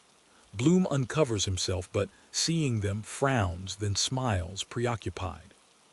A door on the return landing is flung open. A man in purple shirt and gray trousers, brown-socked, passes with an ape-esque gait, his bald head and goatee beard upheld, hugging a full water jug jar, his toothed black braces dangling at heels. Averting his face quickly, Bloom bends to examine on the haltable the spaniel eyes of a running fox. Then, his lifted head sniffing, follows Zoe into the music room. A shade of mauve tissue paper dims the light of the chandelier. Round and round a moth flies, colliding, escaping. The floor is covered with an oilcloth mosaic of jade and azure and cinnabar rhomboids. Footmarks are stamped over it in all senses, heel to heel, heel to hollow, toe to toe, feet locked. A morris of shuffling feet without body phantoms, all in a scrimmage higgledy-piggledy. The walls are tapestried with a paper of euphrons and clear glades. In the grate is spread a screen of peacock feathers. Lynch squats cross-legged on the hearthrug of matted hair, his cap back to the front. With a wand he beats time slowly. Kitty Ricketts, a bony, pallid whore in navy costume, doeskin gloves rolled back from a coral wristlet, a chain purse in her hand, sits perched on the edge of the table swinging her leg and glancing at herself in the gilt mirror over the mantelpiece. A tag of her corset lace hangs slightly below her jacket. Lynch indicates mockingly the couple at the piano. Kitty, she's a bit imbecilic. Blemblem, respect yourself. Oh, excuse. Zoe, more limelight, Charlie. Kitty, what ails it tonight? Lynch, enter a ghost and hobgoblins. Zoe, clap on the back for Zoe. The wand in Lynch's hand flashes, a brass poker. Stephen stands at the pianola on which sprawl his hat and ashplant. With 2 fingers he repeats once more the series of empty fifths. Florrie Talbot, a blonde, feeble, goose-fat whore in a tattered Amalian gown of mildewed strawberry, lolls spread-eagle in the sofa corner, her limp forearm pendant over the bolster, listening. A heavy sty droops over her sleepy eyelid. Kitty, oh, excuse. Zoe, your boy's thinking of you. Tie a knot on your shift. Kitty Ricketts bends her head. Her boa uncoils, slides, glides over her shoulder, back, arm, chair to the ground. Lynch lifts the curled caterpillar on his wand. She snakes her neck, nestling. Stephen glances behind at the squatted figure with its cap back to the front. Stephen, as a matter of fact, it is of no importance whether Benedetto Marcello found it or made it. The right is the poet's rest. It may be an old hymn to Demeter or also illustrates see La inerrant gloriam Domini. It is susceptible of nodes or modes as far apart as Hyperphrygian and Mixolydian, and of texts so divergent as priests hay-hooping round David S., that is Circe S., or what am I saying Ceres' altar, and David S. tip from the stable to his chief bassoonist about the all-rightness of his almightiness. Mais nom de nom, that is another pair of trousers. Jet es la germ. Faut que je ne s'y passe. Which side is your knowledge bump? The CAP. Bah, it is because it is. Woman s reason. Jew Greek is Greek Jew. Extremes meet. Death is the highest form of life. Bah, Stephen. You remember fairly accurately all my errors, boasts, mistakes. How long shall I continue to close my eyes to disloyalty? Whetstone the CAP. Bah, Stephen, here's another for you. The reason is because the fundamental and the dominant are separated by the greatest possible interval which, the CAP, which, finish. You can T Stephen, interval which, is the greatest possible ellipse. Consistent with the ultimate return, the octave. Which, the CAP, which, Stephen, what went forth to the ends of the world to traverse not itself, God, the Son, Shakespeare, a commercial traveler, having itself traversed in reality itself becomes that self. Wait a moment, wait a second, damn that fellow's noise in the street. Self which it itself was ineluctably preconditioned to become. Echo, Lynch, what a learned speech, eh? Zoe, God help your head, he knows more than you have forgotten. Florry, they say the last day is coming this summer. Kitty, no. Zoe, great unjust God, Florry, well it was in the papers about Antichrist. Oh my foot is tickling. The NEWSBOYS, stop press edition. Result of the rocking horse races, sea serpent in the Royal Canal. Safe arrival of Antichrist. Stephen, a time times and half a time, all what? The hobgoblin, il vint, si est moi, elham qui rit. Elham primigni, seers at dames fates vos Jew, les Jew sont fates. Rien va plus, Florry, the end of the world, the gramophone, Jerusalem. Open your gates and sing Hosanna. The end of the world. YLL dance the keel row, the keel row, the keel row. Elijah, no yapping if you please in this booth. Jake Crane, Creole Sue, Dove Campbell, Abe Kirshner, do your coughing with your mouth shut. Say I am operating all this trunk line. Boys, do it now. God's time is 12.25. Tell mother ULL be there. Rush your order and you play a slick ace. Join on right here. Book through to Eternity Junction, the non-stop run. Just one word more. Are you a god or a doggone clod? If the second advent came to Coney Island, are we ready? Flory Christ, Stephen Christ, Zoe Christ, Bloom Christ, Kitty Christ, Lynch Christ, it's up to you to sense that cosmic force. Have we cold feet about the cosmos? No, be on the side of the angels. Be a prism. You have that something within, the higher self. You can rub shoulders with a Jesus, a Gautama, an Ingersal. Are you all in this vibration? I say you are. You once nobble that congregation and a buck joyride to heaven becomes a back number. You got me. It's a life brightener, sure. The hottest stuff ever was. It's the whole pie with jam in. It's just the cutest, snappiest line out. It is immense, super sumptuous. It restores. It vibrates. I know, and I am some vibrator. Joking apart and getting down to bedrock, eh? J. Christ Dowie and the harmonial philosophy, have you got that? Oh. K 7 to 7 West 6 to 9th Street. Got me. That's it. You call me up by sunphone any old time. Bumboosers, save your stamps. Now then, our glory song. All join heartily in the singing. Encore. Jeru, the gramophone, Horus Alaminier Heho. The 3 WHORES, Ak. Elijah, big brother up there, Mr. President. You hear what I done just been saying to you. Certainly, I sort of believe strong in you, Mr. President. I certainly am thinking now Miss Higgins and Miss Ricketts got religion way inside them. Certainly seems to me I don't never see no wusser scared female than the way you been, Miss Flory, just now as I done seed you. Mr. President, you come long and help me save our sisters dear. Our Mr. President, he twigged the whole lot and he ain't saying nothing. Kitty Kate, I forgot myself. In a weak moment I erred and did what I did on Constitution Hill. I was confirmed by the bishop and enrolled in the brown scapular. My mother's sister married a Montmorency. It was a working plumber was my ruination when I was pure. Zoe Fanny. I let him larrup it into me for the fun of it. FLORR White say. It was in consequence of a port wine beverage on top of Hennessy S3 star. I was guilty with Welland when he slipped into the bed. Stephen. In the beginning was the Word, in the end the world without end. Blessed be the 8 Beatitudes. The Beatitudes, Beer Beef Battledog Bible Busenum Barnum Buggerum Bishop. Lyster, he is our friend. I need not mention names, seek thou the light. Best, I was just beautifying him, Don T. You know. A thing of beauty, Don T. You know, Yeats says, or I mean Keats says.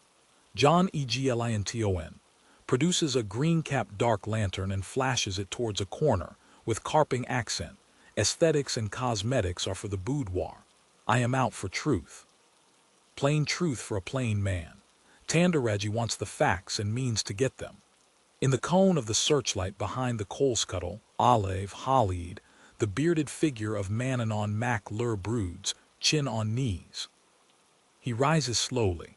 A cold sea wind blows from his druid mouth. About his head writhe eels and elvers. He is encrusted with weeds and shells. His right hand holds a bicycle pump. His left hand grasps a huge crayfish by its 2 talons. Mananaunmaclir, with a voice of waves. Aum. Hikwel ek. Lebmor ma. White Yoghin of the gods, occult Pimender of Hermes Trismegistos, with a voice of whistling sea wind. Punarjanam Patsipunjab. I one T have my leg pulled. It has been said by one, beware the left, the cult of Shakti, with a cry of storm birds. Shakti Shiva, dark-hidden father. He smites with his bicycle pump the crayfish in his left hand. On its cooperative dial glow the 12 signs of the zodiac. He wails with the vehemence of the ocean. Aum. Baum Pijum, I am the light of the homestead. I am the dreamery creamery butter. A skeleton Judashan strangles the light. The green light wanes to mauve. The gasjet wails whistling.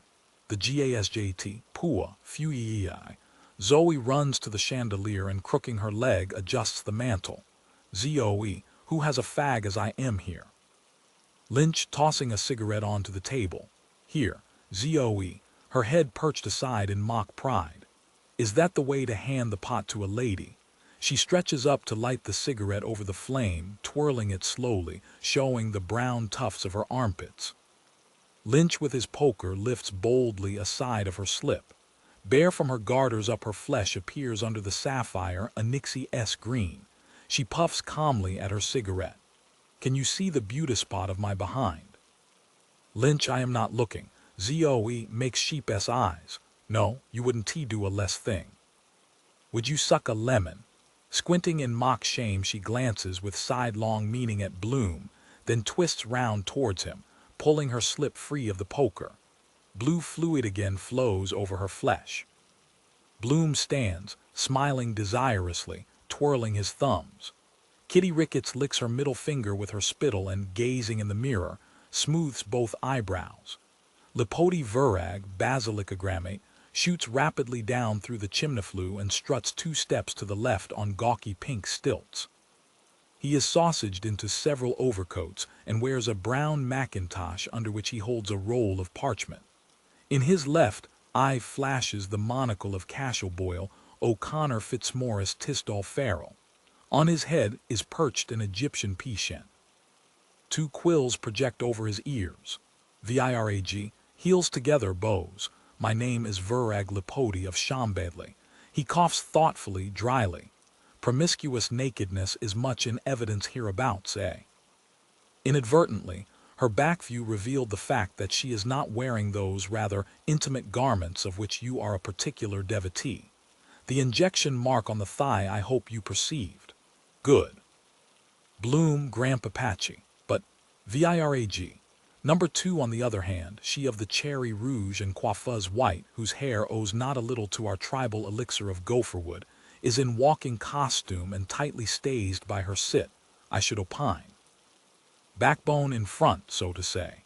Correct me, but I always understood that the act so performed by skittish humans with glimpses of lingerie appealed to you in virtue of its exhibitionisticity. In a word, hippogriff, am I right? Bloom, she is rather lean. Virag, not unpleasantly. Absolutely. Well observed, and those pannier pockets of the skirt and slightly pegtop effect are devised to suggest bunchiness of hip. A new purchase at some monster sale for which a gull has been mulcted. Meretricious finery to deceive the eye. Observe the attention to details of dust specks. Never put on you tomorrow what you can wear today. Parallax, with a nervous twitch of his head. Did you hear my brain go snap? Polysyllabax. Bloom, an elbow resting in a hand, a forefinger against his cheek. She seems sad. Virag. Cynically, his weasel teeth bared yellow, draws down his left eye with a finger and barks hoarsely. Hoax, beware of the flapper and bogus mournful. Lily of the alley. All possess bachelor S button discovered by Rueldus Columbus. Tumble her. Columble her, chameleon. More genially. Well then, permit me to draw your attention to item number 3. There is plenty of her visible to the naked eye. Observe the mass of oxygenated vegetable matter on her skull. What ho, she bumps. The ugly duckling of the party, long-casted and deep in keel. Bloom, regretfully, when you come out without your gun. Virag, we can do you all brands, mild, medium, and strong. Pay your money, take your choice. How happy could you be with either? Bloom with. Virag, his tongue up-curling. Liam, look, her beam is broad. She is coated with quite a considerable layer of fat. Obviously mammal in weight of bosom, you remark that she has in front well to the fore 2 protuberances of very respectable dimensions, inclined to fall in the noonday soup plate, while on her rear lower down are 2 additional protuberances, suggestive of potent rectum and tumescent for palpation, which leave nothing to be desired save compactness. Such fleshy parts are the product of careful nurture. When cooperative, their livers reach an elephantine size. Pellets of new bread with fenugreek and gumbenjamin, swamped down by potions of green tea, endow them during their brief existence with natural pincushions of quite colossal blubber. That suits your book, eh? Fleshed pots of Egypt to hanker after, wallow in it. Lycopodium, his throat twitches, slap bang, there he goes again.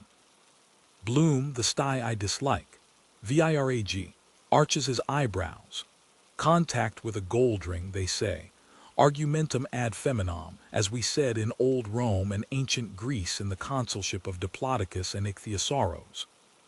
For the rest, Eve s sovereign remedy, not for sale, hire only. Huguenot, he twitches. It is a funny sound. He coughs encouragingly, but possibly it is only a wart. I presume you shall have remembered what I will have taught you on that head. Wheaten meal with honey and nutmeg. Bloom, reflecting. Wheaten meal with lycopodium and syllabax. This searching ordeal. It has been an unusually fatiguing day, a chapter of accidents. Wait. I mean warts, blood spreads warts, you said. Virag, severely, his nose hard-humped, his side eye winking. Stop twirling your thumbs and have a good old thunk. See, you have forgotten. Exercise your mnemotechnic. La cosa santa, Tara. Tara, aside. He will surely remember. Bloom, rosemary also did I understand you to say, or willpower over parasitic tissues. Then they know I have an inkling. The touch of a dead hand cures. Nemo. Virag, excitedly, I say so, en so. Technic, he taps his parchment roll energetically. This book tells you how to act with all descriptive particulars. Consult index for agitated fear of aconite, melancholy of muriatic, priapic pulsatilla. Virag is going to talk about amputation. Our old friend caustic, they must be starved. Snip off with horsehair under the denned neck. But to change the venue to the Bulgar and the Basque, have you made up your mind whether you like or dislike women in male habiliments? With a dry snigger. You intended to devote an entire year to the study of the religious problem and the summer months of 1886 to square the circle and win that million. Pomegranate. From the sublime to the ridiculous is but a step. Pajamas, let us say, or stock-and-jet gusseted knickers closed, or put we the case those complicated combinations kamek knickers. He crows derisively, kikiriki. Bloom surveys uncertainly the three whores, then gazes at the veiled mauve light, hearing the ever-flying moth. Bloom, I wanted then to have now concluded. Nightdress was never. Hence this, but tomorrow is a new day will be, past was is today. What now is will then morrow as now was be past yester. Virag, prompts in a pig-s whisper. Insects of the day spend their brief existence in reiterated coition, lured by the smell of the inferiorly pulchritudinous female possessing extendified pudendal nerve in dorsal region. Pretty pole. His yellow parrot beak gabbles nasally. They had a proverb in the Carpathians in, or about the year 5550 of our era. 1 tablespoonful of honey will attract friend Bruin more than half a dozen barrels of first-choice malt vinegar. Bear s buzz bothers bees. But of this apart, at another time we may resume. We were very pleased, we others. He coughs and, bending his brow, rubs his nose thoughtfully with a scooping hand. You shall find that these night insects follow the light, an illusion for remember their complex unadjustable eye. For all these knotty points see the 17th book of my Fundamentals of Sexology, or the love passion which Dr. L.B. says is the book sensation of the year. Some, to example, there are again whose movements are automatic. Perceive, that is his appropriate son. Nightbird nightsun nighttown, chase me Charlie, he blows into Bloom's ear. Buzz. Bloom, bee or bluebottle 2 other day budding shadow on wall days self, then me wandered days down shirt good job I. Virag. His face impassive, laughs in a rich feminine key. Splendid. Spanish fly in his fly or mustard plaster on his dibble. He gobbles gluttonously with turkey waddles. Bubbly jock, where are we? Open sesame, cometh forth. He unrolls his parchment rapidly and reads, his glowworm-s nose running backwards over the letters which he claws. Stay, good friend. I bring thee thy answer. Red Bank oysters will shortly be upon us. I am the best cook. Those succulent bivalves may help us, and the truffles of Perigord, tubers dislodged through Mr. Omnivorous Porker, were unsurpassed in cases of nervous debility or virigitis. Though they stink, yet they sting. He wags his head with cackling raillery. Jocular. With my eyeglass in my ocular, he sneezes. Amen. Bloom, absently. Ocularly woman-s bivalve case is worse. Always open sesame.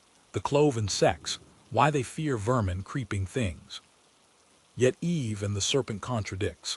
Not a historical fact, obvious analogy to my idea. Serpents too are gluttons for woman-s milk, wind their way through miles of omnivorous forest to succulent her breast dry. Like those bubblejocular Roman matrons one reads of in Elephantuliosis. Virag, his mouth projected in hard wrinkles, eyes stonily forlornly closed, psalms in outlandish monotone. That the cows with their those distended utters that they have been the known. Bloom, I am going to scream. I beg your pardon. Ah, so, he repeats, spontaneously to seek out the saurian-s lair in order to entrust their teats to his avid suction. Ant milks aphis, profoundly, instinct rules the world in life. In death, Virag, head askew, arches his back and hunched wing-shoulders, peers at the moth out of blear bulged eyes, points a horning claw and cries. Who-s moth? Who-s dear Gerald? Dear Ger, that you? Oh dear, he is Gerald. Oh, I much fear he shall be most badly burned. Will some pleash Persian not now impediment so catastrophics mit agitation of first-class table numpkin? He mews. Puss. He sighs, draws back and stares sideways down with dropping underjaw. Well. He doth rest anon. He snaps his jaws suddenly on the air. The moth. I am a tiny, tiny thing ever flying in the spring round and round a ringering. Long ago I was a king, now I do this kind of thing on the wing, on the wing. Bing, he rushes against the mauve shade, flapping noisily. Pretty, pretty, pretty, pretty, pretty, pretty petticoats. From left upper entrance with 2 gliding steps, Henry Flower comes forward to left front center. He wears a dark mantle and drooping plumed sombrero. He carries a silver-stringed inlaid dulcimer and a long-stemmed bamboo Jacob S. pipe, its clay bowl fashioned as a female head. He wears dark velvet hose and silver-buckled pumps. He has the romantic Savior-esque face with flowing locks, thin beard and mustache. His spindle legs and sparrow feet are those of the tenor Mario, Prince of Candia. He settles down his goffered ruffs and moistens his lips with a passage of his amorous tongue. Henry, in a low, dulcet voice, touching the strings of his guitar. There is a flower that bloometh. Virag truculent, his jowl set, stares at the lamp. Grave Bloom regards Zoe's neck. Henry Gallant turns with pendant dewlap to the piano. Stephen, to himself, play with your eyes shut. Imitate Pa, filling my belly with husks of swine. Too much of this. I will arise and go to my, expect this is the. Steve, thou art in a parlous way. Must visit old Deasy or telegraph. Our interview of this morning has left on me a deep impression. Though our ages will write fully tomorrow, I am partially drunk by the way. He touches the keys again. Minor chord comes now. Yes, not much however. Almedano Artifoni holds out a baton roll of music with vigorous moustachework. Artifoni, ci refletta, lei ravena tutto, florry, sing us something. Love S old sweet song. Stephen, no voice. I'm a most finished artist. Lynch, did I show you the letter about the lute? Florry, smirking. The bird that can sing and 1T sing. The Siamese twins, Philip drunk and Philip sober, 2 Oxford dons with lawnmowers, appear in the window embrasure. Both are masked with Matthew Arnold's face. Philip sober, take a fool's advice. All is not well. Work it out with the butt end of a pencil like a good young idiot. £3.12 you got, 2 notes, 1 sovereign, 2 crowns if youth but new. Mooney S. Enville, Mooney S. Sir Murr, the Moira, Larchet S. Hall Street Hospital, Burke S.A. I am watching you, Philip drunk impatiently. Ah, bosh man, go to hell. I paid my way. If I could only find out about octaves, reduplication of personality. Who was it told me his name? His lawnmower begins to purr. Aha, yes, Zoe Musas Agapo. Have a notion I was here before. When was it not Atkinson? His card I have somewhere. Mac somebody. Unmac I have it. He told me about Hold On Swinburne, was it no? Florry, and the song. Stephen, spirit is willing but the flesh is weak. Florry, are you out of Maynooth? You ray like someone I knew once. Stephen, out of it now, to himself. Clever. Philip drunk and Philip sober. Their lawnmowers purring with a rigadoon of grasshounds. Clever ever. Out of it, out of it. By the by, have you the book, the thing, the ashplant? Yes, there it, yes. Clever ever, altofit no. Keep in condition, do like us. Zoe. There was a priest down here 2 nights ago to do his bit of business with his coat buttoned up. You needn't try to hide, I says to him. I know you a Roman collar. Virag, perfectly logical from his standpoint, fall of man. Harshly his pupils waxing. To hell with the Pope. Nothing new under the sun. I am the Virag who disclosed the sex secrets of monks and maidens. Why I left the Church of Rome. Read the priest, the woman, and the confessional. Penrose flipperty-jipper. He wriggles. Woman, undoing with sweet pudor her belt of rush rope, offers her almost yoni to man s lingam. Short time after man presents woman with pieces of jungle meat. Woman shows joy and covers herself with featherskins. Man loves her yoni fiercely with big lingam, the stiff one. He cries, coctus volui. Then giddy woman will run about, Strong man grabs his woman-s wrist. Woman squeals, bites, spucks. Man now fierce angry strikes woman-s fat yadgana. Piff-paff. Popo PCHP. PRRRRRHT. Lynch, I hope you gave the good father a penance. 9 glorias for shooting a bishop. ZOE. He couldn't get a connection. Only sensation, a dry rush. Bloom, poor man. ZOE only for what happened him. Bloom how virag verflucht goim. He had a father 40 fathers, he never existed, pig god. He had 2 left feet. He was Judas Iacchia, a Libyan eunuch, the Pope's bastard, a son of a whore. Apocalypse, Kitty, and Mary Shortall that was in the lock with the pox she got from Jimmy Pigeon in the blue caps had a child off him that couldn't swallow and was smothered with the convulsions in the mattress, and we all subscribed for the funeral. Philip drunk, qui vous a mis dans cette fichu position, Philippe. Philip sober, see Tate le sacre pigeon, Philippe. Lynch, and to such delights has Mechnikov inoculated anthropoid apes. FLORRY, locomotor ataxy, ZOE, my dictionary. Lynch, 3 wise virgins. VIRAG, she sold love filters, white wax, orange flower. Panther, the Roman centurion, polluted her with his genitories. Messiah. He burst her tympanum, hic heck. Hags hog hook. Cock cuck, ben dollard, when love absorbs my ardent soul. The virgins, Big Ben, Ben my Cree, a voice, hold that fellow with the bad breeches. Ben dollard, hold him now. Henry, thine heart, mine love, when first I saw. VIRAG, rats, after having said which I took my departure, farewell. Fare thee well, Drek, the FLYBILLK. 11 post no bills, strictly confidential. Dr. High Franks, Henry, all is lost now. VIRAG's head, quack. Stephen, you would have preferred the fighting parson who founded the Protestant error. But beware Antisthenes, the dog sage, and the last end of Arius Heresiarchus. The agony in the closet. Lynch, all one and the same God to her. Stephen, and sovereign Lord of all things. FLORRY, I am sure you ray a spoiled priest. Or a monk, Lynch he is, a cardinal's son. Stephen, cardinal sin. Monks of the screw. The cardinal, Conservio, lies captured, he lies in the lowest dungeon with manacles and chains around his limbs weighing upwards of 3 tons. Oh, the poor little fellow, his legs, they were yellow, he was plump, fat and heavy and brisk as a snake, but some bloody savage to graze his white cabbage. He murdered Nell Flaherty's duck-loving Drake. I am suffering the agony of the damned.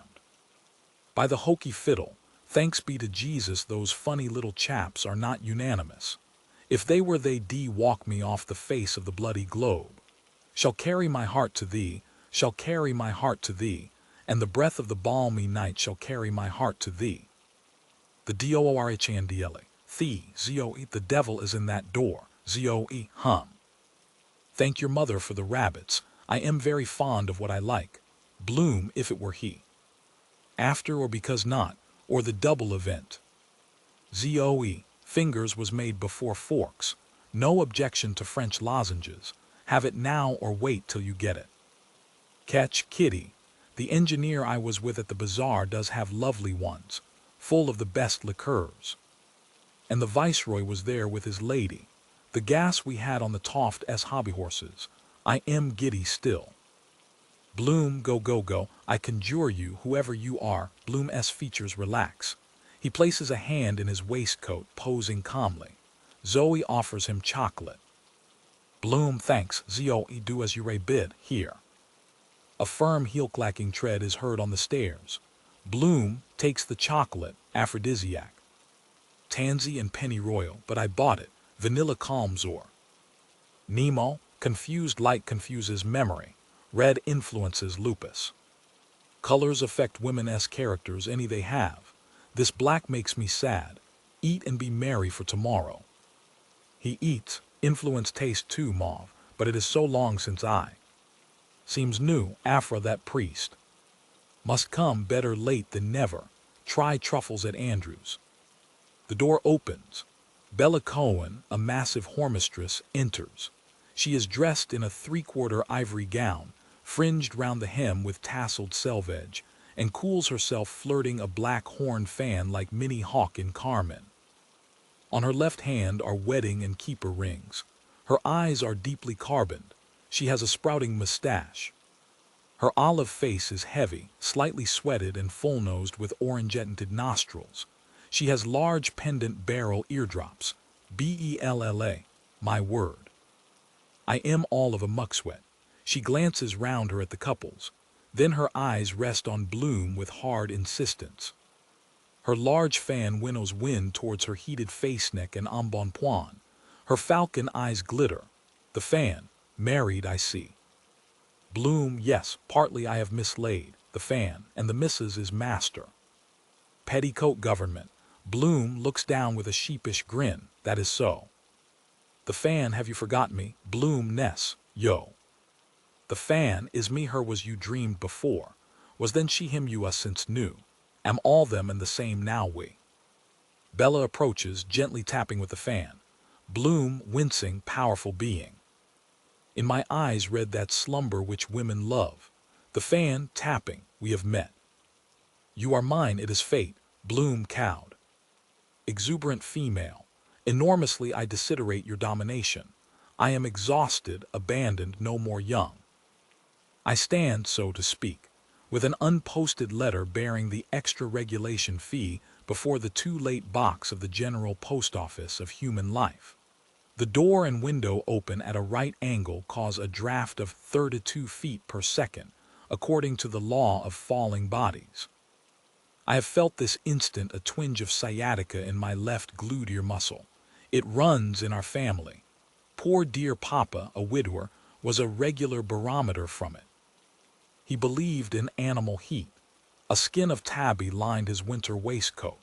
Near the end, remembering King David and the Sunamite, he shared his bed with Athos, faithful after death. A dog as spittle as you probably, he winces, ah. Richigolding, bag-weighted passes the door, mocking his catch, best value in dub. Fit for a princess liver and kidney, the fan tapping. All things end, be mine now. Bloom undecided, all now, I should not have parted with my talisman. Rain, exposure at dewfall on the Sirox, a peccadillo at my time of life. Every phenomenon has a natural cause. The fan points downward slowly. You may, Bloom, looks downwards and perceives her unfastened bootlace. We are observed. The fan points downwards quickly. You must. Bloom, with desire, with reluctance. I can make a true black knot. Learned when I served my time and worked the mail order line for Kellett's experienced hand. Every knot says a lot. Let me, in courtesy. I knelt once before today. Ah, Bella raises her gown slightly and, steadying her pose, lifts to the edge of a chair a plump buskined hoof and a full pastern, silk-socked. Bloom, stiff-legged, aging, bends over her hoof and with gentle fingers draws out and in her laces. Bloom murmurs lovingly. To be a shoefitter in Manfield S was my love S young dream. The darling joys of sweet button-hooking. To lace up crisscross to knee-length the dressy kid footwear satin-lined. So incredibly, impossibly small, of Clyde Road ladies. Even their wax model Raymond I visited daily to admire her cobweb hose and stick of rhubarb toe as worn in Paris. The hoof, smell my hot gothite, feel my royal weight. Bloom crosslacing, too tight, the hoof, if you bungle handy Andy I'll kick your football for you. Bloom not to lace the wrong eyelet as I did the night of the bizarre dance. Bad luck, hook in wrong tash of her. Person you mentioned, that night she met, now. He knots the lace. Bella places her foot on the floor. Bloom raises his head. Her heavy face, her eyes strike him in midbrow. His eyes grow dull, darker and pouched, his nose thickens. Bloom mumbles. Awaiting your further orders we remain, gentlemen. Bellow, with a hard basilisk stare in a baritone voice. Hound of dishonor. Bloom infatuated. Empress bellow, his heavy cheek chops sagging. Adorer of the adulterous rump. Bloom plaintively, hugeness. Bello, dung devourer. Bloom with sinews semiflexed. Magnificence. Bello, down, he taps her on the shoulder with his fan. Incline feet forward. Slide left foot 1 pace back. You will fall, you are falling. On the hands down. Bloom, her eyes upturned in the sign of admiration, closing, yaps, truffles. With a piercing epileptic cry she sinks on all fours, grunting, snuffling, rooting at his feet. Then lies, shamming dead, with eyes shut tight, trembling eyelids, bowed upon the ground in the attitude of most excellent master. Bello, with bobbed hair, purple gills, fat mustache rings round his shaven mouth, in mountaineer-esque puttees, green silver-buttoned coat, sports skirt and alpine hat with moorcock-esque feather, his hand stuck deep in his breeches pockets, places his heel on her neck and grinds it in. Footstool. Feel my entire weight. Bow bondslave before the throne of your despot-esque glorious heels so glistening in their proud erectness. Bloom, enthralled, bleats. I promise never to disobey. Bello laughs loudly. Holy smoke. You little know what's in store for you. I am the Tartar to settle your little lot and break you in. I'll bet Kentucky cocktails all round I shame it out of you, old son. Cheek me, I dare you. If you do tremble in anticipation of heel discipline to be inflicted in gym costume. Bloom creeps under the sofa and peers out through the fringe. Zoe, widening her slip to screen her, she's not here. Bloom closing her eyes. She's not here. Florry, hiding her with her gown. She didn't mean it, Mr. Bello. She'll be good, sir. Kitty, don't be too hard on her, Mr. Bello. Sure you one ma amsier. Bello, coaxingly. Come, ducky dear, I want a word with you, darling, just to administer correction. Just a little heart-to-heart talk, sweetie. Bloom puts out her timid head. There's a good girlie now. Bello grabs her hair violently and drags her forward. I only want to correct you for your own good on a soft, safe spot. How's that tender behind? Oh, ever so gently, pet. Begin to get ready. Bloom, fainting, don't tear my. Bello, savagely. The nose ring, the pliers, the bastinado, the hanging hook, the knout I'll make you kiss while the flutes play like the Nubian slave of old. You ray in for it this time. I'll make you remember me for the balance of your natural life. His forehead veins swollen, his face congested. I shall sit on your ottoman saddleback every morning after my thumping good breakfast of Matterson-S fat ham rashers and a bottle of Guinness-S porter. He belches, and suck my thumping good stock exchange cigar, while I read the licensed victualler-S Gazette. Very possibly, I shall have you slaughtered and skewered in my stables, and enjoy a slice of you with crisp, crackling from the baking tin, basted and baked like sucking pig with rice and lemon or currant sauce. It will hurt you, he twists her arm. Bloom squeals, turning turtle. Bloom, don't be cruel, nurse, don't. Bello twisting. Another Bloom screams. Oh, it's hell itself. Every nerve in my body aches like mad. Bello shouts. Good, by the rumping, jumping general. That's the best bit of news I heard these 6 weeks. Here, don't keep me waiting, damn you. He slaps her face. Bloom whimpers. You ray after hitting me, I'll tell. Bello, hold him down, girls, till I squat on him. Zoe, yes, walk on him. I will, Florry, I will, don't be greedy. Kitty, know me. Lend him to me. The brothel cook, Mrs. Keogh, wrinkled, gray-bearded, in a greasy bib, men-s gray and green socks and brogues, flour-smeared. A rolling pin stuck with raw pastry in her bare red arm and hand, appears at the door. Mrs. Kogh, ferociously, can I help? They hold and pinion Bloom. Bello squats with a grunt on Bloom's upturned face, puffing cigar smoke, nursing a fat leg. I see Keating Clay is elected vice chairman of the Richmond Asylum, and by Guinness S preference shares are at 16.75. Curse me for a fool that didn't buy that lot Craig and Gardner told me about. Just my infernal luck, curse it. And that goddamned outsider throwaway at 20-1. He quenches his cigar angrily on Bloom's ear. Whereas that goddamned cursed ashtray, Bloom, goaded, buttock smothered. Oh, monsters. Cruel one, bellow, ask for that every 10 minutes, beg. Pray for it as you never prayed before. He thrusts out a figged fist and foul cigar. Here, kiss that. Both, kiss. He throws a leg astride and pressing with horseman-esque knees, calls in a hard voice. Gee up a cockhorse to Banbury Cross. I'll ride him for the Eclipse Stakes. He bends sideways and squeezes his mount's testicles roughly, shouting, Ho, off we pop. I'll nurse you in proper fashion. He horse rides cockhorse, leaping in the saddle. The lady goes a pace, and the coachman goes a trot, and the gentleman goes a gallop. Florry pulls it bellow. Let me on him now, you had enough. I asked before you, Zoe pulling at Florry, me. Me, are you not finished with him yet, succorus? Bloom, stifling. Can tbello, well I am not, wait. He holds in his breath, curse it, here. This bung s about burst. He uncorks himself behind, then, contorting his features, farts loudly, take that. He recorks himself. Yes, by jingo, 16.75. Bloom, a sweat breaking out over him. Not man, he sniffs, woman. Bello stands up. No more blow hot and cold. What you longed for has come to pass. Henceforth you are unmanned and mine in earnest, a thing under the yoke.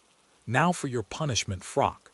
You will shed your male garments, you understand, Ruby Cohen. And don the shot silk luxuriously rustling over head and shoulders. And quickly too, Bloom shrinks. Silk mistress said, oh crinkly scrapey. Must I tip-touch it with my nails? Bello points to his whores.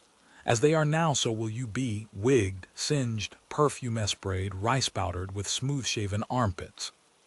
Tape measurements will be taken next your skin. You will be laced with cruel force into vice-like corsets of soft dove caudal with whalebone busk to the diamond-trimmed pelvis, the absolute outside edge, while your figure, plumper than when at large, will be restrained in netite frocks, pretty 2-ounce petticoats and fringes and things stamped, of course, with my house flag, creations of lovely lingerie for Alice and nice scent for Alice. Alice will feel the pulpal. Martha and Mary will be a little chilly at first in such delicate thigh casing, but the frilly flimsiness of lace round your bare knees will remind you. Bloom, a charming soubrette with dauby cheeks, mustard hair and large male hands and nose, leering mouth. I tried her things on only twice, a small prank in Hall Street. When we were hard up I washed them to save the laundry bill. My own shirts I turned. It was the purest thrift. Bello jeers, little jobs that make mother pleased, eh?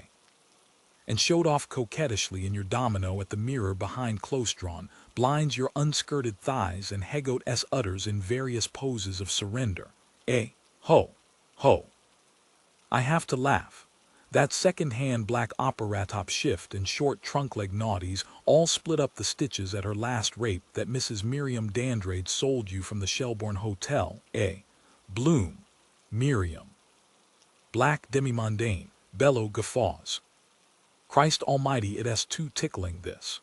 You were a nice-looking Miriam when you clipped off your backgate hairs and lay swooning in the thing across the bed, as Mrs. Dandrade about to be violated by Lieutenant Smythe, Mr. Philip Augustus Blockwell, M.P., Signor Lassi Dermo, the robust tenor, blue-eyed Bert, the lift boy, Henry Fleury of Gordon Bennett fame, Sheridan, the quadroon Croesus, the varsity wet bob 8 from Old Trinity, Ponto, her splendid Newfoundland and Bobs, Dowager Duchess of Manor Hamilton.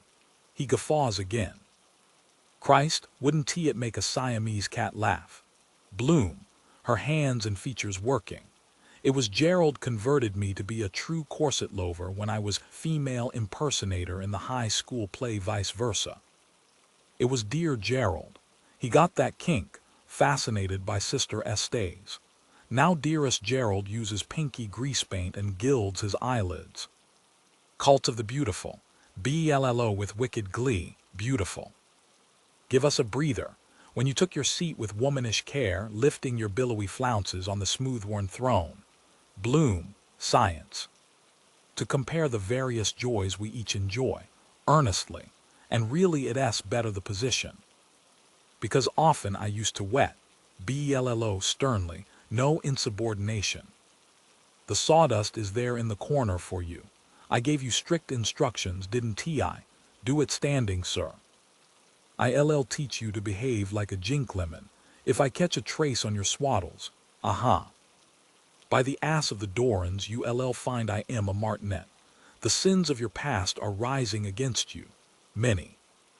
Hundreds, the sins of the past, in a medley of voices. He went through a form of clandestine marriage with at least one woman in the shadow of the Black Church. Unspeakable messages. He telephoned mentally to Miss Dunn at an address in D. Ollier Street, while he presented himself indecently to the instrument in the call box. By word and deed, he frankly encouraged a nocturnal strumpet to deposit fecal and other matter in an unsanitary outhouse attached to empty premises. In 5 public conveniences, he wrote penciled messages offering his nuptial partner to all strong-membered males. And by the offensively smelling vitriol works, did he not pass night after night by loving courting couples to see if, and what and how much he could see? Did he not lie in bed, the gross bore, gloating over a nauseous fragment of well-used toilet paper presented to him by a nasty harlot, stimulated by gingerbread and a postal order? Bellow, whistles loudly. Say, what was the most revolting piece of obscenity in all your career of crime? Go the whole hog, puke it out. Be candid for once. Mute inhuman faces throng forward, leering, vanishing, gibbering booloohoom. Poldy cock, bootlaces a penny, Cassidy S. hag, blind stripling, Larry rhinoceros, the girl, the woman, the whore, the other, the Bloom. Dante ask me, our mutual faith, Pleasant Street. I only thought the half of the, I swear on my sacred oath, BELLO peremptorily. Answer, repugnant wretch. I insist on knowing. Tell me something to amuse me, smut or a bloody good ghost story or a line of poetry, quick, quick, quick. Where, how, what time? With how many? I give you just 3 seconds. 1, 2, thr. I repugnozed in repugnant. Oh, get out, you skunk. Hold your tongue. Speak when you spoken to. Master, mistress, man-tamer. By day you will souse and bat our smelling underclothes also when we ladies are unwell, and swab out our latrines with dress pinned up and a dishclout tied to your tail. 1 tea that be nice. And there now. With this ring I thee own. Say, thank you, mistress, thank you, mistress. You will make the beds, get my tub ready, empty the piss-pots in the different rooms, including old Mrs. Keogh S. the cook S., a sandy one. And rinse the 7 of them well, mind, or lap it up like champagne. Drink me piping hot. Hop, you will dance attendance or I'll lecture you on your misdeeds, Miss Ruby, and spank your bare bot right well, miss, with the hairbrush. You'll be taught the error of your ways. At night your well-creamed braceleted hands will wear 4 to 3-bitten gloves new powdered with talc, and having delicately scented fingertips. For such favors knights of old laid down their lives. My boys will be no end charmed to see you so ladylike, the colonel, above all, when they come here the night before the wedding to fondle my new attraction in gilded heels. First, I'll have a go at you myself. A man I know on the turf named Charles Alberta Marsh. I was in bed with him just now, and another gentleman out of the Haniper and Petty Bag Office is on the lookout for a maid of all work at a short knock. Swell the bust. Smile. Droop shoulders. What offers for that lot? Trained by owner to fetch and carry, basket in mouth. There's fine depth for you. What boys? That give you a harden. Here wet the deck and wipe it round, a florin. 1 and 8 pence too much, must be virgin, good breath. Clean 2 bar, rock bottom figure and cheap at the price. 14 hands high, touch and examine she's points, handle a trim. This downy skin, these soft muscles, this tender flesh. If I had only my gold piercer here, and quite easy to milk. 3 new-laid gallons a day. A pure stock getter, due to lay within the hour. His sire's milk record was 1,000 gallons of whole milk in 40 weeks. Woe my jewel, beg up, woe. So warranted Cohen. What advance on 2 bob, gentlemen? 100 pund sterling for the Caliph, Harun al-Rashid. Right, let them all come. The scanty, daringly short skirt, riding up at the knee to show a peep of white pantalette, is a potent weapon, and transparent stockings, emerald gartered, with the long straight seam trailing up beyond the knee, appeal to the better instincts of the blase man about town. Learn the smooth mincing walk on 4-inch Louis Quinn's heels, the Grecian bend with provoking croup, the thighs flucent, knees modestly kissing. Bring all your powers of fascination to bear on them. Pander to their Gomorrahan vices. Oh, I know what you ray hinting at now. What else are you good for, an impotent thing like you? Up. Up Manx cat, what have we here? Where's your curly teapot gone to, or who docked it on you, cockyolly? Sing, birdie, sing. It's as limp as a boy of 6's doing his poolie behind a cart. Buy a bucket or sell your pump. Can you do a man's job, Eccles Street? I wouldn't hurt your feelings for the world, but there's a man of brawn in possession there. The tables are turned, my gay young fellow. He is something like a full-grown outdoor man. Well for you, you muff, if you had that weapon with knobs and lumps and warts all over it. He shot his bolt, I can tell you. Foot to foot, knee to knee, belly to belly, bubs to breast. He's no eunuch. A shock of red hair he is sticking out of him behind like a furze bush. Wait for 9 months, my lad. Holy ginger, it's kicking and coughing up and down in her guts already. That makes you wild, Don Tiet. Touches the spot. Spittoon, I was indecently treated, I. Inform the police. £100, unmentionable, I. Would if you could, lame duck.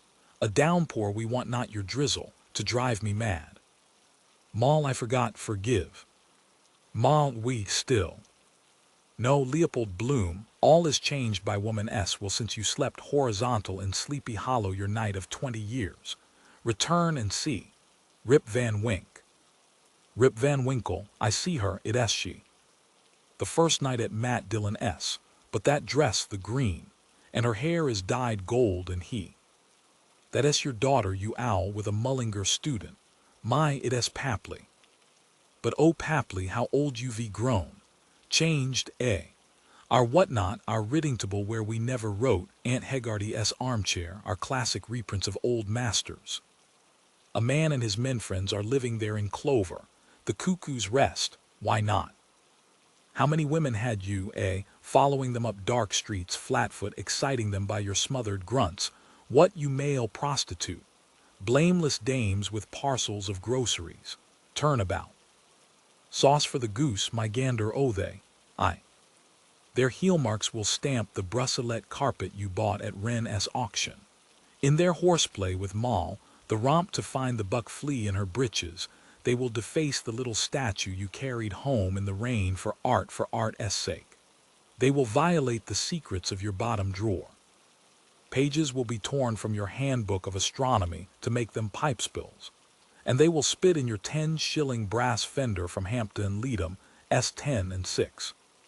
The act of low scoundrels, let me go, I will return. I will prove, swear, as a paying guest or a kept man. Too late, you have made your second devious bed and others must lie in it. Your epitaph is written. You are down and out, and Dante you forget it, old bean. Justice, all Ireland versus one. Has nobody. Die and be damned to you if you have any sense of decency or grace about you. I can give you a rare old wine that LL send you skipping to hell and back. sign a will, and leave us any coin you have. If you have none, see you damn well get it, steal it, rob it. We LL bury you in our shrubbery jakes where you LL be dead and dirty with old Cuck Cohen, my stepnephew I married, the bloody old gouty procurator and sodomite with a crick in his neck, and my other 10 or 11 husbands, whatever the buggers' names were, suffocated in the one cesspool. We LL manure you, Mr. Flower, by be poldy, by be paply. My willpower, memory, I have sinned. I have suff, crybaby, crocodile tears. Bloom broken, closely veiled for the sacrifice, sobs, his face to the earth. The passing bell is heard. Dark-shawled figures of the circumcised in sackcloth and ashes stand by the wailing wall. M. Shilamovitz, Joseph Goldwater, Moses Herzog, Harris Rosenberg, M. Moisel, J. Citron, Minnie Watchman, P. Mastiansky, the Reverend Leopold Abramovitz Chazen. With swaying arms they wail in Pneuma over the recreant Bloom. Shema Israel Adonai Elohenu Adonai Echad. So he is gone, ah yes, yes indeed. Bloom never heard of him, no. Queer kind of chap, there's the widow, that's so. Ah yes, from the sooty pyre the flame of gum camphor ascends, the pall of incense smoke screens and disperses. Out of her oak frame a nymph with hair unbound, lightly clad in tea-brown art colors, descends from her grotto and passing under interlacing yews stands over Bloom. Sister, our sister. SSH mortal, nay does not weepest. This position, I felt it was expected of me, force of habit. Mortal, you found me in evil company, high-kickers, coster picnic-makers, pugilists, popular generals, immoral panto boys in fleshtights and the nifty shimmy dancers, La Aurora and Carini, musical act, the hit of the century. I was hidden in cheap pink paper that smelt of rock oil. I was surrounded by the stale smut of clubmen, stories to disturb callow youth, ads for transparencies, trued-up dice and bust pads, proprietary articles, and why wear a truss with testimonial from ruptured gentlemen. Useful hints to the married. We have met before. On another star, rubber goods, never it brand as supplied to the aristocracy. Corsets for men. I cure fits or money refunded. Unsolicited testimonials for Professor Waldman S. wonderful chest exuber. My bust developed 4 inches in 3 weeks, reports Mrs. Gus Rublin with photo. You mean photo bits? I do. You bore me away, framed me in oak and tinsel, set me above your marriage couch. Unseen, one summer eve, you kissed me in 4 places, and with loving pencil you shaded my eyes, my bosom, and my shame. Your classic curves, beautiful immortal, I was glad to look on you, to praise you, a thing of beauty almost to pray. During dark nights I heard your praise. Yes, yes. You mean that sleep reveals the worst side of everyone, children perhaps excepted. I know I fell out of bed, or rather was pushed. Steel wine is said to cure snoring. For the rest there is that English invention, pamphlet of which I received some days ago, incorrectly addressed. It claims to afford a noiseless, inoffensive vent. 'Twas ever thus. Frailty, thy name is marriage, and words. They are not in my dictionary, you understood them, SSH. What have I not seen in that chamber? What must my eyes look down on? I know. Soiled personal linen, wrong side up with care. The quoits are loose, from Gibraltar by long sea long ago. Worse, that antiquated commode, it wasn't her weight. She scaled just 11 stone 9. She put on 9 pounds after weaning. It was a crack and want of glue. And that absurd orange-ecked utensil which has only one handle. Pulafauca, pulafauca, pulafauca, pulafauca. Listen, whisper, she is right, our sister. We grew by Pulafauca waterfall. We gave shade on languorous summer days. Prosper. Give shade on languorous days, trees of Ireland. Who came to Pulafauca with the high school excursion? Who left his nut-questing classmates to seek our shade? High school of Pula, Nemo, not in full possession of faculties. concussion, run over by tram, sham. I was in my teens, a growing boy. A little then sufficed, a jolting car, the mingling odors of the ladies' cloakroom and lavatory, the throng penned tight on the old royal stairs for they love crushes, instinct of the herd and the dark sex-smelling theater unbridles vice, even a pricelist of their hosiery. And then the heat. There were sunspots that summer, end of school, and tips a cake. Halcyon days, mackerel, live us again. Hooray again, I feel 16. What a lark, let us ring all the bells in Montague Street, hooray for the high school. Fool, she is right, our sister, whisper, who profaned our silent shade, there, in the open air. Sister, yes, and on our virgin sward, pulafalca, pulafalca, falca, falca, falca, falca. Oh, infamy, I was precocious, youth. The fauna, I sacrificed to the god of the forest, the flowers that bloom in the spring. It was pairing time. Capillary attraction is a natural phenomenon. Lottie Clark, flaxen-haired, I saw at her night toilette through ill-closed curtains with poor Papa's opera-glasses. The wanton ate grass wildly. She rolled downhill at Rialto Bridge to tempt me with her flow of animal spirits. She climbed their crooked tree and I, a saint couldn't resist it. The demon possessed me, besides who saw me. Me see, simply satisfying a need I, no girl would when I went girling. Too ugly they wouldn't play, mejagagig. Nananani regularly engaged, circumstances alter cases. He gazes intently downwards on the water, 32 head over heels per second, press nightmare, giddy Elijah. Fall from cliff, sad end of government printer S. clerk. Through silver silent summer air the dummy of Bloom, rolled in a mummy, rolls rotatingly from the lion S. head cliff into the purple waiting waters. The dummymmym, bbbbbllllblbbl blobsh. Far out in the bay between Bailey and Kish lights the Aaron S. King sails, sending a broadening plume of coal smoke from her funnel towards the land. Councillornnetti. Alone on deck in dark alpaca, yellow kite-faced, his hand in his waistcoat opening declaims, when my country takes her place among the nations of the earth, then, and not till then, let my epitaph be written. I have. Bloom done, prff, the nymph, loftily. We immortals, as you saw today, have not such a place and no hair there either. We are stone-cold and pure.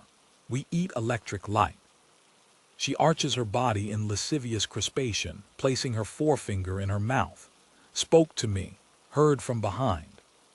How then could you, Bloom, pawing the heather abjectly, oh, I have been a perfect pig. Enemas too I have administered. 1/3 of a pint of quassia to which add a tablespoonful of rock salt. Up the fundament. With Hamilton long S. syringe, the lady's friend. The nymph, in my presence, the powder puff. She blushes and makes a knee, and the rest, Bloom dejected. Yes, Pakavi, I have paid homage on that living altar where the back changes name. With sudden fervor, for why should the dainty scented jeweled hand, the hand that rules, figures wind serpenting in slow woodland pattern around the tree stems, cooing. The voice of Kitty in the thicket, show us one of them cushions, the voice of Florry here. A grouse wings clumsily through the underwood, the voice of Lynch in the thicket, Hugh. Piping hot, the voice of Zoe from the thicket came from a hot place. The voice of Virag, a bird chief, blue-streaked and feathered in war panoply with his assegai, striding through a crackling canebrake over beech mast and acorns. Hot, hot. Where sitting bull, Bloom, it overpowers me, the warm impress of her warm form. Even to sit where a woman has sat, especially with divaricated thighs, as though to grant the last favors, most especially with previously well-uplifted white sateen coat pants. So womanly, full. It fills me full. The waterfall, filafala pulafalca pulafalca pulafalca. The U's SSH, sisters speak. The nymph, Eyeless in nun's white habit, coif and huge-winged wimple softly with remote eyes. Tranquilla convent, Sister Agatha. Mount Carmel, the apparitions of Knock and Lourdes, no more desire. She reclines her head, sighing. Only the ethereal, where dreamy creamy gull waves o'er the waters dull. Bloom half rises, his back trouser button snaps, the button bip. Two sluts of the coombe dance rainily by, shawled, yelling flatly. The sluts. Oh, Leopold lost the pin of his drawers, he didn't know what to do to keep it up, Bloom, coldly. You have broken the spell, the last straw. If there were only ethereal, where would you all be, postulants and novices? Shy but willing like an ass pissing. The yews, their silver foil of leaves precipitating, their skinny arms aging and swaying, deciduously. The nymph, her features hardening, gropes in the folds of her habit. Sacrilege, to attempt my virtue. A large moist stain appears on her robe. Sully my innocence. You are not fit to touch the garment of a pure woman. She clutches again in her robe. Wait, Satan, ull sing no more love songs. Amen, amen, amen. Amen. She draws a poniard and, clad in the sheath-mill of an elected knight of 9, strikes at his loins. Neck him. Bloom starts up, seizes her hand. Hoy nebricata. Cat 09 lives. Fair play, madam, no pruning knife. The fox and the grapes, is it? What do you lack with your barbed wire? Crucifix not thick enough. He clutches her veil. A holy abbot you want, or Braphy, the lame gardener, or the spoutless statue of the water carrier, or good Mother Alphonsus, a Reynard. The nymph, with a cry, flees from him unveiled, her plaster cast cracking, a cloud of stench escaping from the cracks. Polly, Bloom, calls after her, as if you didn't get it on the double yourselves. No jerks and multiple mucosities all over you. I tried it. Your strength our weakness. What's our stud fee? What will you pay on the nail? You fee mendancers on the Riviera, I read. The fleeing nymph raises a keen. I have 16 years of black slave labor behind me. And would a jury give me 5 shillings alimony tomorrow, Fool someone else, not me. He sniffs. Rut onions stale. Sulfur grease. The figure of Bella Cohen stands before him. Blla ull know me the next time. Bloom, composed, regards her. Pass E. Mutton dressed as lamb. Long in the tooth and superfluous hair. A raw onion the last thing at night would benefit your complexion. And take some double chin drill. Your eyes are as vapid as the glasses of your stuffed fox. They have the dimensions of your other features, that's all. I am not a triple screw propeller. Blla, contemptuously, you ray not game, in fact. Her socunt barks, bracked Bloom contemptuously. Clean your nailless middle finger first, your bully-s cold spunk is dripping from your coxcomb. Take a handful of hay and wipe yourself. Bella, I know you, canvasser. Dead cod, Bloom, I saw him, kipkeeper, pox and gleet vendor. Blla turns to the piano. Which of you was playing the Dead March from Saul? Zoe, me. Mind your cornflowers. She darts to the piano and bangs chords on it with crossed arms. The cat-s ramble through the slag. She glances back. Who-s making love to my sweeties?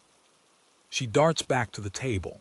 What-s yours is mine, and what-s mine is my own. Kitty, disconcerted, coats her teeth with the silver paper. Bloom approaches Zoe. Bloom, gently. Give me back that potato, will you? Zoe forfeits a fine thing and a superfine thing. Bloom, with feeling, it is nothing but still a relic of poor mama. Zoe, give a thing and take it back. God ll ask you where is that, you ll say you don't know. God ll send you down below. Bloom, there is a memory attached to it. I should like to have it. Stephen, to have or not to have, that is the question. Zoe, here. She hauls up a reef of her slip, revealing her bare thigh, and unrolls the potato from the top of her stocking. Those that hides knows where to find. Blla frowns here. This isn't a musical peep show, And Dante, you smash that piano. Who's paying here? She goes to the pianola. Stephen fumbles in his pocket and taking out a banknote by its corner, hands it to her. Stephen, with exaggerated politeness. This silken purse I made out of the sow's ear of the public. Madam, excuse me, if you allow me. He indicates vaguely Lynch and Bloom. We are all in the same sweepstake, Kinch and Lynch. Dan C. Bordel o tenens noster tat. Lynch calls from the hearth, Daedalus, give her your blessing for me. Stephen hands Bella a coin. Gold, she has it. Bella looks at the money, then at Stephen, then at Zoe, Florrie, and Kitty. Do you want 3 girls? It's 10 shillings here. Stephen, delightedly. 100,000 apologies. He fumbles again and takes out and hands her 2 crowns. Permit, brevi manu. My sight is somewhat troubled. Bella goes to the table to count the money while Stephen talks to himself in monosyllables. Zoe bends over the table. Kitty leans over Zoe's neck. Lynch gets up, writes his cap, and clasping Kitty's waist, adds his head to the group. Florry strives heavily to rise. Ow, my foot's asleep. She limps over to the table. Bloom approaches, Bella-Zoe, Kitty, Lynch, Bloom, chattering and squabbling. The gentleman. 10 shillings, paying for the 3. Allow me a moment. This gentleman pays separate. Who's touching it? Ow, mind who you ray pinching. Are you staying the night or a short time? Who did? You ray a liar, excuse me. The gentleman paid down like a gentleman. Drink, it's long after 11. Stephen, at the pianola, making a gesture of abhorrence. No bottles. What 11? A riddle. Zoe, lifting up her pettigown and folding a half-sovereign into the top of her stocking. Hard earned on the flat of my back. Lynch lifting Kitty from the table. Come, Kitty, wait. She clutches the 2 crowns. Florry and me. Lynch hoopla. He lifts her, carries her, and bumps her down on the sofa. Stephen, the fox crew, the cocks flew, the bells in heaven were striking 11. 'Tis time for her poor soul to get out of heaven. Bloom quietly lays a half-sovereign on the table between Bella and Florrie. So, allow me. He takes up the pound note, 3 times 10. We ray square. Bella admiringly. You ray such a slyboots, old cocky, I could kiss you. Zoe points him, deep as a drawwell. Lynch bends Kitty back over the sofa and kisses her. Bloom goes with the pound note to Stephen. Bloom, this is yours. Stephen, how is that? Le distrait or absent-minded beggar. He fumbles again in his pocket and draws out a handful of coins. An object falls. That fell. Bloom, stooping, picks up and hands a box of matches. This. Stephen, Lucifer, thanks. Bloom, quietly. You had better hand over that cash to me to take care of. Why pay more? Stephen hands him all his coins. Be just before you are generous. Bloom, I will, but is it wise? He counts 1, 7, 11, and 5, 6, 11. I don't answer for what you may have lost. Stephen, why striking 11? Preparexitten. Moment before the next lesson says, thirsty fox. He laughs loudly, burying his grandmother. Probably he killed her. Bloom, that is £1.6 and 11, £1.7 say. Stephen, doesn't matter a rambling damn. Bloom, no, but Stephen comes to the table. Cigarette, please. Lynch tosses a cigarette from the sofa to the table, and so Georgina Johnson is dead and married. A cigarette appears on the table. Stephen looks at it. Wonder. Parlor magic, married. He strikes a match and proceeds to light the cigarette with enigmatic melancholy. Lynch, watching him. You would have a better chance of lighting it if you held the match nearer. Stephen brings the match near his eye. Lynch's eye must get glasses. Broke them yesterday, 16 years ago, distance. The eye sees all flat. He draws the match away, it goes out. Brain thinks. Near, far, ineluctable modality of the visible. He frowns mysteriously. Sphinx, the beast that has 2 backs at midnight. Married. Zoe, It was a commercial traveler married her and took her away with him. Florry, nods, Mr. Lamb from London. Stephen, Lamb of London, who takest away the sins of our world. Lynch, embracing Kitty on the sofa, chants deeply, Dona nobis pacem. The cigarette slips from Stephen's fingers. Bloom picks it up and throws it in the grate. Bloom, Don T. Smoke. You ought to eat, cursed dog I met. To Zoe, you have nothing. Zoe, is he hungry? Stephen extends his hand to her smiling and chants to the air of the blood oath in the dusk of the gods. Hengend hunger vergend Frau macht unser caput. Zoe, tragically, Hamlet, I am thy father's gimlet. She takes his hand. Blue eyes beauty ill read your hand. She points to his forehead. No wit, no wrinkles. She counts. 2, 3 Mars that s courage. Stephen shakes his head. No kid. Lynch, sheet lightning courage. The youth who could not shiver and shake. To Zoe, who taught you palmistry, Zoe, turns, ask my ballocks that I haven't got. To Stephen, I see it in your face. The eye like that. She frowns with lowered head. Lynch, laughing, slaps Kitty behind twice, like that, pandabat. Twice loudly a pandabat cracks, the coffin of the pianola flies open. The bald little round jack-in-the-box head of Father Dolan springs up. Father Dolan, any boy want flogging. Broke his glasses. Lazy, idle little schemer. See it in your eye. Mild, benign, rectorial, reproving, the head of Don John Conmee rises from the pianola coffin. Don John Conme. Now, Father Dolan, now. I am sure that Stephen is a very good little boy. Zoe, examining Stephen's palm. Woman's hand. Stephen murmurs, continue. Lie, hold me, caress. I never could read his handwriting except his criminal thumbprint on the haddock. Zoe, what day were you born? Stephen, Thursday. Today, Zoe, Thursday's child has far to go. She traces lines on his hand. Line of fate. Influential friends. Florry, pointing, imagination. Zoe, Mount of the Moon. Ull meet with I. She peers at his hands abruptly. I want to tell you what s not good for you, or do you want to know? Bloom detaches her fingers and offers his palm. More harm than good. Here, read mine. Bella show. She turns up Bloom's hand. I thought so. Knobby knuckles for the women.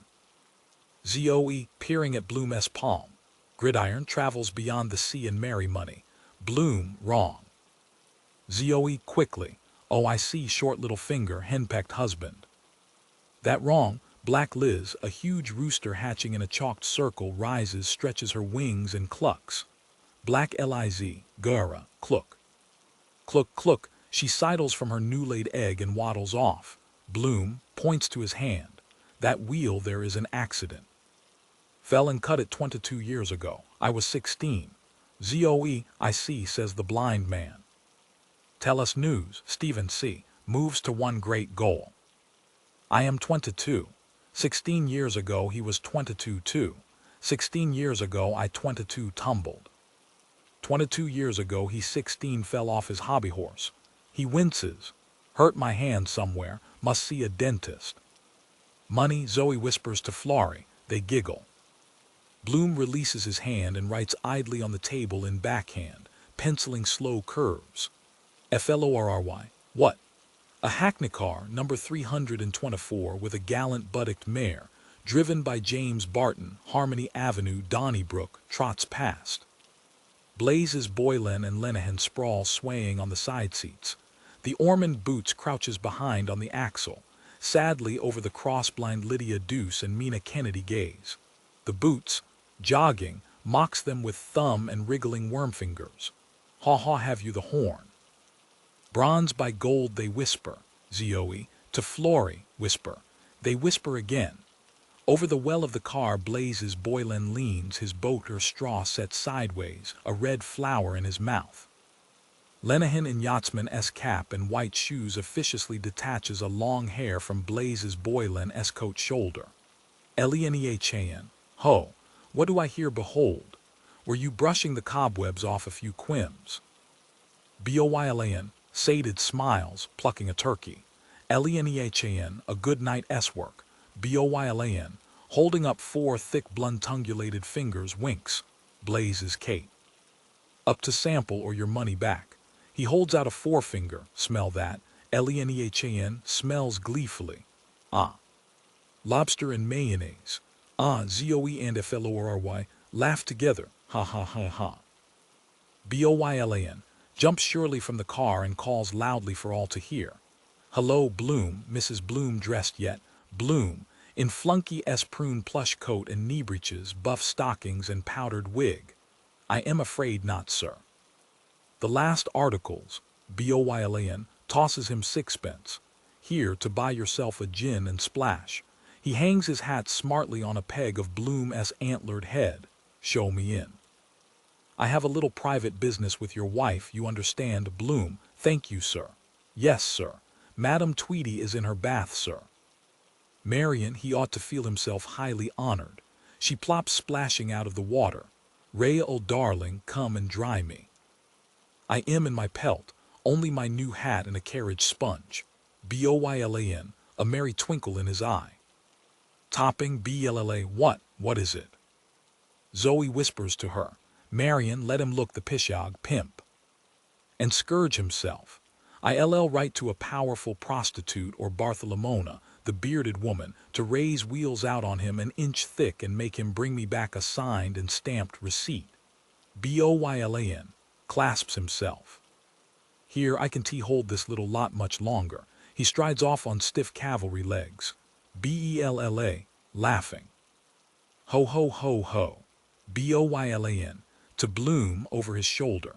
You can apply your eye to the keyhole and play with yourself while I just go through her a few times. Bloom, thank you, sir. I will, sir. May I bring 2 men chums to witness the deed and take a snapshot? He holds out an ointment jar. Vaseline, sir, orange flower. Lukewarm water. Kitty from the sofa, tell us, Flory. Tell us what? Flory whispers to her. Whispering lovewords murmur, lip-lapping loudly, papismic plopslop. Mina Kennedy, her eyes upturned. Oh, it must be like the scent of geraniums and lovely peaches. Oh, he simply idolizes every bit of her, stuck together, covered with kisses. Lydia Deuce, her mouth opening, Umium. Oh, he's carrying her round the room doing it.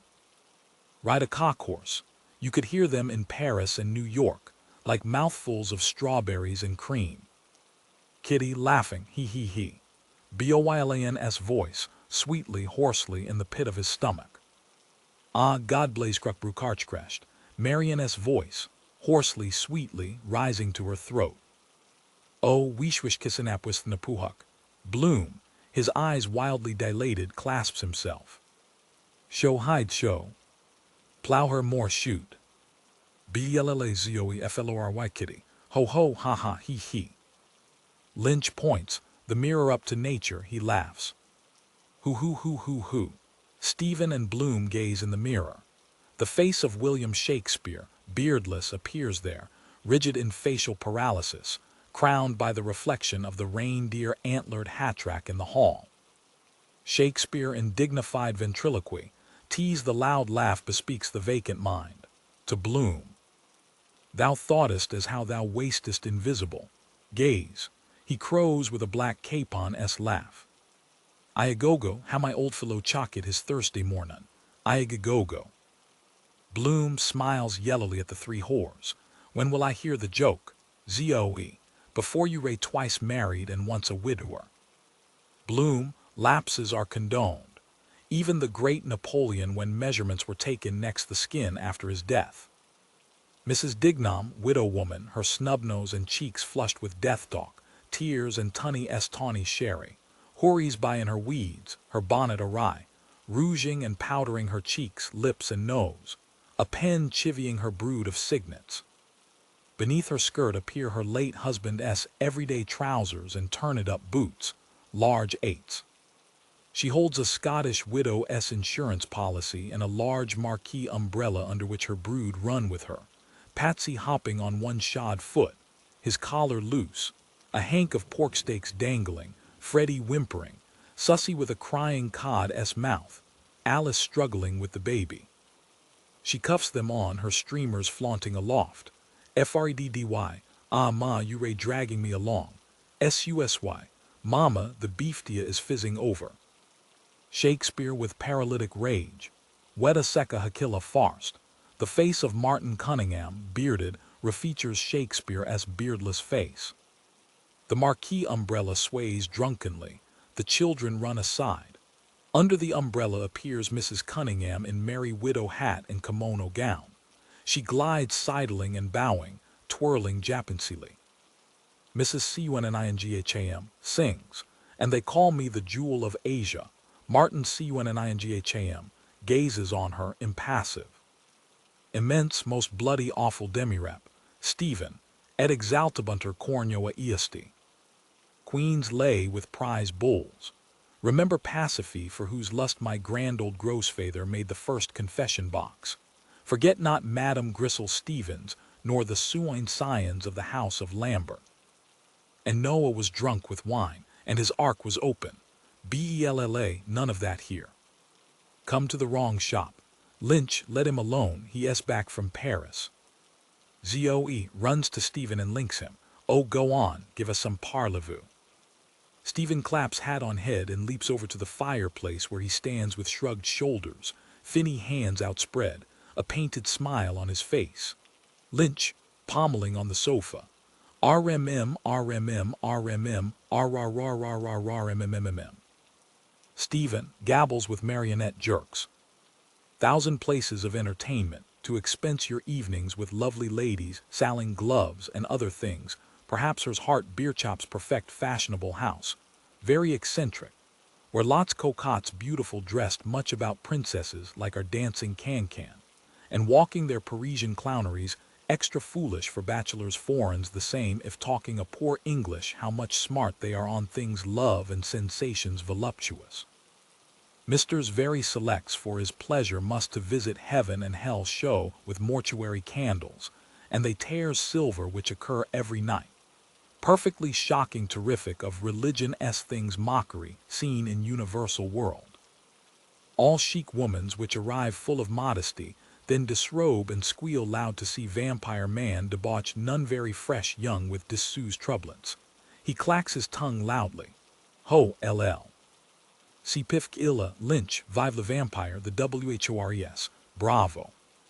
Parlez-vous, Stephen, grimacing with head back, laughs loudly, clapping himself. Great success of laughing. Angels much prostitutes like, and holy apostles big damn ruffians. Demi-mondaines nicely handsome sparkling of diamonds, very amiable costumed. Or do you are fond better what belongs they moderns pleasure turpitude of old mans? He points about him with grotesque gestures which Lynch and the whores reply to. Caoutchouc statue woman reversible, or life-size tompiptum of virgins nudities, very lesbic the kiss, 5-10 times. Enter gentlemen. To see in mirror, every position's trapezes all that machine there besides also, if desire act awfully bestial butcher s boy pollutes in warm veal liver or omelet on the belly pie c to Shakespeare. Bella. Clapping her belly sinks back on the sofa, with a shout of laughter. An omelet on the, ho ho. Ho ho, omelet on the. Stephen mincingly, I love you, sir darling. Speak you Englishman tongue for double entente cordial. Oh yes, mon loop, how much cost, Waterloo? Water closet, he ceases suddenly and holds up a forefinger. Bella, laughing. Omelet, the WHORES, laughing, encore. Encore, Stephen, mark me. I dreamt of a watermelon.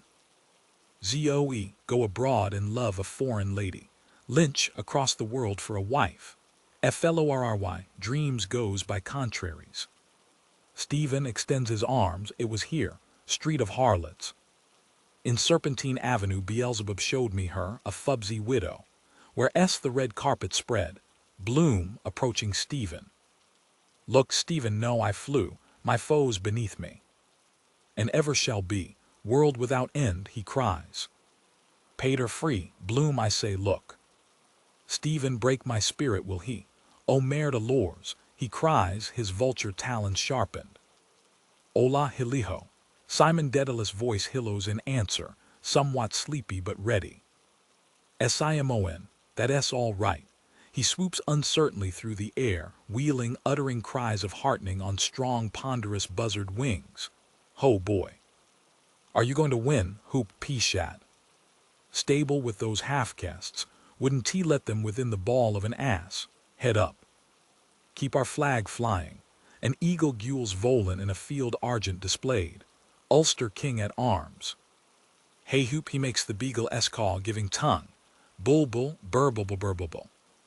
Hi boy. The fronds and spaces of the wallpaper file rapidly across country. A stout fox drawn from covert, brush-pointed, having buried his grandmother, runs swift for the open, bright-eyed, seeking badger earth under the leaves. The pack of staghounds follows, nose to the ground, sniffing their quarry, beagle baying, burble-bubbling to be blooded. Ward Union huntsmen and huntswomen live with them, hot for a kill. From 6 Mile Point, Flat House, 9 Mile Stone follow the foot people with knotty sticks, hay forks, salmon gaffs, lassos, flockmasters with stock whips, bear-baiters with tom-toms, toreadors with bull swords, gray negroes waving torches. The crowd balls of dicers, crown and anchor players, thimble riggers, broadsmen, crows and touts, horse bookies in high wizard hats clamor deafeningly. The crowd, card of the races, racing card. 10-1 the field, Tommy on the clay here, Tommy on the clay. 10-1 bar 1, 10-1 bar 1, try your luck on spinning Jenny. 10-1 bar 1, sell the monkey boys, sell the monkey. ILL give 10-1, 10-1 bar 1. A dark horse, riderless, bolts like a phantom past the winning post, his mane moon-foaming, his eyeballs stars. The field follows, a bunch of bucking mounts. Skeleton horses, Scepter, Maximum II, Zinfandel, the Duke of Westminster S. Shotover, Repulse, the Duke of Beaufort S. Salon, Prix de Paris. Dwarfs ride them, rust-yarmered, leaping in their saddles. Last in a drizzle of rain on a broken-winded Isabel nag. Cock of the North, the favorite, honey cap, green jacket, orange sleeves, Garrett Deasy up, gripping the reins, a hockey-stick at the ready. His nag on spavined, white-gaitered feet jogs along the rocky road. The orange LODGES, jeering. Get down and push, mister, last lap, ULL be home the night. GARRETTDEASY. Bolt upright, his nail-scraped face plastered with postage stamps, brandishes his hockey-stick, his blue eyes flashing in the prism of the chandelier as his mount lopes by its schooling gallop. Per vias rectas. A yoke of buckets leopards all over him and his rearing nag a torrent of mutton broth with dancing coins of carrots, barley, onions, turnips, potatoes. The green LODGES. Soft day, Sir John. Soft day, Your Honor. Private car, Private Compton and Sissy Caffrey pass beneath the windows, singing in discord. Stephen, hark, our friend noise in the street. ZOE holds up her hand. Stop. Private CARR, Private Compton and CISSY, yet I a sort of a Yorkshire relish for. ZOE, that's me. She claps her hands. Dance. Dance, she runs to the pianola. Who has tuppence? Bloom, who LL. Lynch handing her coins. Here, Stephen, cracking his fingers impatiently. Quick. Where's my augur rod? He runs to the piano and takes his ashplint, beating his foot in tripudium. ZOE turns the drum handle. There. She drops 2 pennies in the slot. Gold, pink, and violet lights start forth. The drum turns purring in low hesitation waltz. Professor Goodwin, in a bow-knotted periwig in court dress, wearing a stained Inverness cape, bent in two from incredible age, totters across the room, his hands fluttering. He sits tinily on the piano stool and lifts and beats handless sticks of arms on the keyboard, nodding with damsel-esque grace, his bowknot bobbing. ZOE twirls round herself, heel-tapping. Dance. Anybody here for there? Who LL dance? Clear the table. The pianola with changing lights plays in waltz time the prelude of My Girl, a Yorkshire Girl. Stephen throws his ashplant on the table and seizes Zoe round the waist. Florrie and Bella push the table towards the fireplace. Stephen, arming Zoe with exaggerated grace, begins to waltz her round the room. Bloom stands aside. Her sleeve falling from gracing arms reveals a white flesh flower of vaccination. Between the curtains, Professor Magini inserts a leg on the topin of which spins a silk hat. With a deft kick, he sends it spinning to his crown and jaunty-hatted skates in. He wears a slate frock coat with claret silk lapels, a gorget of cream tulle, a green low-cut waistcoat, stock collar with white kerchief, tight lavender trousers, patent pumps, and canary gloves. In his buttonhole is an immense dahlia. He twirls in reverse directions a clouded cane, then wedges it tight in his oxter. He places a hand lightly on his breastbone, bows, and fondles his flower and buttons. Magini, the poetry of motion, art of calisthenics. No connection with Madame Legate Bayan S. or Levinston S. Fancy dress balls arranged, deportment, the caddy lanner step. So watch me, my terpsichorean abilities. He minuets forward 3 paces on tripping BS feet. Tout le monde en avant, RV rents, tout le monde en place. The prelude ceases. Professor Goodwin, beating vague arms, shrivels, sinks, his live cape falling about the stool. The air in firmer waltz time sounds. Stephen and Zoe circle freely. The lights change, glow, fade, gold, rosy, violet. The pianola. 2 young fellows were talking about their girls, sweethearts they'd left behind. From a corner the morning hours run out, gold-haired, slim-sandaled, in girlish blue, wasp-waisted with innocent hands. Nimbly they dance, twirling their skipping ropes. The hours of noon follow in amber gold. Laughing, linked, high haircombs flashing, they catch the sun in mocking mirrors, lifting their arms. Magini, clip-claps, glove-silent hands. Car, avant Dieu, breathe evenly. Balance. The morning and noon hours waltz in their places, turning, advancing to each other, shaping their curves, bowing vis-a-vis. Cavaliers behind them arch and suspend their arms, with hands descending to, touching, rising from their shoulders. HOURS. You may touch my. Cavaliers, may I touch your? HOURS. Oh, but lightly, cavaliers, oh, so lightly. The pianola. My little shy little lass has a waist. Zoe and Stephen turn boldly with looser swing. The twilight hours advance from long lanceados, dispersed, lagging, languided, their cheeks delicate with cypria and false faint bloom. They are in gray gauze with dark bat sleeves that flutter in the land breeze. Magini, avant Hewitt, traverse, salut. Curs de mains, croix. The night hours one by one steal to the last place. Morning, noon, and twilight hours retreat before them. They are masked with daggered hair and bracelets of dull bells. Weary they kerchy under veils. The braclets, heyo. Heyo Zoe, twirling her hand to her brow. O Magini, les tiroirs. Chani de dames, la corbel douze. Arabesquing wearily, they weave a pattern on the floor, weaving, unweaving, curtsying, twirling, simply swirling. Zoe, I am giddy.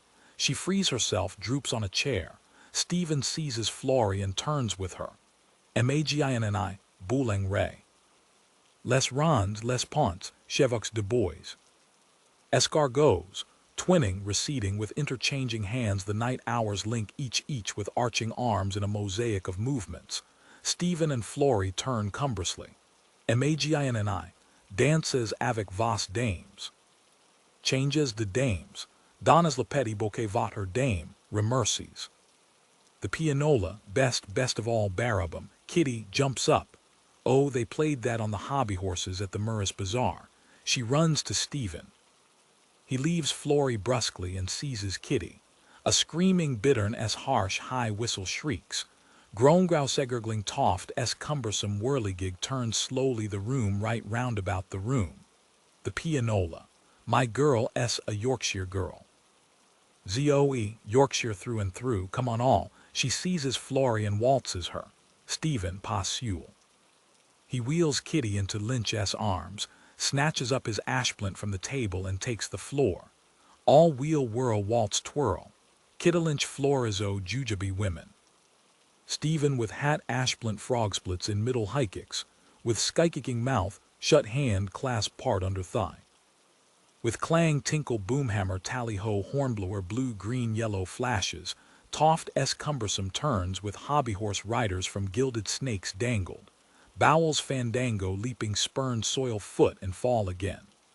Though she a factory lass and wears no fancy clothes. Close-clutched swifter with glare flare scudding they scoot lumbering by. Barabum, Tootie, Encore, Bis. Bravo Encore, Siamoan, think of your mother people. Stephen, Dance of Death. Bang fresh bearing bang of lacquey bell, horse, nag, steer, piglings, con me on Christes, lame crutch and leg sailor in cockboat arm-folded rope pulling hitching stamp hornpipe through and through. Barabum. On nags, hogs, bell horses, Gadarene swine corny in coffin steel shark stone, one-handled Nelson, two trickies Frauenzimmer plumstain from pram falling bawling. Gum he a champion. Fusiblu pier from barrel rev evensong love on hackney jaunt blazes blind cottabled bicyclers dilly with snowcake no fancy clothes. Then in last switchback lumbering up and down bump mashed up sort of viceroy and reanee relish for tublumber bumpshire rose. Barabum, the couples fall aside. Stephen whirls giddily, room whirls back, eyes closed he totters. Red rails fly spacewards, stars all around suns turn roundabout, bright midges dance on walls. He stops dead. Stephen, ho! Stephen's mother, emaciated, rises stark through the floor, in leper gray with a wreath of faded orange blossoms and a torn bridal veil, her face worn and noseless, green with grave mold. Her hair is scant and lank. She fixes her blue-circled hollow eye sockets on Stephen and opens her toothless mouth uttering a silent word. A choir of virgins and confessors sing voicelessly. The choir, Liliata rudilantium te confessorum, iubilantium te virginum. From the top of a tower Buck Mulligan, in party-colored jester dress of puce and yellow and clown cap with curling bell, stands gaping at her, a smoking buttered split scone in his hand. Buck Mulligan, she beastly dead. The pity of it, Mulligan meets the afflicted mother. He upturns his eyes, mercurial Malachi, the mother, with the subtle smile of death's madness. I was once the beautiful May Gooding, I am dead. Stephen, horror-struck. Lemur, who are you? Know what boogeyman's trick is this? Buck Mulligan shakes his curling cap bell. The mockery of it, Kinch dog's body killed her bitch buddy, she kicked the bucket. Tears of molten butter fall from his eyes onto the scone. Our great sweet mother, Epi Inopa Ponton. The mother comes nearer, breathing upon him softly her breath of wetted ashes. All must go through it, Stephen. More women than men in the world. You too, time will come. Stephen, choking with fright, remorse, and horror. They say I killed you, mother. He offended your memory. Cancer did it, not I. Destiny, the mother, a green rill of bile trickling from a side of her mouth. You sang that song to me. Love's bitter mystery. Stephen, eagerly, tell me the word, mother, if you know now. The word known to all men. The mother, who saved you the night you jumped into the train at Dalkey with Paddy Lee, who had pity for you when you were sad among the strangers. Prayer is all-powerful. Prayer for the suffering souls in the Ursuline Manual and 40 days indulgence. Repent, Stephen. Stephen the ghoul, hyena the mother, I pray for you in my other world. Get Dilly to make you that boiled rice every night after your brain work. Years and years I loved you, oh, my son, my firstborn, when you lay in my womb. Zoe, fanning herself with the great fan. I am melting. Flory points to Stephen, look. He white. Bloom goes to the window to open it more, giddy. The mother with smoldering eyes. Repent, oh, the fire of hell. Stephen panting, his non-corrosive sublimate the corpuscular. Raw head and bloody bones, The mother, her face drawing near and nearer, sending out an ashen breath. Beware. She raises her blackened, withered right arm slowly towards Stephen's breast with outstretched finger. Beware God's hand. A green crab with malignant red eyes sticks deep its grinning claws in Stephen's heart. Stephen, strangled with rage, shite. His features grow drawn and gray and old. Bloom at the window. What, Stephen, non par example? The intellectual imagination. With me all or not at all, non serviam. Florry, give him some cold water. Wait, she rushes out. The mother wrings her hands slowly, moaning desperately. O Sacred Heart of Jesus, have mercy on him. Save him from hell, O divine Sacred Heart. Stephen, no, no, no. Break my spirit, all of you, if you can. I'll bring you all to heel. The mother, in the agony of her death rattle. Have mercy on Stephen, Lord, for my sake. Inexpressible was my anguish when expiring with love, grief, and agony on Mount Calvary. Stephen, Nathung. He lifts his ashplant high with both hands and smashes the chandelier. Time's livid final flame leaps, and in the following darkness, ruin of all space, shattered glass and toppling masonry. The GASJET, P.W. Fung. Bloom, stop. Lynch rushes forward and seizes Stephen's hand. Here. Hold on, Dante, run amok. BLLA police. Stephen, abandoning his ashplant, his head and arms thrown back stark, beats the ground and flies from the room past the whores at the door. BELLA screams. After him. The two whores rush to the hall door. Lynch and Kitty and Zoe stampede from the room. They talk excitedly. Bloom follows, returns. The WHORES, jammed in the doorway, pointing down there. Zoe pointing there. There's something up. BELLA, who pays for the lamp? She seizes Bloom's coattail. Here, you were with him. The lamp's broken. Bloom rushes to the hall, rushes back. What lamp, woman? A whore, he tore his coat. BLLA, her eyes hard with anger and cupidity, points. Who's to pay for that? 10 shillings, you're a witness. Bloom snatches up Stephen's ashplant. Me, 10 shillings. Haven't you lifted enough off him? Didn't he? BLLA loudly. Hear none of your tall talk.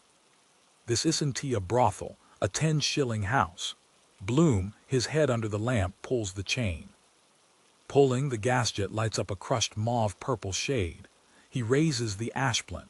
Only the chimney's broken. Here is all he. BLLA shrinks back and screams, Jesus. Dante, Bloom, warding off a blow, to show you how he hit the paper. There's not sixpence worth of damage done. 10 shillings. FLORRY, with a glass of water, enters. Where is he? BLLA, do you want me to call the police? Bloom, oh, I know. Bulldog on the premises, but he's a Trinity student, patrons of your establishment. Gentlemen that pay the rent. He makes a Masonic sign, know what I mean. Nephew of the vice-chancellor, you don't want a scandal. BLLA, angrily. Trinity, coming down here ragging after the boat races and paying nothing. Are you my commander here or? Where is he? I'll charge him. Disgrace him I will. She shouts, Zoe. Bloom urgently, and if it were your own son in Oxford, warningly. I know, BLLA almost speechless. Who are? Incog, Zoe, in the doorway, there's a row on. Bloom, what, where? He throws a shilling on the table and starts. That's for the chimney. Where? I need mountain air. He hurries out through the hall. The whores point. Florrie follows, spilling water from her tilted tumbler. On the doorstep, all the whores clustered talk volubly, pointing to the right where the fog has cleared off. From the left arrives a jingling hackney car. It slows to in front of the house. Bloom at the hall door perceives Corny Kelleher, who is about to dismount from the car with 2 silent lechers. He averts his face. Bella from within the hall urges on her whores. They blow icalicasticky kisses. Corny Kelleher replies with a ghastly lewd smile. The silent lechers turn to pay the jarvey. Zoe and Kitty still point right. Bloom, parting them swiftly, draws his Caliph-s hood and poncho and hurries down the steps with sideways face. Incog Haron Al Rasket he flits behind the silent lechers and hastens on by the railings with fleet step of a pard, strewing the drag behind him, torn envelopes drenched in aniseed. The ashplant marks his stride. A pack of bloodhounds, led by Hornblower of Trinity brandishing a dogwhip in tally-ho cap and an old pair of gray trousers, follows from far, picking up the scent, nearer baying, panting, at fault breaking away, throwing their tongues, biting his heels, leaping at his tail. He walks, runs, zigzags, gallops, lugs laid back. He is pelted with gravel, cabbage stumps, biscuit boxes, eggs, potatoes, dead codfish, woman-s slipper-slappers. After him fresh found the hue and cry zigzag gallops in hot pursuit of follow my leader. 65C, 66C, Night Watch, John Henry Minton, Wisdom Healy V.B. Dillon, Counselor Nanetti, Alexander Keyes, Larry O'Rourke, Joe Cuff, Mrs. O'Dowd, Pisser Burke, the Nameless One, Mrs. Riordan, the Citizen, Gary Owen, who'd y'all call him, Strange-a-face, fellow Thatso-like, saw him before, Chapwithon, Chris Collinan, Sir Charles Cameron, Benjamin Dollard, Lenehan, Bartel Arcee, Joe Hines, Red Murray, Editor Braden, T. M. Healy, Mr. Justice Fitzgibbon, John Howard Parnell, the Reverend Tin Salmon, Professor Jolie, Mrs. Breen, Denny's Breen, Theodore Purifoy, Mina Purifoy, the Westland Row Postmistress, C. P. M. Coy, friend of Leon, Hoppy Hollowhand, Mananthe Street, other Mananthe Street, Football Boots, Pugnosed Driver, Rich Protestant Lady, Davy Byan, Mrs. Ellen M. Guinness, Mrs. Joe Gallagher, George Lidwell, Jimmy Henry on corns, Superintendent Laracy, Father Cowley, Crofton out of the Collector General S., Dan Dawson, Dental Surgeon Bloom with tweezers, Mrs. Bob Doran, Mrs. Kennefic, Mrs. Wise Nolan, John Wise Nolan, handsome married woman Rubadaginstwide behind in Klonskia tram. The bookseller of Sweets of Sin, Miss Dubidate Shedded Bedded, Madame Gerald and Stanislaus Morin of Roebuck, the managing clerk of Drimmy S., Wetherup, Colonel Hayes, Mastiansky, Citron, Penrose, Aaron Figatner, Moses Herzog, Michael E. Gerati, Inspector Troy, Mrs. Galbraith, the constable off Eccles Street corner, old Dr. Brady with stethoscope, the mystery man on the beach, a retriever, Mrs. Miriam Dandrade and all her lovers. He S. Bloom. Stop Bloom, stop-a-Bloom, stoppy robber. Hi, stop him on the corner. At the corner of Beaver Street beneath the scaffolding Bloom panting stops on the fringe of the noisy quarreling knot, a lot not knowing a jot what hi, row and wrangle round the howhet brawlotogther. With elaborate gestures, breathing deeply and slowly, you are my guests, uninvited. By virtue of the 5th of George and 7th of Edward, history to blame, fabled by mothers of memory. Was he insulting you? Addressed her in vocative feminine, probably neuter. Ungenitive, no he didn't I seen him. The girl there, he was in Mrs. Cohen s what s up. Soldier and civilian. I was in company with the soldiers and they left me to do you know, and the young man run up behind me. But I am faithful to the man that s treating me though I am only a shilling whore. Hail Sisyphus, poetic, you're a poetic. She's faithful Themin, yes to go with him, and me with a soldier friend. He doesn't half want a thick ear the blighter. Biff him one Harry. Was he insulting you while me and him was having a piss? There's not to reason why. Biff him Harry, I don't know your name but you are quite right. Dr. Swift says one man in armor will beat 10 men in their shirts. Shirt is signage dodge, part for the whole. No, I was with the privates, why not, the bold soldier boy. In my opinion, every lady, for example. Say, how would it be, governor, if I was to bash in your jaw? How? Very unpleasant, noble art of self-pretense. Personally, I detest action. Hand hurts me slightly. En fin si sont vos oignons, some trouble is on here. What is it precisely? Rahab, cook's son, goodbye. Safe home to Dolly. Dream of the girl you left behind and she will dream of you. Come now, Professor, that Carmen is waiting. Why should I not speak to him, or to any human being who walks upright upon this oblate orange? I am not afraid of what I can talk to if I see his eye. Retaining the perpendicular, retain your own. My center of gravity is displaced. I have forgotten the trick. Let us sit down somewhere and discuss. Struggle for life is the law of existence, but human philironists, notably the Tsar and the King of England, have invented arbitration. But in here it is, I must kill the priest and the king. Did you hear what the professor said? He is a professor out of the college. I heard that. He expresses himself with such marked refinement of phraseology. Indeed, yes, and at the same time with such apposite trenchancy. What else that you were saying about my king? Peace, perfect peace, for identification bucket in my hand. Cheerio, boys. We have come here to witness a clean, straight fight, and we heartily wish both men the best of good luck. Mahak Makarabak, say it again. I understand your point of view, though I have no king myself for the moment. This is the age of patent medicines. A discussion is difficult down here. But this is the point. You die for your country, suppose. Not that I wish it for you, but I say, let my country die for me. Up to the present it has done so. I didn't want it to die. Damn death, long live life. Edward VII, my methods are new and are causing surprise. To make the blind see, I throw dust in their eyes. Stephen, kings and unicorns, come somewhere and we LL. What was that girl saying? Private Compton, Harry, give him a kick in the knackers. Stick one into Jerry. Bloom, he doesn't know what he is saying. Taken a little more than is good for him. Absinthe. Green-eyed monster, I know him. He is a gentleman, a poet. It is all right. Stephen, gentleman, patriot, scholar, and judge of impostors. Private CARR, I don't give a bugger who he is. Private Compton, we don't give a bugger who he is. Stephen, I seem to annoy them. Green rag to a bull. KEVINEGAN. H. Low, bonjour, the veal ogress with the dense jawns. PATRIC, socialiste.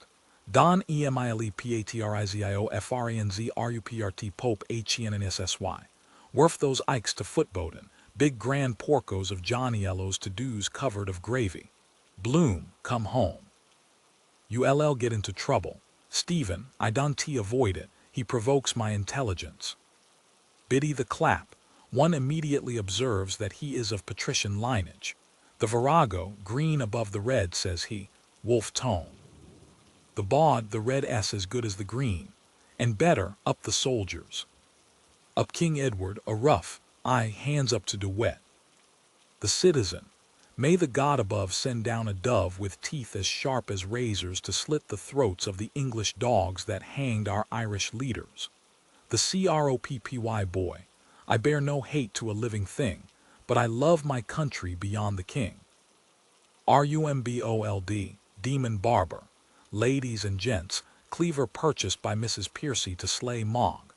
Knife with which Voisin dismembered the wife of a compatriot and hid remains in a sheet in the cellar, the unfortunate female's throat being cut from ear to ear. Phial containing arsenic retrieved from body of Miss Barron which sent Seddon to the gallows. The CROPPY boy, Horhot Ho Hray Hor Huther S Hest, RUMBOLD. I am near it myself. Rope which hanged the awful rebel, 10 shillings a time, as applied to her Royal Highness. My painful duty has now been done. God save the King. Edward VII, on Coronation Day, oh, one tea we have a merry time, drinking whiskey, beer, and wine. Private CARR here. What are you saying about my king? Stephen, oh, this is too monotonous. Nothing, he wants my money and my life, though want must be his master for some brutish empire of his. Money I have in tea. Gave it to someone. Private CARR, who wants your bleeding money? Stephen, will someone tell me where I am least likely to meet these necessary evils? A C. Void Aussie Paris, not that I, but by St. Patrick. Stephen, aha, I know you gammer. Hamlet revenge. The old sow that eats her pharaoh. Old Gummy Granny, Ireland's sweetheart, the King of Spain's daughter Alana. Strangers in my house, bad manners to them. Achon Achon, silk of the kine. You met with poor old Ireland, and how does she stand? Stephen, how do I stand you? The hat trick. Whereas the third person of the blessed Trinity, Sagarth Arun, the Reverend Carrion Crow. CISSYCAFFREY, stop them from fighting. A rough, our men retreated. Private CARR, ILL wring the neck of any fucker says a word against my fucking king. Bloom, he said nothing, not a word, a pure misunderstanding. The citizen, Aaron go brog, Private Compton go it Harry, do him one in the eye. He a probor, Stephen did I when? Bloom, we fought for you in South Africa, Irish missile troops. Isn't that history? Royal Dublin Fusiliers. Honored by our monarch, the navy, oh yes, oh God, yes. Oh make the quower crower, oh bow. Major Tweedy, Rorkus drift, up guards and at them, Mahar shallow hashbas. Private CARR, ILL do him in. Private Compton, fair play here. Make a bleeding butcher shop of the bugger. CISSYCAFFREY, they ray going to fight. For me, Cunty Kate, the brave and the fair. Biddy the clap, methinks yon sable knight will joust it with the best. Cunty Kate, nay, madam, the gules doublet and Mary St. George for me. Stephen, the harlot cry from street to street shall weave old Ireland's winding sheet. Private CARR, ILL wring the neck of any fucking bastard says a word against my bleeding fucking king. Bloom, speak, you. Are you struck dumb? You are the link between nations and generations. Speak, woman, sacred life-giver. CISSYCAFFREY, am I with you? Am I your girl, sissy your girl. Police, Stephen, white thy fambles, red thy gan, and thy quarrons dainty is. Voices, police. Distant voices, Dublin's burning, on fire, on fire. The dead of Dublin from Prospect and Mount Jerome in white sheepskin overcoats and black goatfell cloaks arise and appear to many. A chasm opens with a noiseless yawn. Tom Rockford, winner, in athlete's singlet and breeches, arrives at the head of the national hurdle handicap and leaps into the void. He is followed by a race of runners and leapers. In wild attitudes they spring from the brink. Their bodies plunge. Factory lasses with fancy clothes toss red-hot Yorkshire barrel bombs.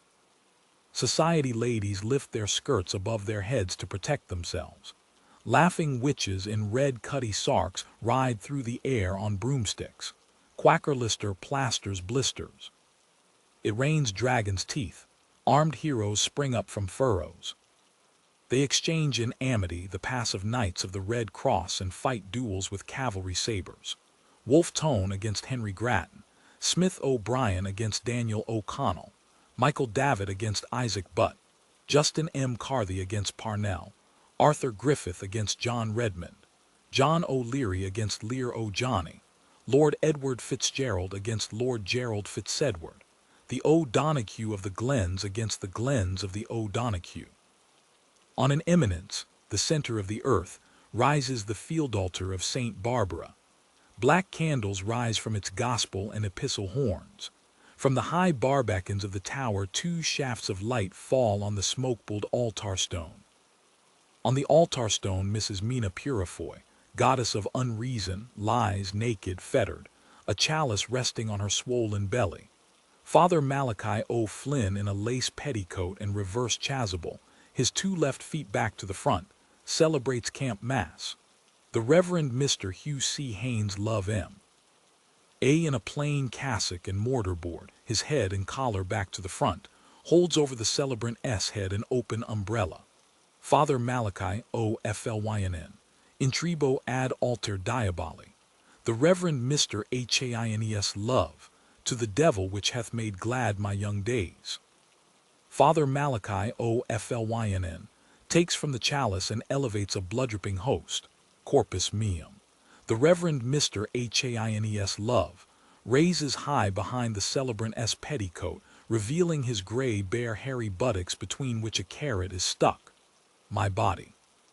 The voice of all the damned. H-teng your teenet pinmo dog drawl 8 raf a yulela. From on high the voice of Adonai calls. Adonai, du-woo-woog. The voice of all the blessed. Alleluia, for the Lord God omnipotent reigneth. From on high the voice of Adonai calls. Adonai, gu-woo-wood. In strident discord peasants and townsmen of orange and green factions sing kick the Pope and daily sing to Mary. Private CARR, with ferocious articulation. ILL do him in, so help me fucking Christ. ILL ring the bastard fucker s bleeding blasted fucking windpipe. The retriever, nosing on the fringe of the crowd, barks noisily. Old Gummy Granny thrusts a dagger towards Stephen S. hand. Remove him a kushla. At 8:35 a.m. You will be in heaven and Ireland will be free. She prays. Oh good God, take him. Bloom runs to Lynch. Can you get him away? Lynch, he likes dialectic, the universal language. Kitty, to Bloom. Get him away, you. He listen to me. He drags Kitty away. Stephen points. Exit Judas. Et laqueo si suspended. Bloom runs to Stephen. Come along with me now before worse happens. Here's your stick. Stephen, stick, no reason. This feast of pure reason. CISSYCAFFREY, pulling private car. Come on, you Ray Boost. He insulted me, but I forgive him. Shouting in his ear. I forgive him for insulting me. Bloom, over Stephen S. shoulder. Yes, go, you see he s incapable. Private CARR, breaks loose. ILL insult him. He rushes towards Stephen, fist outstretched, and strikes him in the face. Stephen totters, collapses, falls, stunned. He lies prone, his face to the sky, his hat rolling to the wall. Bloom follows and picks it up. Major Tweedy, loudly, carbine in bucket, cease fire. Salute the retriever, barking furiously. Ute. The crowd let him up. Don T strike him when he s down. Who? The soldier hit him. He s a professor. Is he hurted? Don T manhandle him. He s fainted. A hag. What call had the redcoat to strike the gentleman and he under the influence? Let them go and fight the Boers. The bod. Listen to who s talking. Hasn't T the soldier a right to go with his girl? He gave him the coward s blow. They grab at each other s hair, claw at each other and spit. The retriever, barking. Wow. Bloom shoves them back loudly. Get back, stand back. Private Compton, tugging his comrade. Here, bugger off, Harry, here's the cops. 2 rain-caped watch tall stand in the group. First watch, what s wrong here? Private Compton, we were with this lady, and he insulted us. And assaulted my chum. The retriever barks. Who owns the bleeding tyke? CISSYCAFFREY, with expectation. Is he bleeding? A man rising from his knees. No gone off. He'll come to all right. Bloom glances sharply at the man. Leave him to me. I can easily. Second watch, who are you? Do you know him? Private CARR lurches towards the watch. He insulted my lady friend. Bloom angrily. You hit him without provocation. I am a witness. Constable, take his regimental number. Second watch. I don't want your instructions in the discharge of my duty. Private Compton, pulling his comrade. Here, bugger off, Harry. Or Bennett LL shove you in the lockup. Private CARR, staggering as he is pulled away. God fuck old Bennett. He s a white-arsed bugger. I don't give a shit for him. First watch, takes out his notebook. What s his name? Bloom, peering over the crowd. I just see a car there. If you give me a hand a second, Sergeant. First watch, name and address. Corny Kelleher weepers round his hat, a death wreath in his hand, appears among the bystanders. Bloom, quickly. Oh, the very man. He whispers, Simon Dedalus' son, a bit sprung. Get those policemen to move those loafers back. Second watch, night, Mr. Kelleher. Corny K-E-L-L-E-C-R, to the watch with drawling eye. That s all right, I know him. Won a bit on the races, gold cup throwaway. He laughs, 20 to 1, do you follow me? First watch turns to the crowd. Here, what are you all gaping at? Move on out of that. The crowd disperses slowly, muttering down the lane. Corny Kellher. Leave it to me, Sergeant. That LL be all right. He laughs, shaking his head. We were often as bad ourselves, I or worse. What, what? First watch laughs, I suppose so. Corny Kellher nudges the second watch. Come and wipe your name off the slate. He lilts, wagging his head. With my Toraloom. What do you follow me? Second watch, genially. Ah, sure we were too. Corny Kellher, winking. Boys will be boys. I via car round there. Second watch, all right, Mr. Kelleher, good night. Corny Kellher, ILLC to that. Bloom shakes hands with both of the watch in turn. Thank you very much, gentlemen, thank you. He mumbles confidentially. We don't want any scandal, you understand. Father is a well-known, highly respected citizen. Just a little wild oats, you understand. First watch, oh, I understand, sir. Second watch, that is all right, sir. First watch, it was only in case of corporal injuries I'd have to report it at the station. Bloom nods rapidly, naturally, quite right. Only you're bound in duty. Second watch, it's our duty. Corny Kellher, good night, men. The watch, saluting together. Night, gentlemen. They move off with slow, heavy tread. Bloom blows. Providential you came on the scene. You have a car. Corny Kellher laughs, pointing his thumb over his right shoulder to the car brought up against the scaffolding. Two commercials that were standing fizz and jam at S like princes, faith. One of them lost £2 on the race.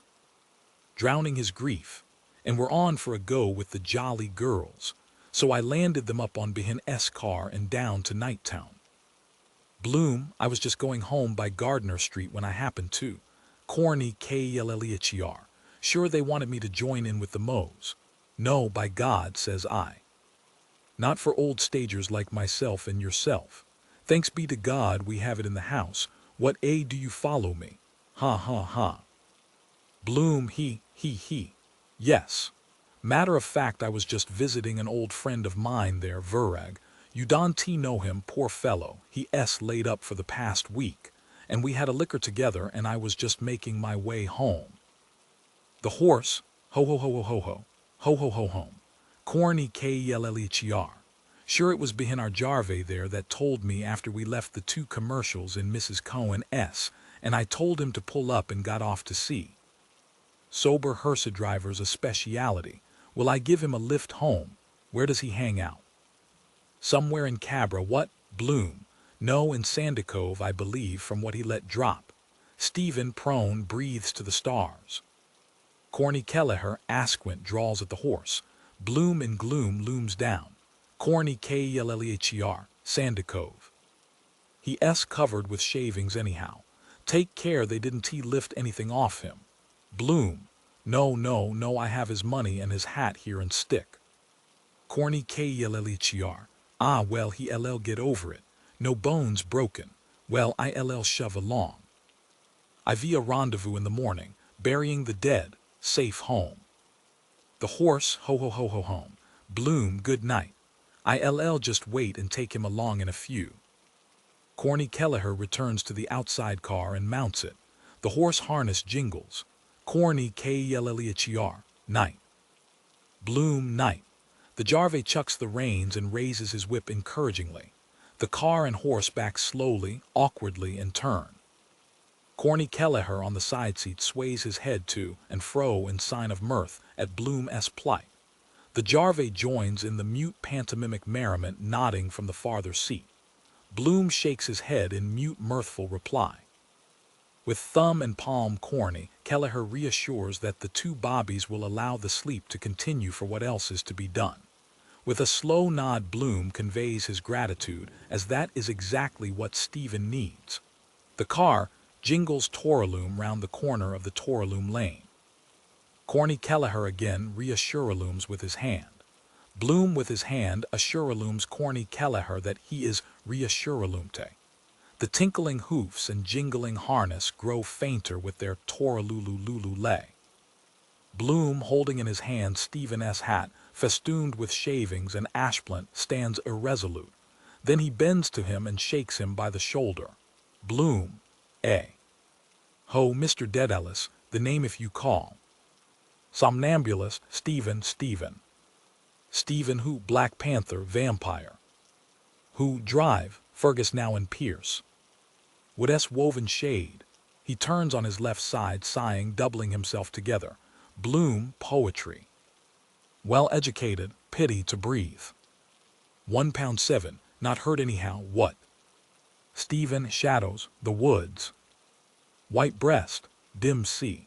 He stretches out his arms, sighs again, and curls his body. Bloom, holding the hat in ashplant, stands erect. A dog barks in the distance. Bloom tightens and loosens his grip on the ashplant. He looks down on Stephen-S. face and form. Bloom, face reminds me of his poor mother, in the shady wood. The deep white breast. Ferguson, I think I caught a girl. Some girl, best thing could happen him. Swear that I will always hail, ever conceal, never reveal any part or parts, art or arts. In the rough sands of the sea, a cable tow-s length from the shore, where the tide ebbs and flows. Silent, thoughtful, alert, he stands on guard, his fingers at his lips in the attitude of secret master. Against the dark wall a figure appears slowly, a fairy boy of 11, a changeling, kidnapped, dressed in an Eton suit with glass shoes and a little bronze helmet, holding a book in his hand. He reads from right to left inaudibly, smiling, kissing the page. Bloom, ruddy. R-U-D-Y, gazes, unseeing, into Bloom's eyes and goes on reading, kissing, smiling. He has a delicate mauve face. On his suit he has diamond and ruby buttons. In his free left hand he holds a slim ivory cane with a violet bone on. A white lambkin peeps out of his waistcoat pocket. Will the weight of conviction crush the spirit, or will doubt give way to clarity? Can redemption rise from the ashes of despair? Discover the answers in next week's chapter. Join us Saturday on Raining Book. Subscribe and tap the bell to follow every intricate thread of thought and emotion. Tell us below, whose journey captivates you most? The restless wanderer's search for meaning, the steadfast soul's quiet resilience, or the silent struggles hidden beneath the city's veil? Every like, comment, or share fuels our mission to craft stories as profound and timeless as Joyce's own vision. Until then, keep your lantern lit for whispered dreams and streets alive with secrets. Happy listening.